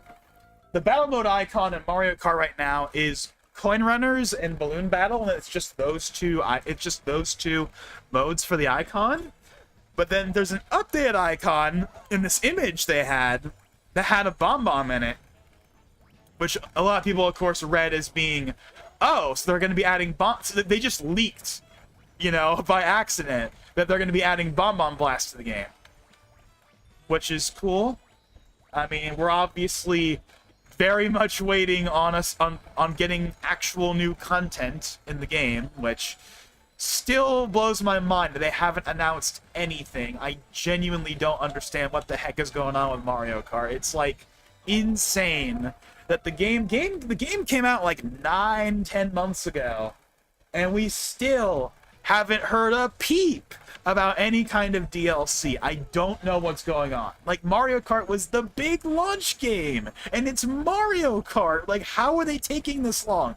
Like, Mario Kart 8 got DLC announced, like, within months of it coming out. Like, there was the Mercedes-Benz stuff that we knew about before launch. But, like, the first, like, proper DLC, you know, that had, you know, Link and stuff, like, that was announced in, like, August. That was like 3 months after the game came out, and we're like 9 months after launch, and there has been nothing, absolutely nothing, outside of some quality of life updates. Nice quality of life updates, for sure. They added some things that should have been there in the first place, but we're still waiting on like a big DLC update, you know, new tracks, new characters, you know, big new refinements. We're still waiting on that, and for some reason, they just refuse to talk about it, and I don't know why they won't just announce it already.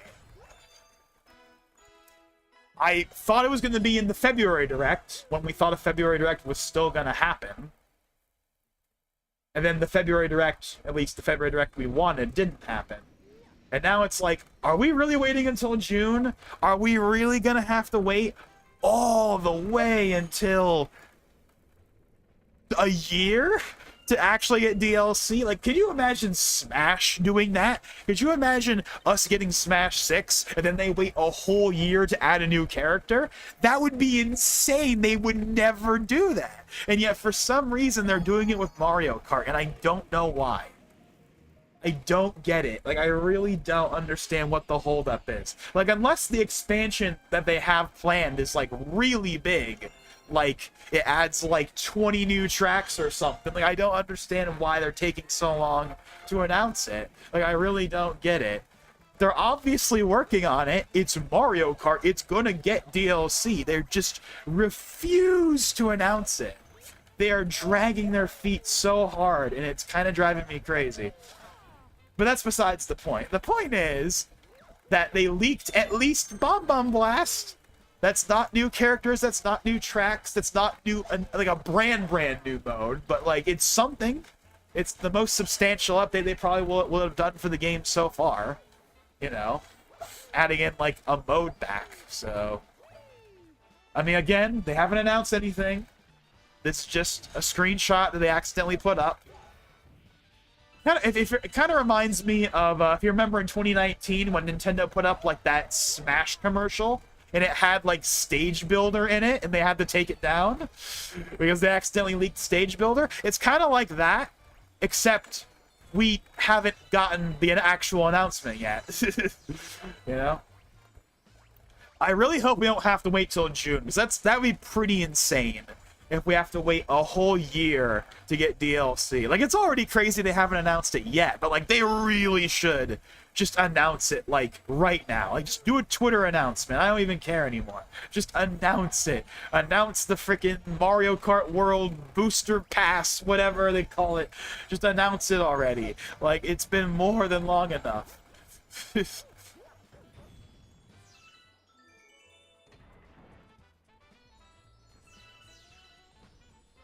But anyways, so yeah, that new mode is probably coming. I mean, it has to be coming. It wouldn't be in the screenshot if it wasn't. No announcement yet, but at least we know that is coming. Give it to Mario Kart World Deluxe. Man. Mario Kart World Switch 3 edition in like 8 years. Yeah, I really don't know what the hell is going on with that. Like, come on, like maybe they didn't want to reveal it too early because of all the controversy because of the $80, but like, it's been long enough that doesn't matter anymore. Like, people just want content now. Like the price, we're like over the $80 thing. Like, that doesn't matter anymore. Just announce it already. Like, I don't know. But anyways. Alrighty, okay. Moving on to something a little different now. This is actually something that happened relatively recently. PSSR, quote, 2.0 has a system-level toggle on PS5 Pro for the 2 people that have one. Well, the point is, if you have a PS5 Pro, every game that used PSSR before, you can now just manually upgrade it, essentially, with the toggle. So that's cool.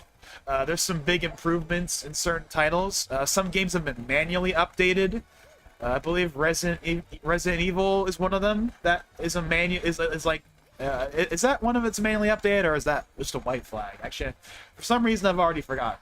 But I know at least 1 or 2 of them are getting like actual bespoke patches, and then like some of the other. I think FF7 Rebirth is a bespoke patch.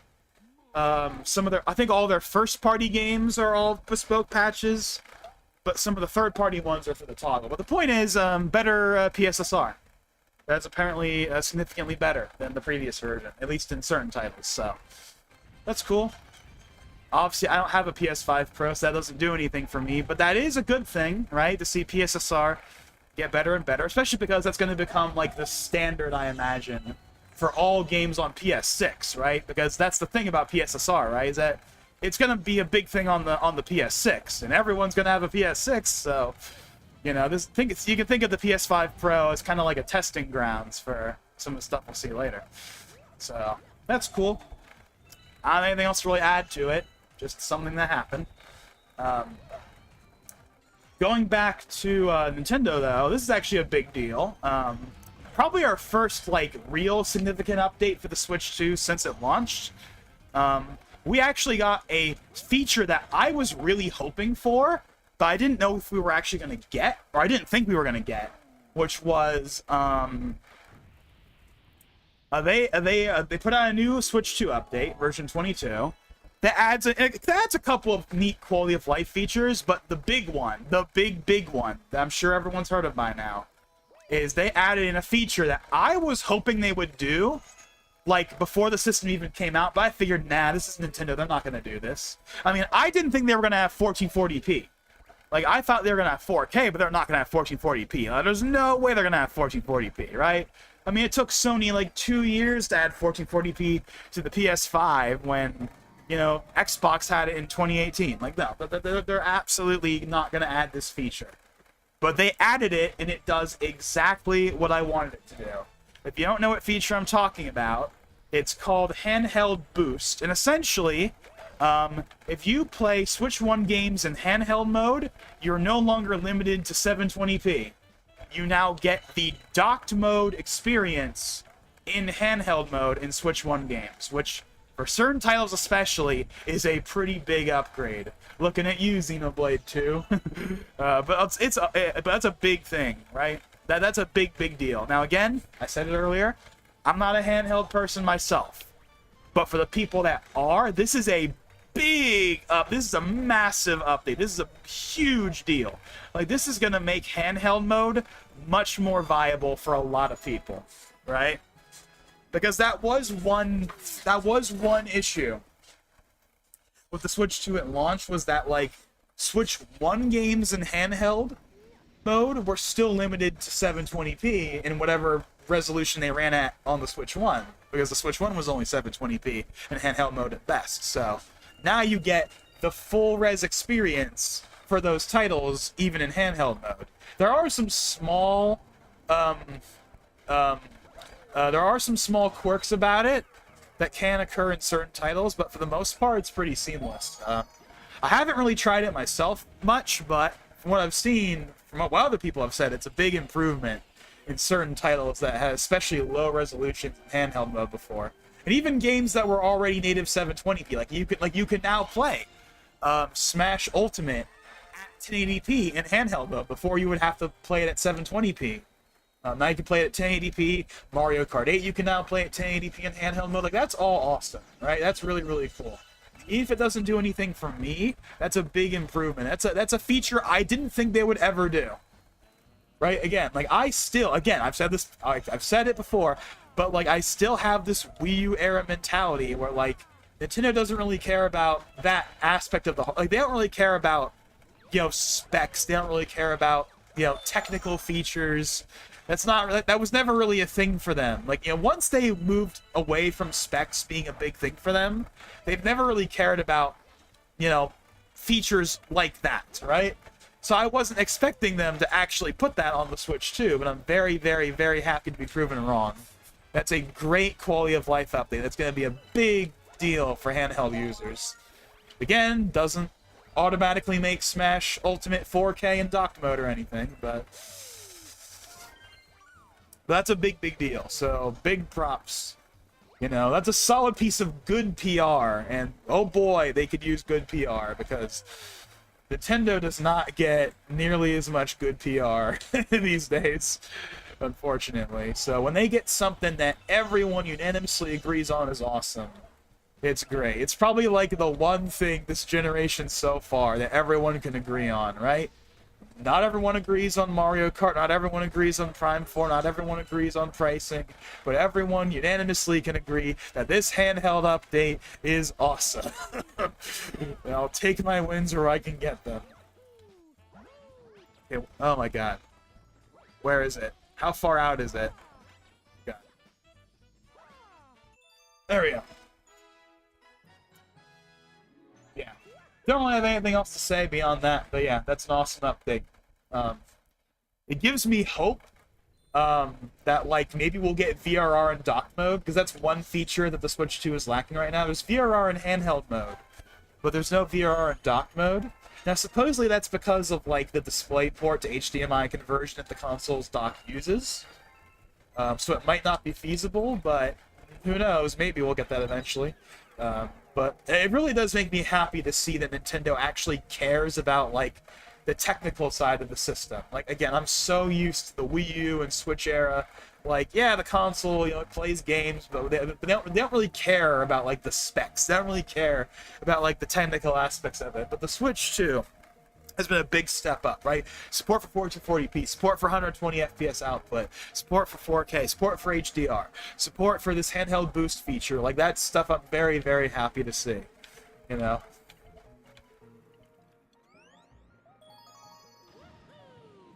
Alrighty then. So, oh yeah, so we talked about PSSR. Well, that's an upscaling update that people are pretty happy with. But there's also been another upscaling update recently that, unless you've been living under a rock, you are very aware of at this point. Although it's not really about upscaling, it's more just something that happens to have the same name as the upscaling. And of course, that would be DLSS 5. When was this revealed? Like a week or two ago at this point? I think it's been like almost 2 weeks now. And yeah, unless you're living under a rock, you will know that didn't go down very well. It's been ripped apart, torn open, the famous screenshot of Grace, the side-by-side. It's not just that, but that's like the poster child of, like, DLSS 5. It's that Grace screenshot. And people have not stopped talking about it since. And then NVIDIA put out, like, a statement, and then Capcom put out a statement, and other developers put out statements, and it's been this whole thing. It's a whole thing. It's a whole thing. Like, what is it really? Is it a filter? Does it change the polygons? Does it change whatever? It's this whole freaking mess. I mean, at this point, it's kind of what's been said's already been said. but here's the thing, right? I personally don't care that much, all things considered. But obviously, a lot of other people very, very, very, very, very much care. Like the reception to DLSS 5, at least as it's being presented right now, with the side by sides we've seen, has been, I think it's safe to say, like overwhelmingly negative. Like I'd have to like look and see what like if I looked on the Resident Evil video with the Grace side by shot, like that video that has like 1 million views or whatever, like I should see what the like to dislike. I want to look. What is the like to dislike count on it? I'm very curious. Now obviously, obligatory disclaimer, how obviously the real dislike count we won't really know for sure. This is based on the plugin, but you know, it's what we got. Here we go. This is the announcing DLSS 5. Oh man, this is worse than even I thought it would be. You wanna know how bad it? Oh, at least the supposed count is. The supposed count. Again, this is extrapolated from the plugin. This is not 100% official, but this is as good as we're gonna get. This is from this has 2.3 million views, 18k likes, 100k dislikes. That is like Switch expansion pack numbers. That might actually be worse. I don't think we've had something gaming related be disliked that much, I think, since then.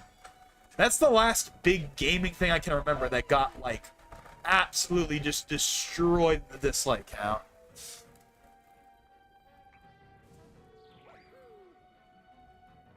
And then Digital Foundry did a video on it, and people were not happy with how they covered it. And then they put out a Q&A kind of as a response or whatever.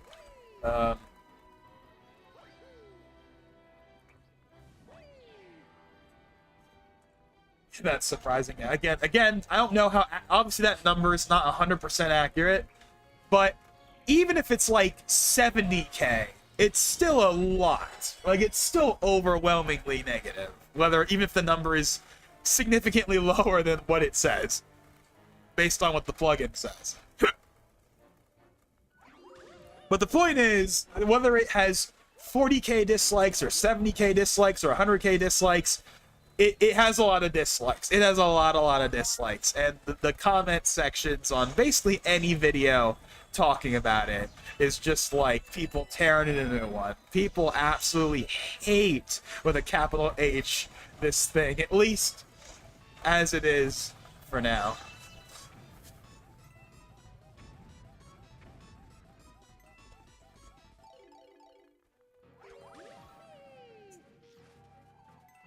I think it'd actually be more because it's for people with the plugin, I think.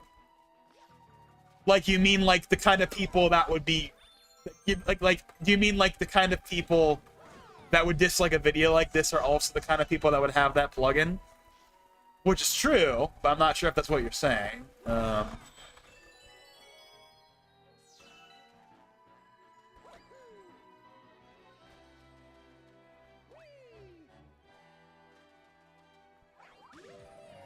yeah, so... Yeah. Went over really poorly, is the point. Now, here's the thing, right? Obviously, there's the Grace screenshot, and look, even for me, like, as someone that doesn't really care that much about all this, like, it's hard to not see the AI in it. Like, it's hard for me to like look at that shot, the side by side, and not see the, like, you know, hot singles in your area surrounding it or whatever. Like, it's hard to not see, like, all the stuff that it's hard to not see it. Like, I can't not see it either. However, I don't think that's true for all of them. I haven't seen a ton, but I know I saw some of the Starfield ones. I've seen some of the other ones, and I think in some of them, it arguably looks better. Arguably. But when it looks fake, it looks fake. That's the big issue, is it looks fake. It looks AI. That's the whole talk, right? At least for some of them, right? It doesn't look natural. You could just, the lighting doesn't look right. The faces don't look right. You know, even if it's technically more detailed, it doesn't look like how it should, right? That's the big criticism. And obviously AI right now is the big boogeyman, right? Like people, if something even mentions AI, it will get destroyed no matter what it is. So this has the disadvantage of involving AI and also just looking like the AI stuff that people really don't like. So it's kind of like a 2-for-1 knockout there in favor against DLSS 5.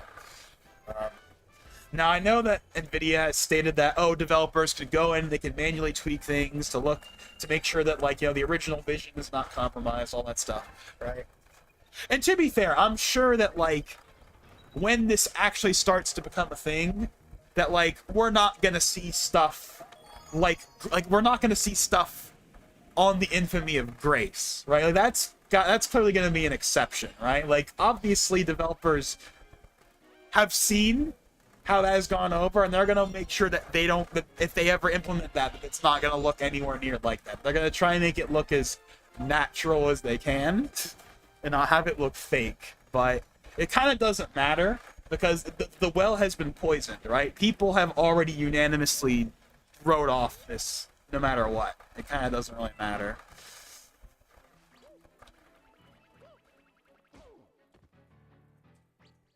It doesn't matter what Jensen says. It doesn't matter what NVIDIA as a whole says. It doesn't matter what developers say for or against it. It doesn't really matter. The internet has decided that they hate this.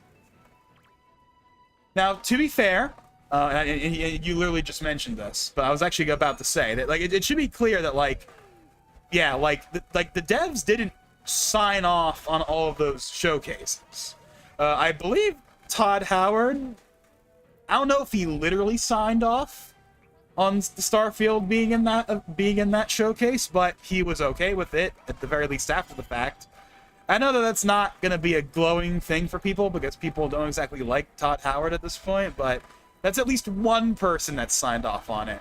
But other developers haven't. So, like, yeah, I believe, Capcom said that, like, or at least the Capcom devs, the people that actually made the game, like, they didn't sign off on it, but maybe, like, you know, obviously the higher ups, maybe they did. I don't know.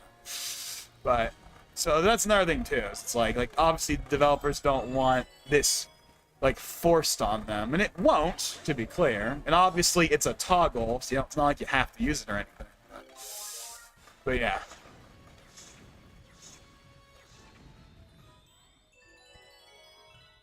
Yeah, I cannot imagine that the Requiem team was too happy about that whole thing. Because they're basically the center of it. Like, that's the only one anyone really talks about. Like, yes, there are the other comparisons, but, like, again, Grace really is, like, she is, like, the poster child of this entire controversy. It's just that image, that side by side. Like, that is like 90% of the backlash is just that one image. Because the other ones look better than that, and they're not as bad, and also people don't care as much about the other ones. Oh my god. I think if they just named it something other than DLSS 5, it would have helped. Yeah, I think it definitely would. That's the same problem that frame generation had. Remember when NVIDIA announced, like, DLSS 3 frame gen? Remember when that was really controversial? Now, obviously, that's for a completely different reason than this is controversial, but, like, I remember at the time people saying, you know, the fake frames, as people call it, right? The fake frames. That wouldn't matter as much if they just called it something different. If they called it, you know, DLSS stands for dynamic, like deep learning super sampling, right? Because like it's a scaling thing. That's what DLSS at its core, at least, is supposed to be, is the upscaler. That's the main part of DLSS, at least the main part that people care about, right? But if they had called it, you know, DLFG, you know, deep learning frame generation, right?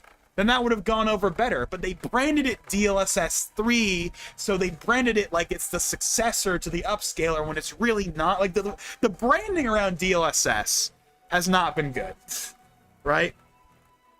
And to be fair, AMD has done the same thing, where like they FSR 3, FSR 4, but it's not just the upscaler, it's also like other stuff. Like they really should just call it something different. Like have DLSS and FSR just be the upscaler, and then call the frame generation and the ray reconstruction, all the other stuff, call that something different.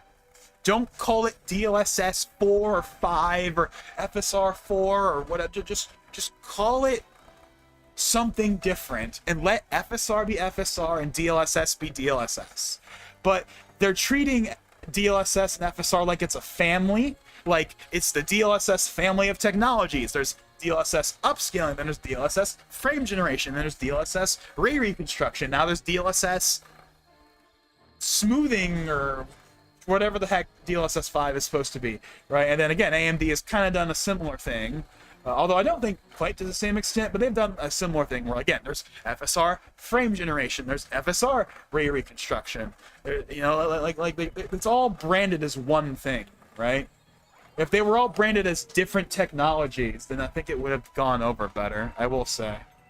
Now, to be clear, I think that at least this specific one, like the DLSS 5, that definitely would have still been controversial even if they had called it something else.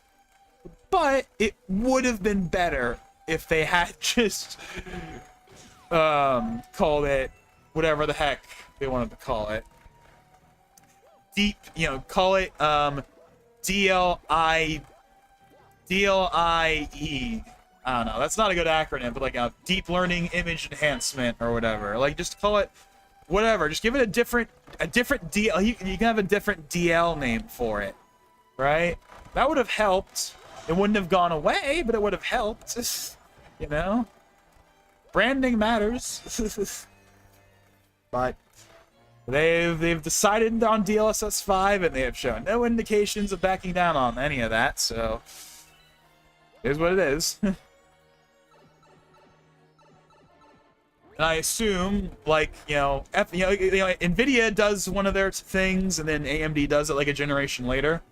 So I'm sure AMD will have their own equivalent of DLSS 5 at some point, and then people will complain about that. Especially if things haven't really been improved. But the main reason why I don't really care too much is just that, like, you don't have to turn it on, right? Like, DLSS is an optional technology, right? You don't want the frame generation, you don't have to use it. You don't want the look of what DLSS 5 may or may not do to a game. Just don't use it. And they can't ever make DLSS mandatory because DLSS, at least DLSS, only works on NVIDIA GPUs, right? Whereas FSR and XeSS work on everything. So it's impossible for a developer to force DLSS 5 on a game. They literally will never be able to do that. So I'm not worried about that at all, right? Even though that would never happen anyway, but like even in this theoretical future where it could, it wouldn't. Because you can't run it on the now maybe you could argue, oh, okay, but maybe like you can't run DLSS 5 on everything, but you can run the AMD equivalent when that happens on everything, and that'll have the same issue, supposedly. But I don't know. And again, this is just all speculation and whatever. But yeah, so DLSS 5. The most unpopular thing NVIDIA's done since the last couple of unpopular things they've done. It's kind of just another one to add to the pile. I will say, however, that this makes frame generation look like nothing. I feel like people are way more passionate about this than frame generation, right? And I think that's because people are just really anti-AI right now. Like at least, like, in the online circles that, like, that I view, people are, like, extremely anti-AI. That is like the default opinion, essentially, is like anti-AI. It's kills creativity. It's bad for artists. All that stuff. That is very much how it is right now. So anything that has any kind of AI at all is, highly, highly scrutinized.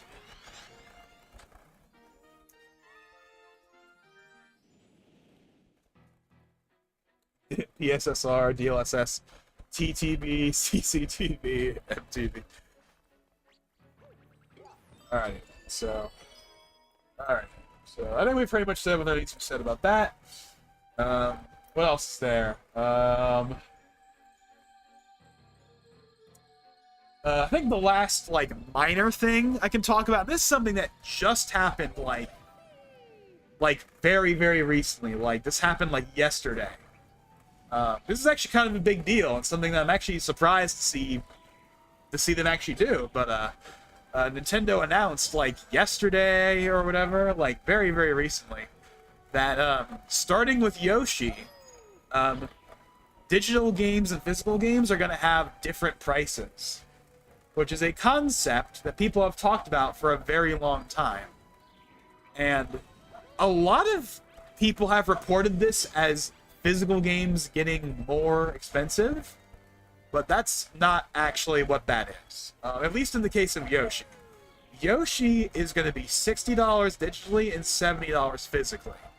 Now that is a price decrease because every Switch 2 game so far has been $70 as the baseline, whether it's physical or digital, because $70 on the Switch 2 is equivalent to $60 on the Switch 1. 70 is the new $60. So Yoshi would have been $70 digitally before this announcement. It was never going to be $60. There are no more $60 games on Switch 2, at least from first-party franchises anyway. They're all $70 by default, with Mario Kart being the lone and hopefully only game that's $80, at least still. Maybe they'll lower that. Maybe they'll retroactively lower it to $70 at some point, but it's still $80 as of right now. But yeah, so I think this is a good idea. It's something I've heard people talk about. I've heard people talk about this for forever. Hey, you're getting less with digital, and you don't. It's you should get you should be able to pay less for it.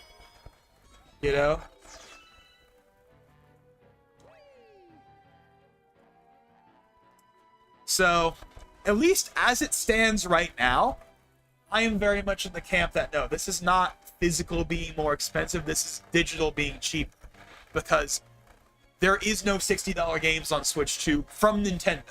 There are $60 games from other companies, or even some that are less than that. I only saw it just recently that apparently Square lowered the price for FF7 Remake and Rebirth on all systems, whether it's PS5, Xbox, Steam, or Switch 2. Part 1 is $40, and Part 2 is $50. That's crazy. That's really cool. I'm so used to these ports being full price, no matter what. But wow, Square actually. But I was wow, Square. That's a very smart move on Square. That I think is gonna help the Switch 2 versions of those games. I think a lot. The fact that they're $40 for Part 1, $50 for Part 2. That's really good. That's pretty solid. That's and it's on all platforms. It's not just the Switch 2. It's the Xbox versions are that, the Steam versions that, the PS5 versions of that. But that's really cool. That's really cool. It's something where I was very, very surprised to see. And that's not a sale price. That's not it's $40, $50 right now. No. That is the new permanent price tag. They permanently lowered it on all platforms by $20, $30. That's really cool. But anyways. What was I talking about? But yeah, so basically, here's what my expectation is for prices going forward. Fire Emblem, when that comes out later this year, that will be $60 digital, $70 physical. When Splatoon Raiders comes out, same deal, $60, $70. It's pretty simple, right?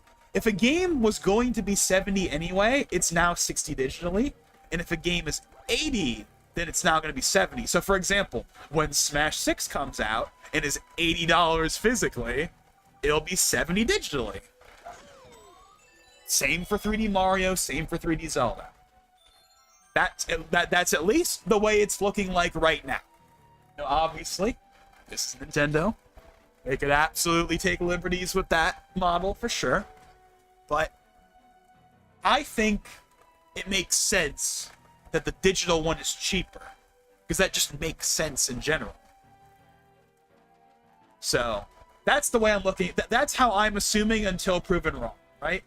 Maybe I'll be proven wrong later. Maybe Smash will come out and it'll be $80 no matter how you buy it.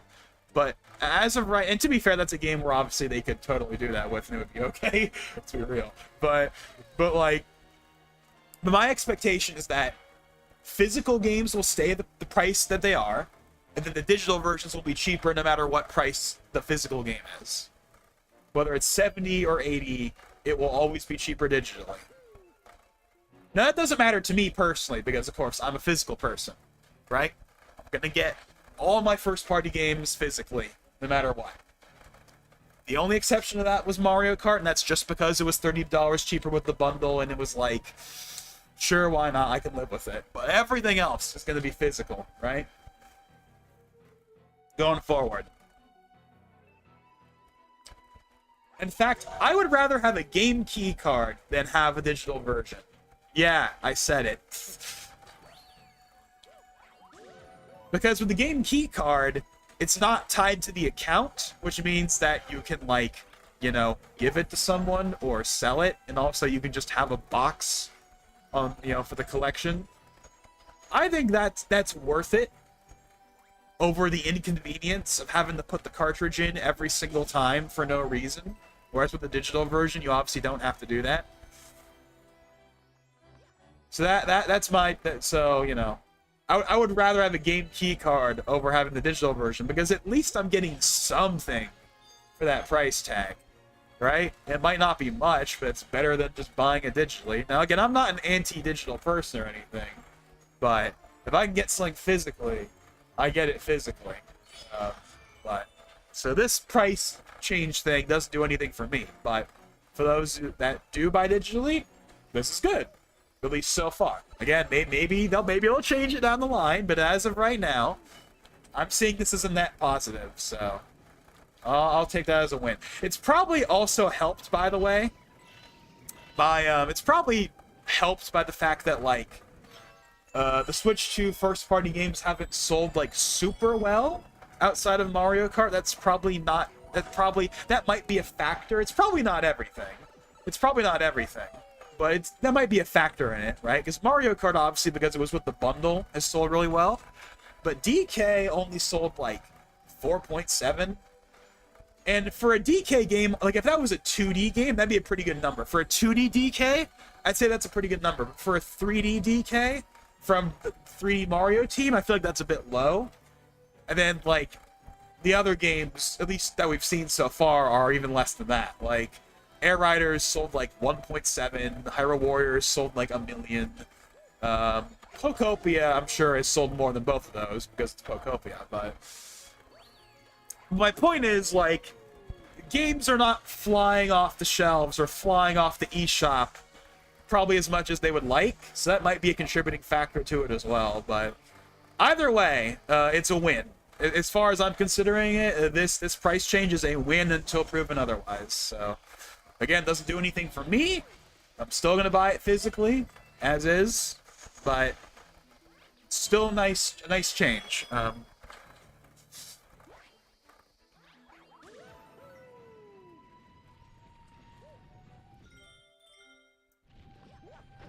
Alrighty then, so I think we've now finally gotten through all of the topics I have written down, with one big exception. There is one topic I have not talked about yet. And it's a topic that's pretty big. At least it's supposed to be pretty big, even though it doesn't feel like it. I feel like 10 or 15 years ago, this would have been massive, but because of, well, reasons we kind of already talked about earlier, it doesn't really feel like it. But the last thing I have here on the docket is, of course, I believe it was March 5th 6th. I forget exactly when. But earlier this month, of course, Phil Spencer left, right? And we talked about that in the last Galaxy stream that Phil left.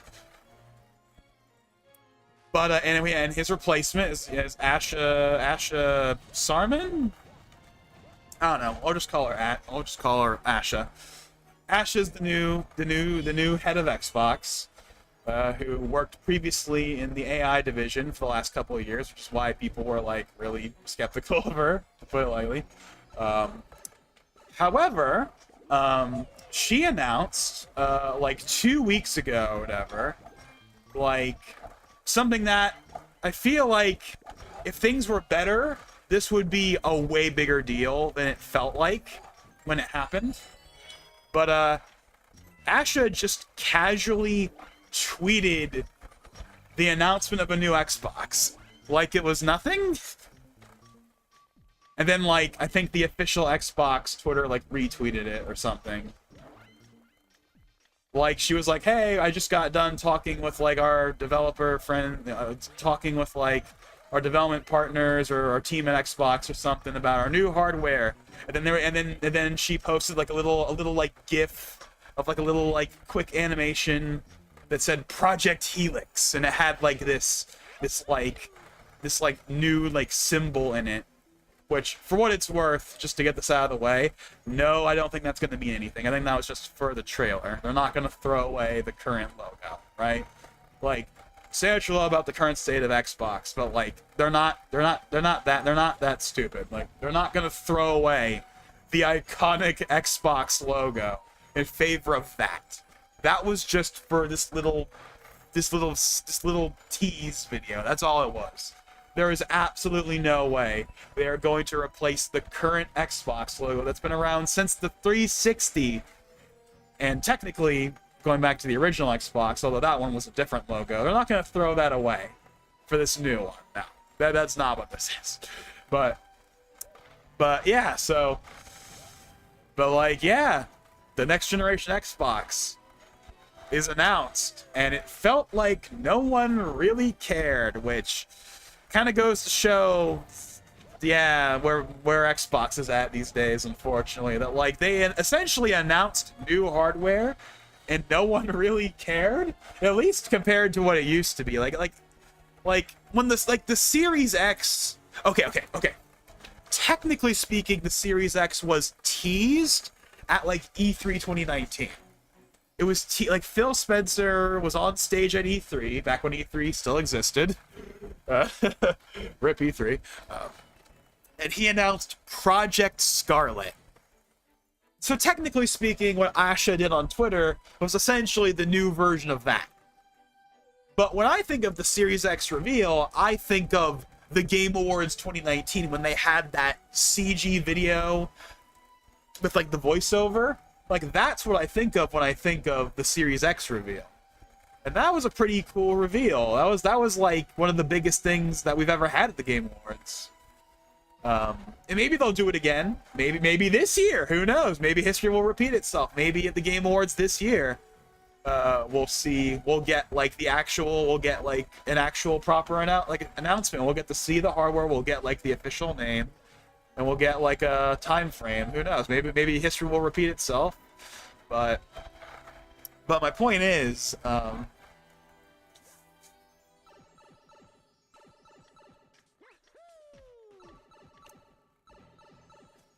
the planet you're on looks like an OG Xbox. Yeah, I noticed it. I wasn't gonna point it out, but yeah, look at that. Look, it's the X. And it's green. It's kind of funny how that lined up. There's an X on this planet, on this green planet. It's kind of funny how that lined up.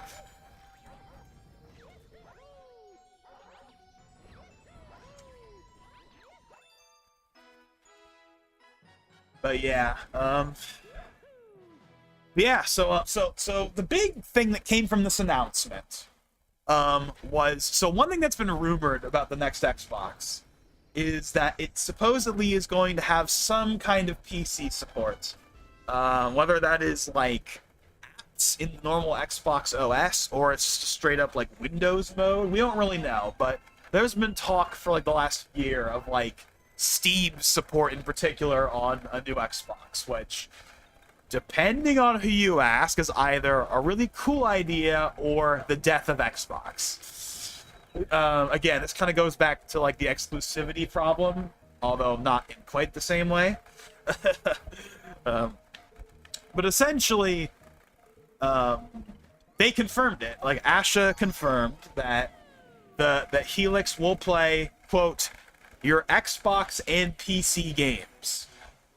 But we don't know what that really means yet. Now, a lot of people just took that as, oh, so this is a pre-built PC, essentially. That has an Xbox sticker slapped on it. I don't think that's actually true. I don't think that's true at all. I think here's what I think it's gonna be. I think what it's gonna be is it's gonna be like the Xbox OS, but it's going to have like a Steam app and an Epic Games Store app and like a GOG app that you can download. And then that's how you'll get your PC games. I don't think they're going to just literally let you like run Windows on it, because that's like the dream for some people. It's like you're just going to be able to boot into like a Windows mode. You can just use it as like a normal desktop.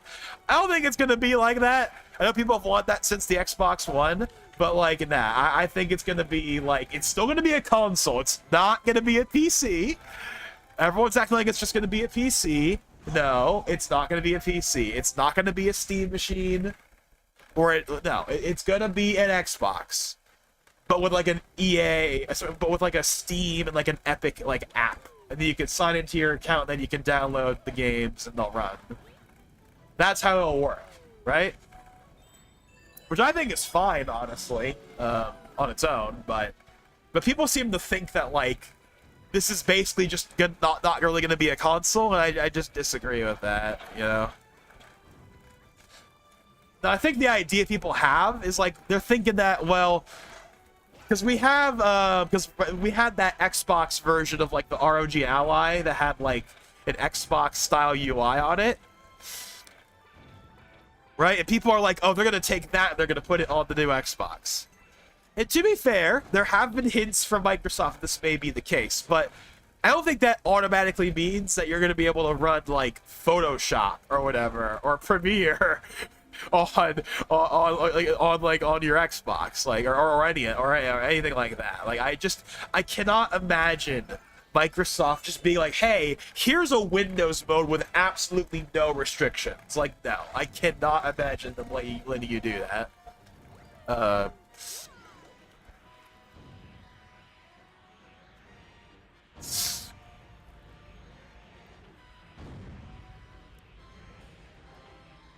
But here's the main conundrum with this whole thing, right? Whether or not you think that having PC game support is a good thing or not, there is one thing that people have seemingly come to a consensus on, right? And that is the price.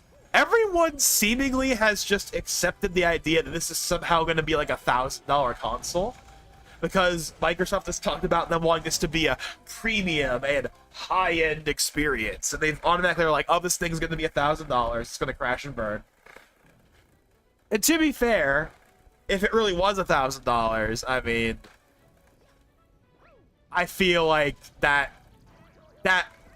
kind of would be suicide. See, that's the reason why I don't know if I really buy that, because like I know Microsoft for like forever now has been like, we don't really care about the hardware sales. We just care about getting Game Pass and game sales. Like, as long as you're playing our game, we don't care what you're playing it on. Like, I know they've been saying that for years, but like, there's a limit, right? Like Xbox sales are okay. Like, imagine if Sony had done this. Like, imagine if the PlayStation 6 was $1,000, right?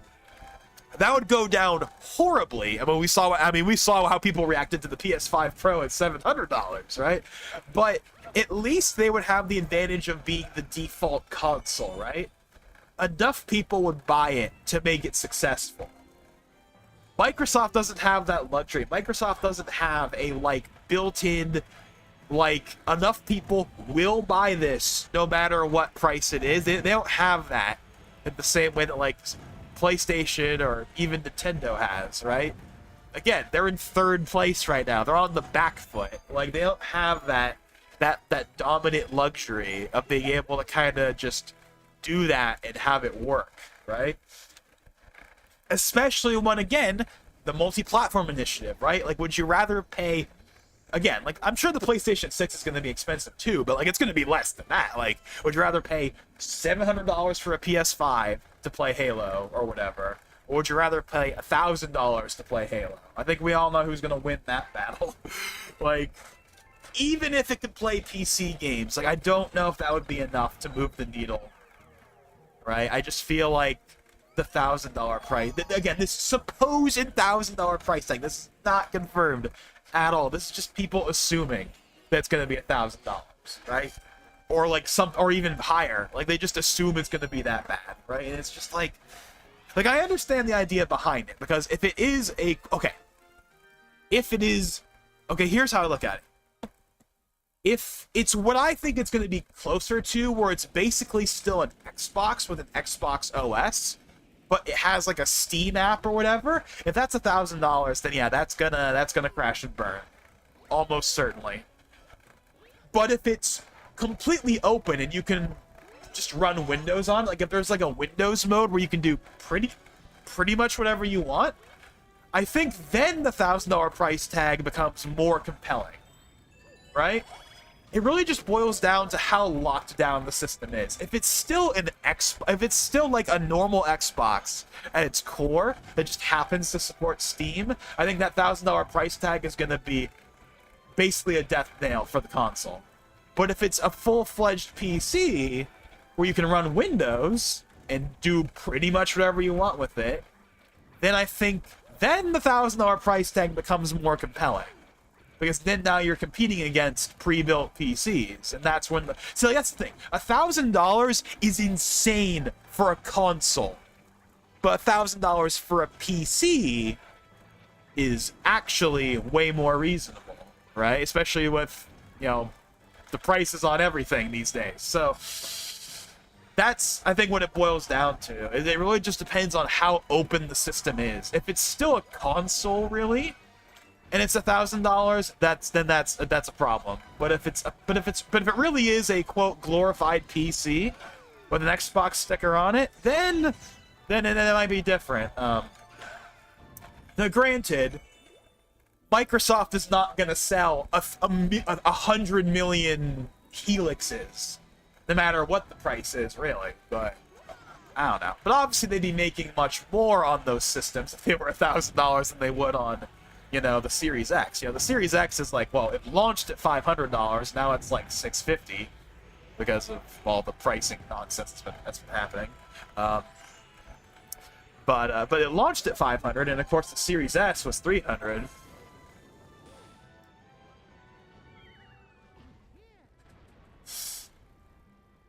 I was thinking about that earlier, how baked into each other's the OS will be. Yeah, and yeah, that is really the big thing. Like, is it gonna be an Xbox with a Steam app, or is it going to be or will there be an option to let you use Windows? Like to be clear, there will still be an Xbox UI. Let's make that clear. There will still be an Xbox UI, like by default, but like the option, kind of like how right now on the Series X there's a dev mode toggle. That you can enable dev mode, that then you can install like homebrew and emulators and stuff. Like, I'm thinking that, but just like on a way bigger scale, right?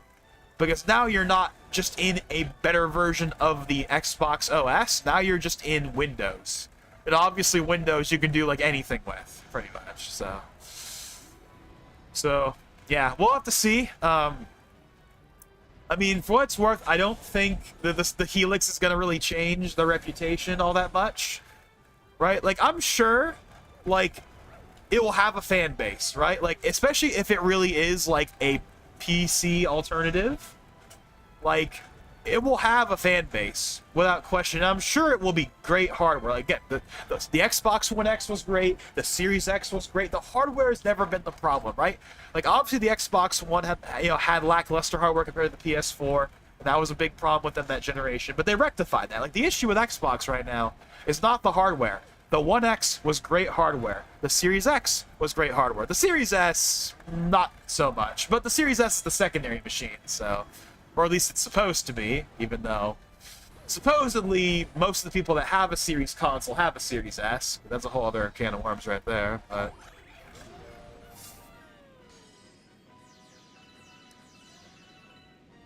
Yeah, release it with Windows 12. You know, speaking of Windows 12, I really wonder when, like, it's kind of odd that that hasn't been announced yet, because I remember people were talking about Windows 12 in, like, 2024, that never happened, and then in 2025 it didn't happen, and in 2026 there's no sign of it happening. I mean, not that we need a Windows 12.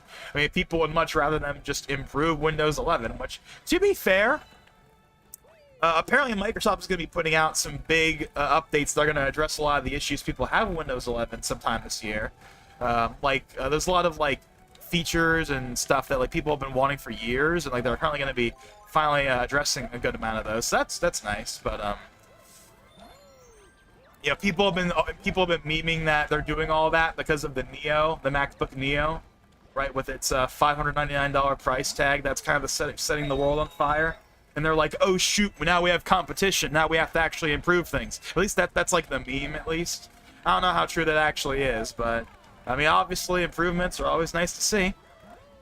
It's also been happening on Xbox, by the way. This is another thing that's kind of interesting. This happened like after the Project Helix announcement, but like there was an announcement of like a new update for Series X that adds in, like, for the first time in what feels like forever, like actual new functionality.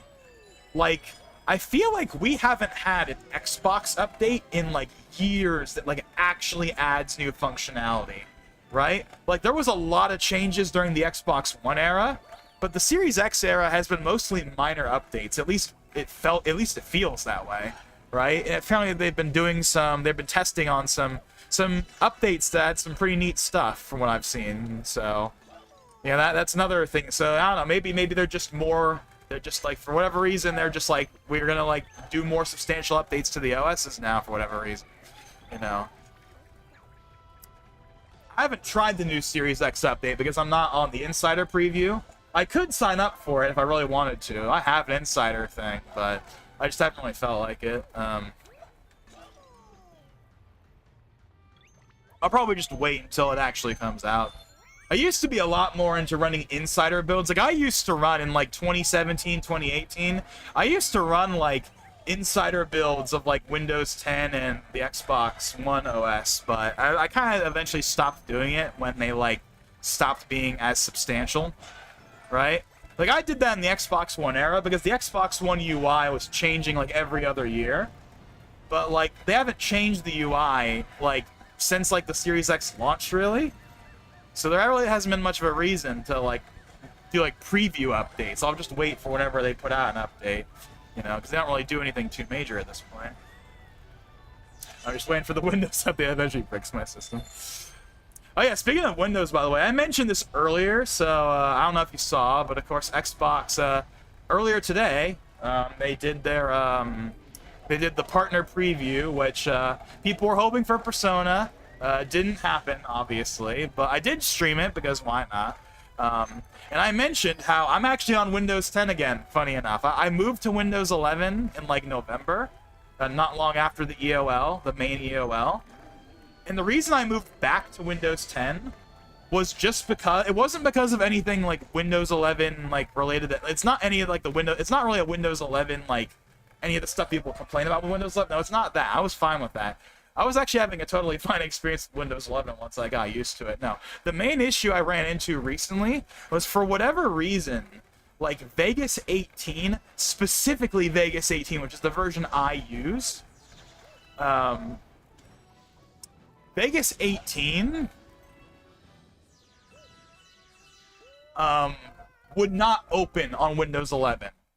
Like, there was already an issue where it wouldn't open every single time, but there was a workaround where you could just go into Task Manager, and you could just close it, and then you'd click it on and again, and it would work every single time. So there was an easy workaround, so it wasn't a big deal. But now on Windows 11, at least recently, like, Vegas 18 would not open no matter what. And the old, like, trick didn't work anymore. And that's a big problem because that needs to work. Now, newer versions worked fine. The Vegas 22, which is the newest version I have, but I don't use it. I have it through Humble Bundle. I have all my keys through Humble Bundle. But I only use 18 because that's like the Goldilocks version where everything that I use works well with. It's just the version I prefer using, at least for right now. Version 22, though, works just fine on Windows 11, but for some reason 18 isn't. So I was just like, you know what, I'm going to reinstall Windows 11, and then I was like, you know what if I go back to Windows 10, just for the heck of it, because the ESU still lasts for like 6 more months, right? Like, Windows 10 doesn't go really actually EOL until like October of this year. So what if I stay on Windows 10 for just a little while longer, and then finally, in October, we'll move over to Windows 11 permanently, for real this time. And hopefully, you know, that weird issue with 18 is gone. I think I might even know what caused it. I think what might have happened, because I did a reinstall of Windows 11 recently.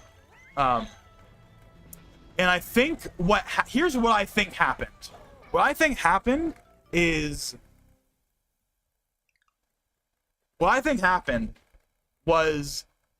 when I used Ninite, which is a program you can use to like install a bunch of programs at once. It's really convenient. Like, I had a bunch of like C++ redistributables that were installing at the same time, and I think that messed up Vegas. Because there's been issues with Vegas when it comes to redistributables sometimes. So I think that's what the issue was. So if I had just reinstalled Windows 11 without all those redistributables and just let it install the default one and just didn't change it, it might have been okay, or at least as okay as it was before all this. But you know what? What's the harm in going back to Windows 10, right? Obviously, everything is still supported. All the programs are still supported, obviously. So there's not, so what's the harm, Because, I mean, Windows 10's only going to be supported for so long anyway, so I may as well ride it out all the way. I mean, that was my original plan in the first place. I was originally going to ride out the ESU updates before moving. The only reason I moved earlier was because I was having issues with like Media Player with HEVC, which for the record is still a problem, but you can just use MPVHC or MPCHD, I should say, and that fixes the issue, and it's not a big deal. So yeah, basically I'm on Windows 10 probably until October, and then I'll actually move over for real this time, but we'll see. There are some things on Windows 11 I do miss. For example, the second monitor support was better on Windows 11 because the refresh rate would actually be better. Because one problem with Windows 10 is like even if you have the monitor set to like 120 hertz, like all the animations would still be 60 hertz. Like the mouse cursor would be 120, but like the movement in the windows would still be 60, and it was kind of annoying. But Windows 11 fixed that. Windows 11 has better like high refresh rate support when you're using multiple monitors, so that was a nice thing I liked. And I did like the overall like aesthetic overall, but like I didn't mind Windows 11. I had my issues with it in the past, but Windows 11 now has fixed most of the issues I had.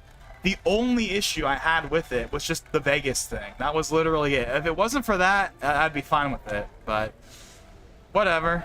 We're back on Windows 10 for now. We'll move to Windows 11 again eventually. And I think I know what the problem was that caused it in the first place. So, and I'm going to have to move past Vegas 18 at some point anyway. I know I can't hold on to it forever. I'm thinking Vegas 23 might be the version where I finally move. Because Vegas 23 is a substantial upgrade over 22 from a UI perspective. And that, because there are complaints I've had with like 19 through 22 that like are fixed in 23. So I'm thinking that might be the version where I finally abandon 18. But we'll see. I might not have a choice if it continues to have issues in Windows 11. But the thing is that, like, there's really no reason for it to have issues. Because, like, Vegas 18 is not some old, ancient program. It came out in 2020. It was last updated in May of 2021, which was, like, the month before Windows 11 got revealed. So it doesn't have, like, Windows 11 official compatibility or whatever. But like, there's no reason why it should have issues, you know. And for some reason, it has.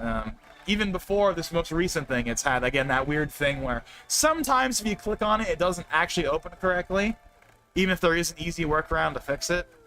Whereas on Windows 10, it works every single time. Windows 10, you click that icon, it opens every single time without fail. So, may as well stay on the version of Windows where it works every single time, as opposed to the version where it works most of the time. At least while I can. Anyway. Okay, where the heck is this last star? I'm already at the end here. That's the boss fight right there. Did I already miss it?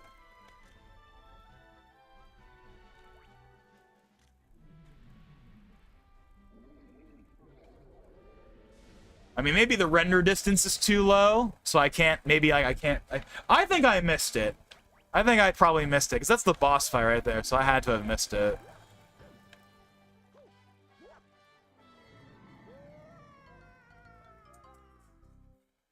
I think I slept through it, lol, didn't really care for the answers anyway.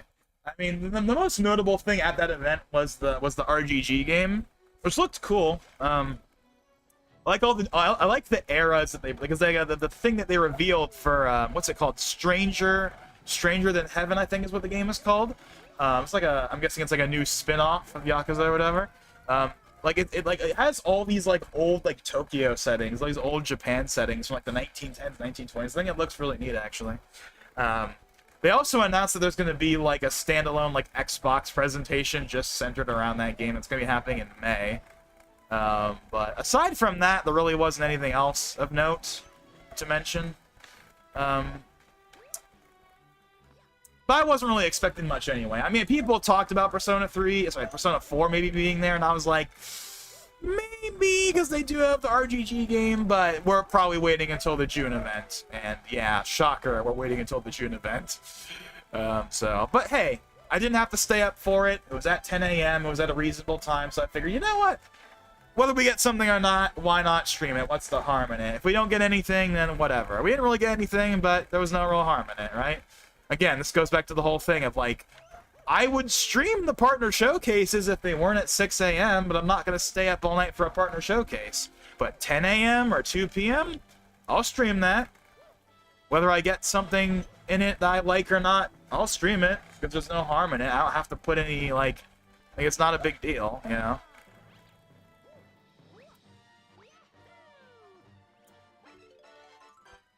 I do like that Microsoft does all their events at 10 a.m. That's been a thing for a very long time. That goes back to E3, like 10 a.m. All of their events are 10 a.m., which I'm very, very thankful for. I mean, 2 p.m. would be better, but 10 a.m. is totally fine, because I can just wake up a little early, because I wake up at, like, you know, 10, 11, 12, depending on what it is. So it's like, you know, 10, so, you know, just wake up at like 9, 9:30. That's no big deal. That's totally fine.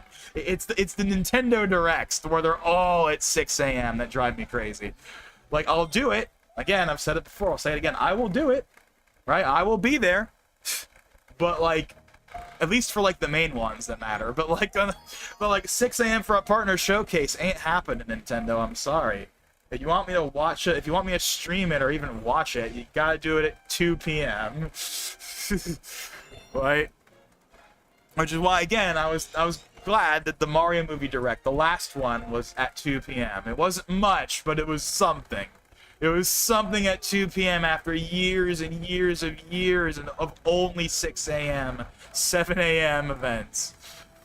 Like, come on, throw some of us Westerners a bone already.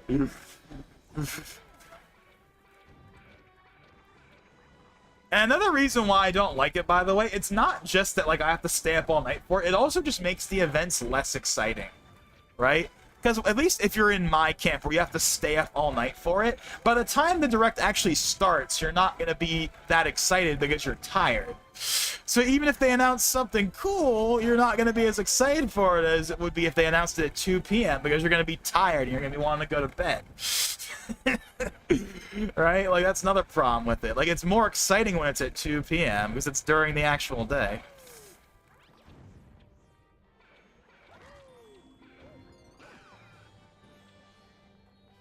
One of these days, we'll get an actual regular direct at 2 p.m. again. One of these days. Like, I'm telling you, like, Smash Ultimate, if they announced that at 6 a.m., it would not have been nearly as hype. I mean, it would have still been pretty hype, don't get me wrong.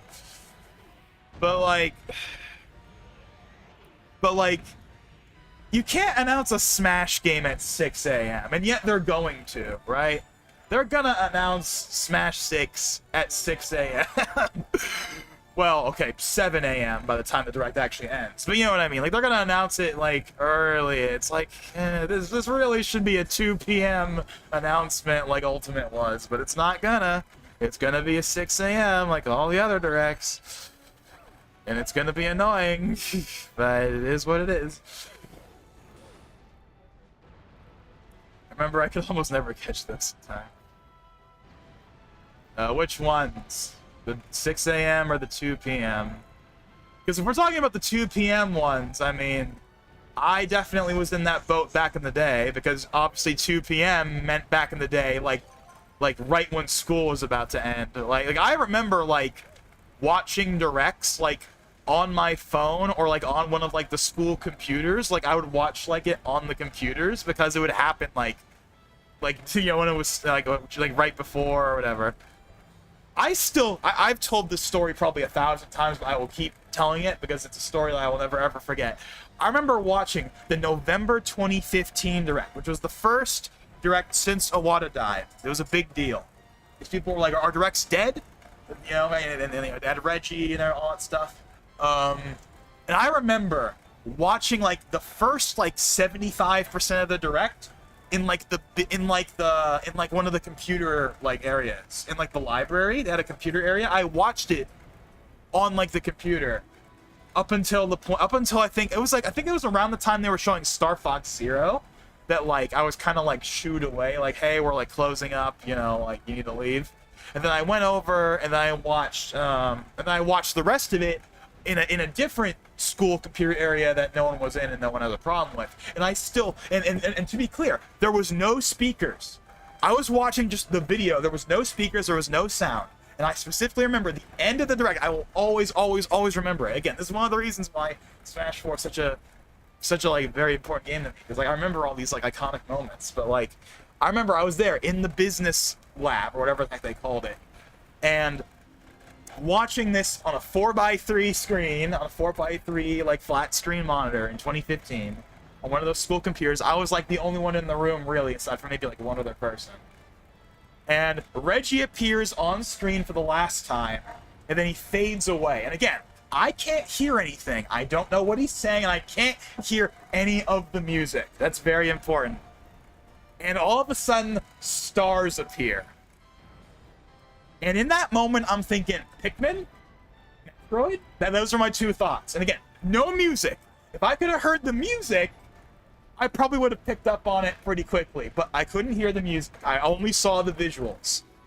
And then all of a sudden, the Smash logo appears, and I jolt my knee against the top of, like, the desk. Like, you know, obviously, I'm underneath the desk. I'm like, and, like, the millisecond the logo shows up, I jolt my like knee against, like, the bottom of the desk. Instant reaction to seeing the Smash logo. And then X, and then Final Fantasy VII. and my mind is swirling like crazy, like, no, this is not actually happening. And then Cloud walks on screen. Oh man, that was a legendary reveal right there, man. I am of the opinion that reveal is probably Smash. Like, there will never be a reveal that tops Cloud, right? Because Cloud was like the ultimate moment. It was like, we got Cloud, a character people thought was impossible. Like, people thought Cloud was freaking possible. It was never gonna happen. There's no way it would ever happen. There's too many legal things. There's bad blood. Like, there's so many, like, so when it happened, it was monumentous. None of the characters that came after that were the same, right? Right? Even Sora, right? And Sora was a big deal. I said so when we talked about it earlier. But like, even Sora felt like, by that point, we had already had Steve and Sephiroth. Like, by that point, Sora was, like, pretty reasonable. But, like, Cloud in 2015 was, like, the top of the totem pole. Like, the unobtainium. This is never, ever, ever gonna happen. And yet it did. And that was a magical moment. And it was funny enough, it was enhanced by the fact that I couldn't hear the audio. Because obviously they were playing the FF7 opening theme during that Stars part, but I couldn't hear the music because the computer lab didn't have speakers. But yeah, that was a moment though. First time I used Windows 11 years ago, I broke my trashy Dell. Got switched back. Oh, it's 6 a.m. At 2 p.m. sometimes if I was another day at school. It's Stars, Leon Kennedy, Perry, Mario. Diego, FCM05, welcome to the stream. You're joining here a bit late, but we still have a decent amount of content to get through here. We've been going now for 4 hours, 27 minutes. Honestly, I probably could be doing this a lot more than I could, if I'm being honest. I probably should be going a lot, I probably should have gotten a lot more done by now, because it's almost 2 a.m. here on the West Coast, and we still have a whole world left to go. It almost makes me wonder if I should stop right now and do, like, the last world as its own stream. Which we could do. It would be a short stream, but it'd be a stream. I don't know. I'm thinking about it, funny enough. Because my intention was that this stream was going to be the final stream of the series.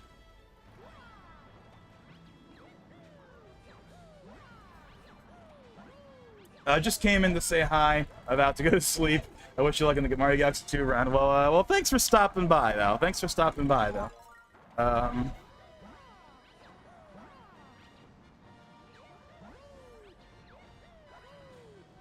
Even if it's just to pop in. Still appreciate it. But yeah, I don't blame you, though. It's 2 a.m. But thankfully, I don't have anything to do tomorrow, so I can stream for as long as I want. It doesn't really matter, but I don't know. I do kind of feel like, you know, maybe I should save the last world. I kind of feel like I should, honestly. I kind of feel like I should make the last world, the last green stars, and then finally, you know, the ultimate test and the perfect run. I feel like that should be its own stream, honestly. Because it's so late. It's like, it's so late. You know, Valentine's leaving. He's leaving now. You know, I kind of feel like at this point, this would be a good... This might be... I think I probably should stop, honestly, after this. Alright. I don't know why I keep missing this part. Okay.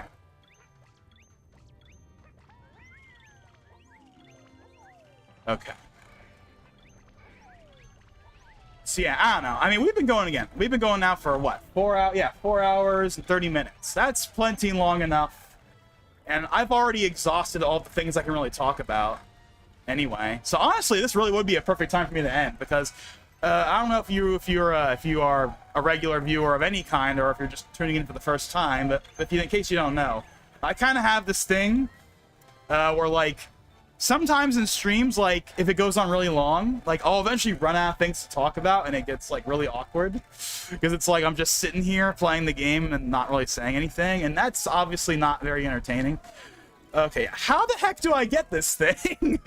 I have no idea how I'm supposed to get this. Because my thinking was that I was going to jump off from the top of the platform, but I don't think you ever go up there. I genuinely don't remember.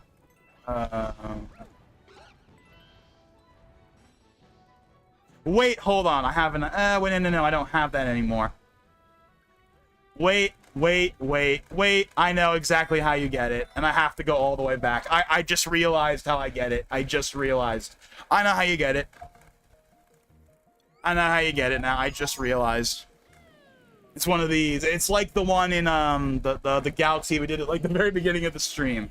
You have to keep it all the way up until that point and make sure you don't run out of any by the time you get there. right. It's one of those. But anyway, but yeah, like I really, like I've exhausted all of the topics. I think I've pretty much just now about ran out of. I've kind of done everything I can really talk about. So,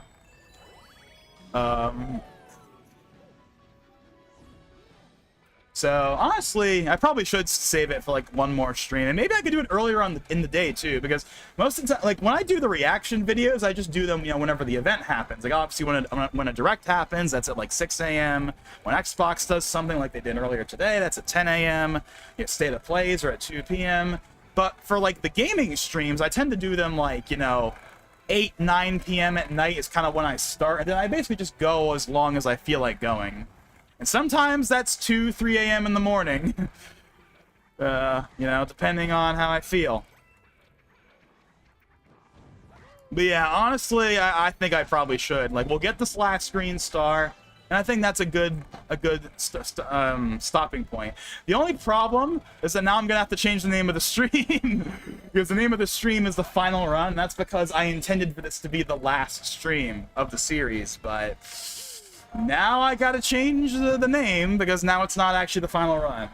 Or I could change it to the final run, but for real this time or whatever for part 6. But uh-oh. And I'll probably just rename it. And then I'm gonna have to change the thumbnail too, by the way, because the thumbnail I'm using right now has the World S background. Because again, this was supposed to be the final stream, but if part 5 is now not the final part, then now I gotta change the background to like the World 5 or World 6 background. And then part 6 will be the actual real last one. I mean, I don't know. It's not a big deal. It's just, you know.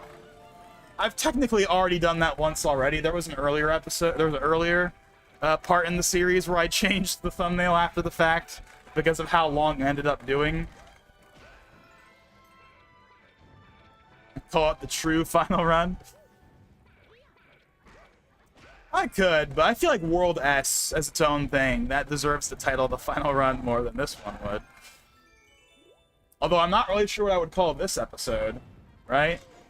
I mean, I could just call it like, you know, I don't know, because I mean, because part 4, which is the first Green Star stream, when we start doing the Green Stars, that one I called like the Green Star Hunt Begins or whatever, right? I mean, what would I call this one? The Green Star Hunt Continues? I mean, that works, I guess, but I'd prefer something better than that.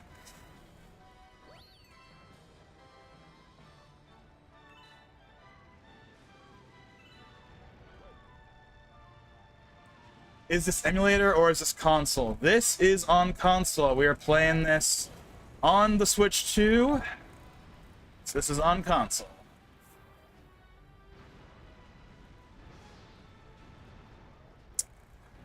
You can tell that it's the Switch version and not the original Wii version because the font is updated right here and down there. That's like the newer font. If this was the Wii version, it would have the older font for that aspect of the UI.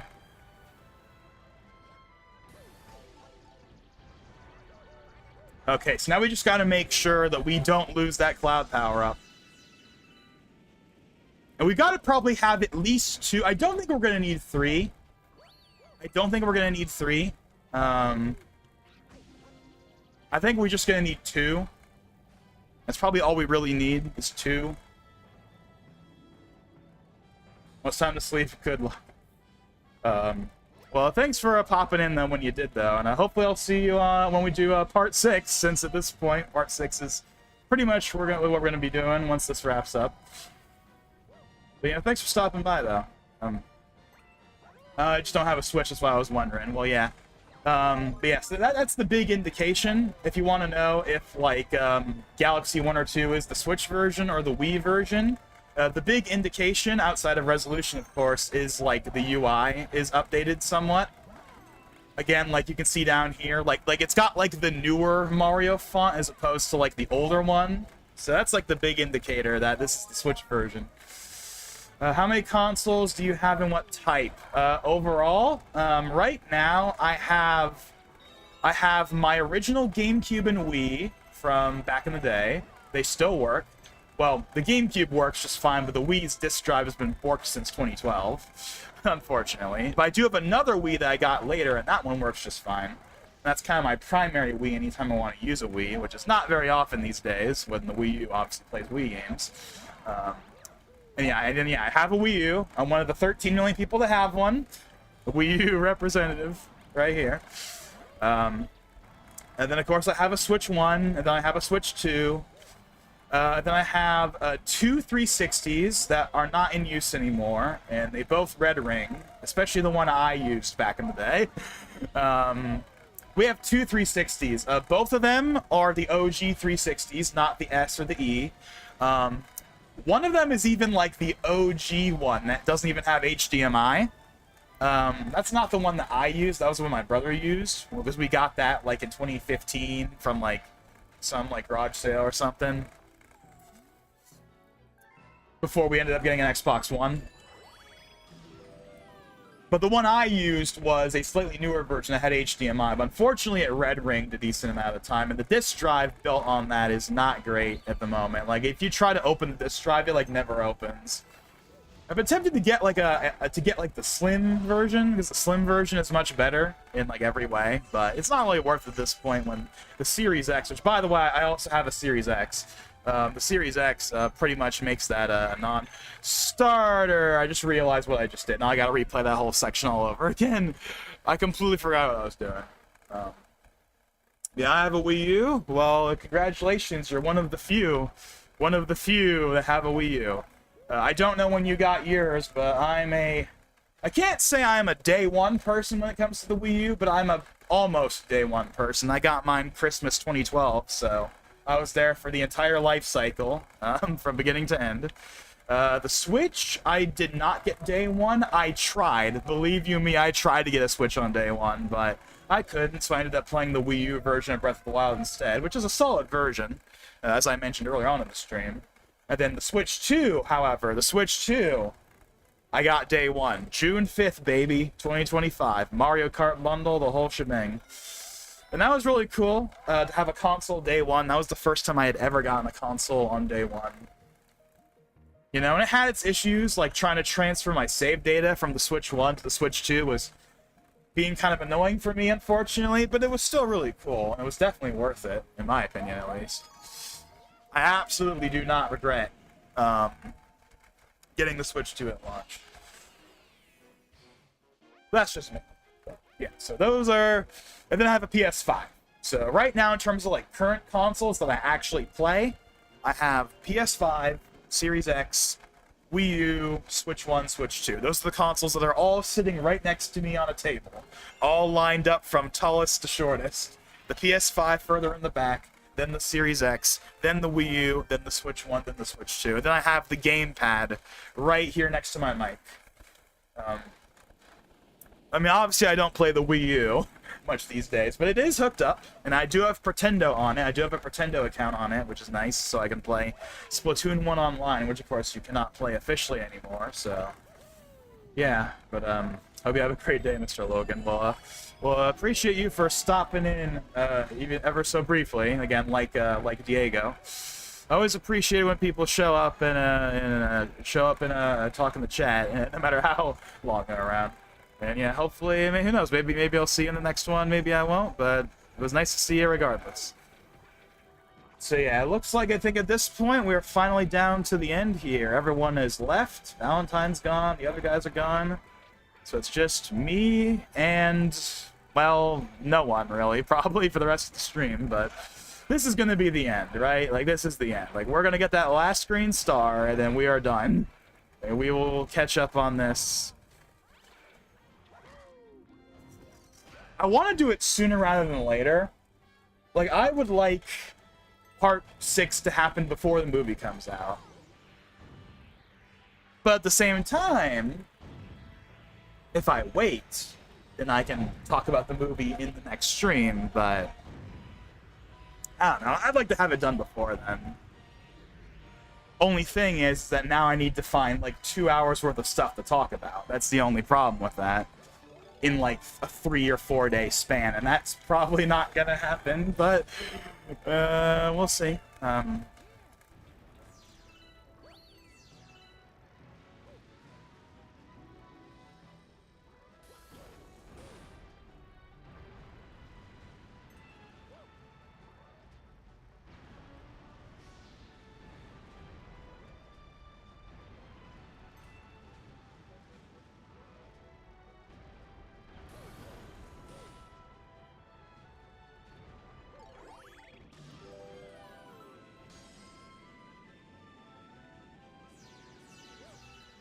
So yeah, we really have said all there really is to say. I mean, I really have nothing else to really say aside from just let's just get this last green star and wrap this stream up. This has been a pretty good stream. I've been very happy. I've been happy with most of these streams. Because sometimes when I do these streams, sometimes they don't really pan out. But this one, like the last couple, have been pretty good. I'm very, very happy with how this turned out. It was really only part 2. Part 2 was kind of a fail, if I'm being honest. But the first part went well, and, you know, all the stuff that happened in the background aside. Like, the actual episodes of part 3 and 4, I enjoyed. I enjoyed this one as well. Again, part 6, you know, that's definitely going to be happening.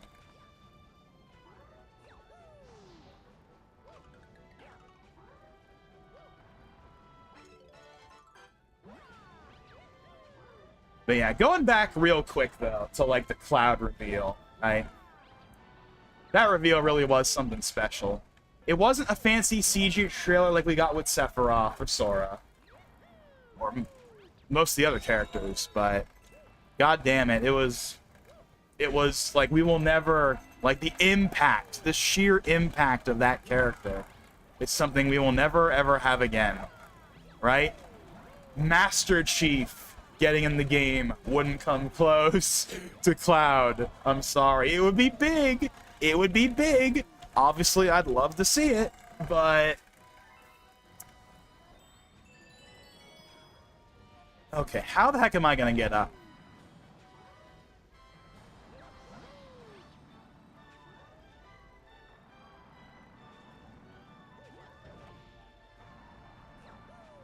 Okay, I'm not quite sure how I'm gonna pull this off.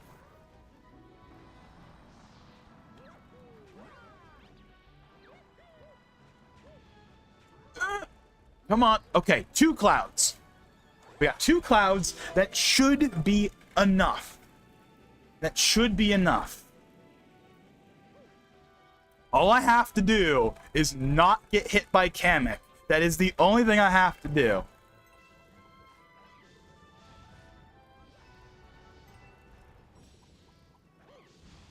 There. Okay.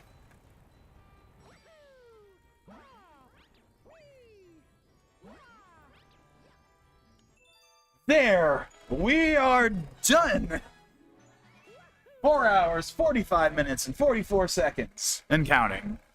That's how long it took us to do 2 worlds. Which is probably could have been a bit shorter. Probably could have been like 30, 45 minutes shorter if I really wanted it to, but that's a good solid number.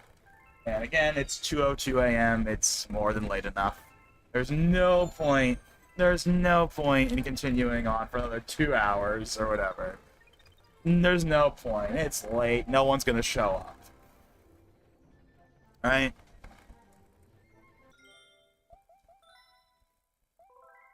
There's no point in going any further.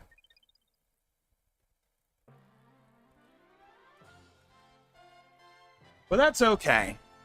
Because honestly, having 6 parts I think would be kind of nice anyway.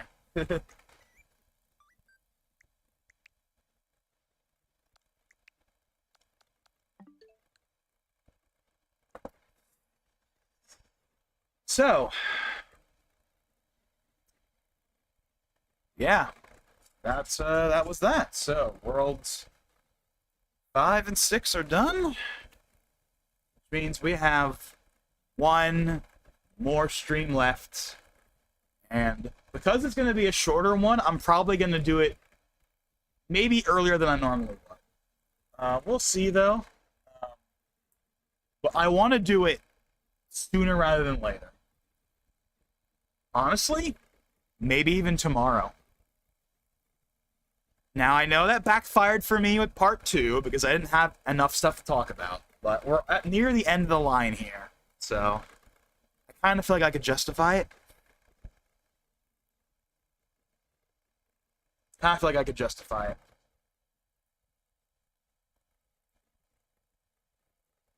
But we'll see. But and I know I've made a lot of promises when it comes to these stream timings before, and they don't hold, but we only have 1 world left. 1 world. We just have World S, and then we're done. There's no reason to put that off for a month. No. We are going to do this relatively soon. Like, within, like, a week. Certainly within the time frame of the movie. Right? Perfect synergy of the movie. But then again, I also don't know when I'm going to be seeing the movie just yet. You figure that out. But, yeah. So that's that. Thank you, Valentine, Ethan, Antonio, Diego, Natbug, and anyone else that showed up. Thank you all for being here. Over the course of the stream. It's nice talking with you guys as usual. Have a good time. And yeah, so the next stream, unless Nintendo announces a surprise mainline direct or something, which ain't happening, the next stream will 100% be part 6. Probably sometime in the next few days, but we'll see how I feel about it. Again, I want to have stuff to talk about. That's the conundrum with these streams. It's like, you gotta have stuff to talk about. And I only need stuff to talk about for 2 hours. But man, I don't know. We'll see. But I want to wrap this series up. It's been fun, but I think it's time for us to finally finish this up. Especially because this series has gone on way longer than it was initially intended to. My plan was to have the series done by like December or like January, and here we are at like the end of March, and it's still not done. It's time for us to wrap it up. So again, thank you all for watching. Stay tuned for part 6, the actual real finale, for real this time. But we will go through World S, get the remaining green stars, and tackle the ultimate test, and then the perfect run. And will the perfect run be as infamous as it was back in the day? Probably not. Let's be real here. I'm not 10 anymore. I'm 26. It probably will be, maybe not like the first try, but like it won't be that bad. But we'll see. And with that being said, this is Logan59XP. Now, we'll see you guys next time.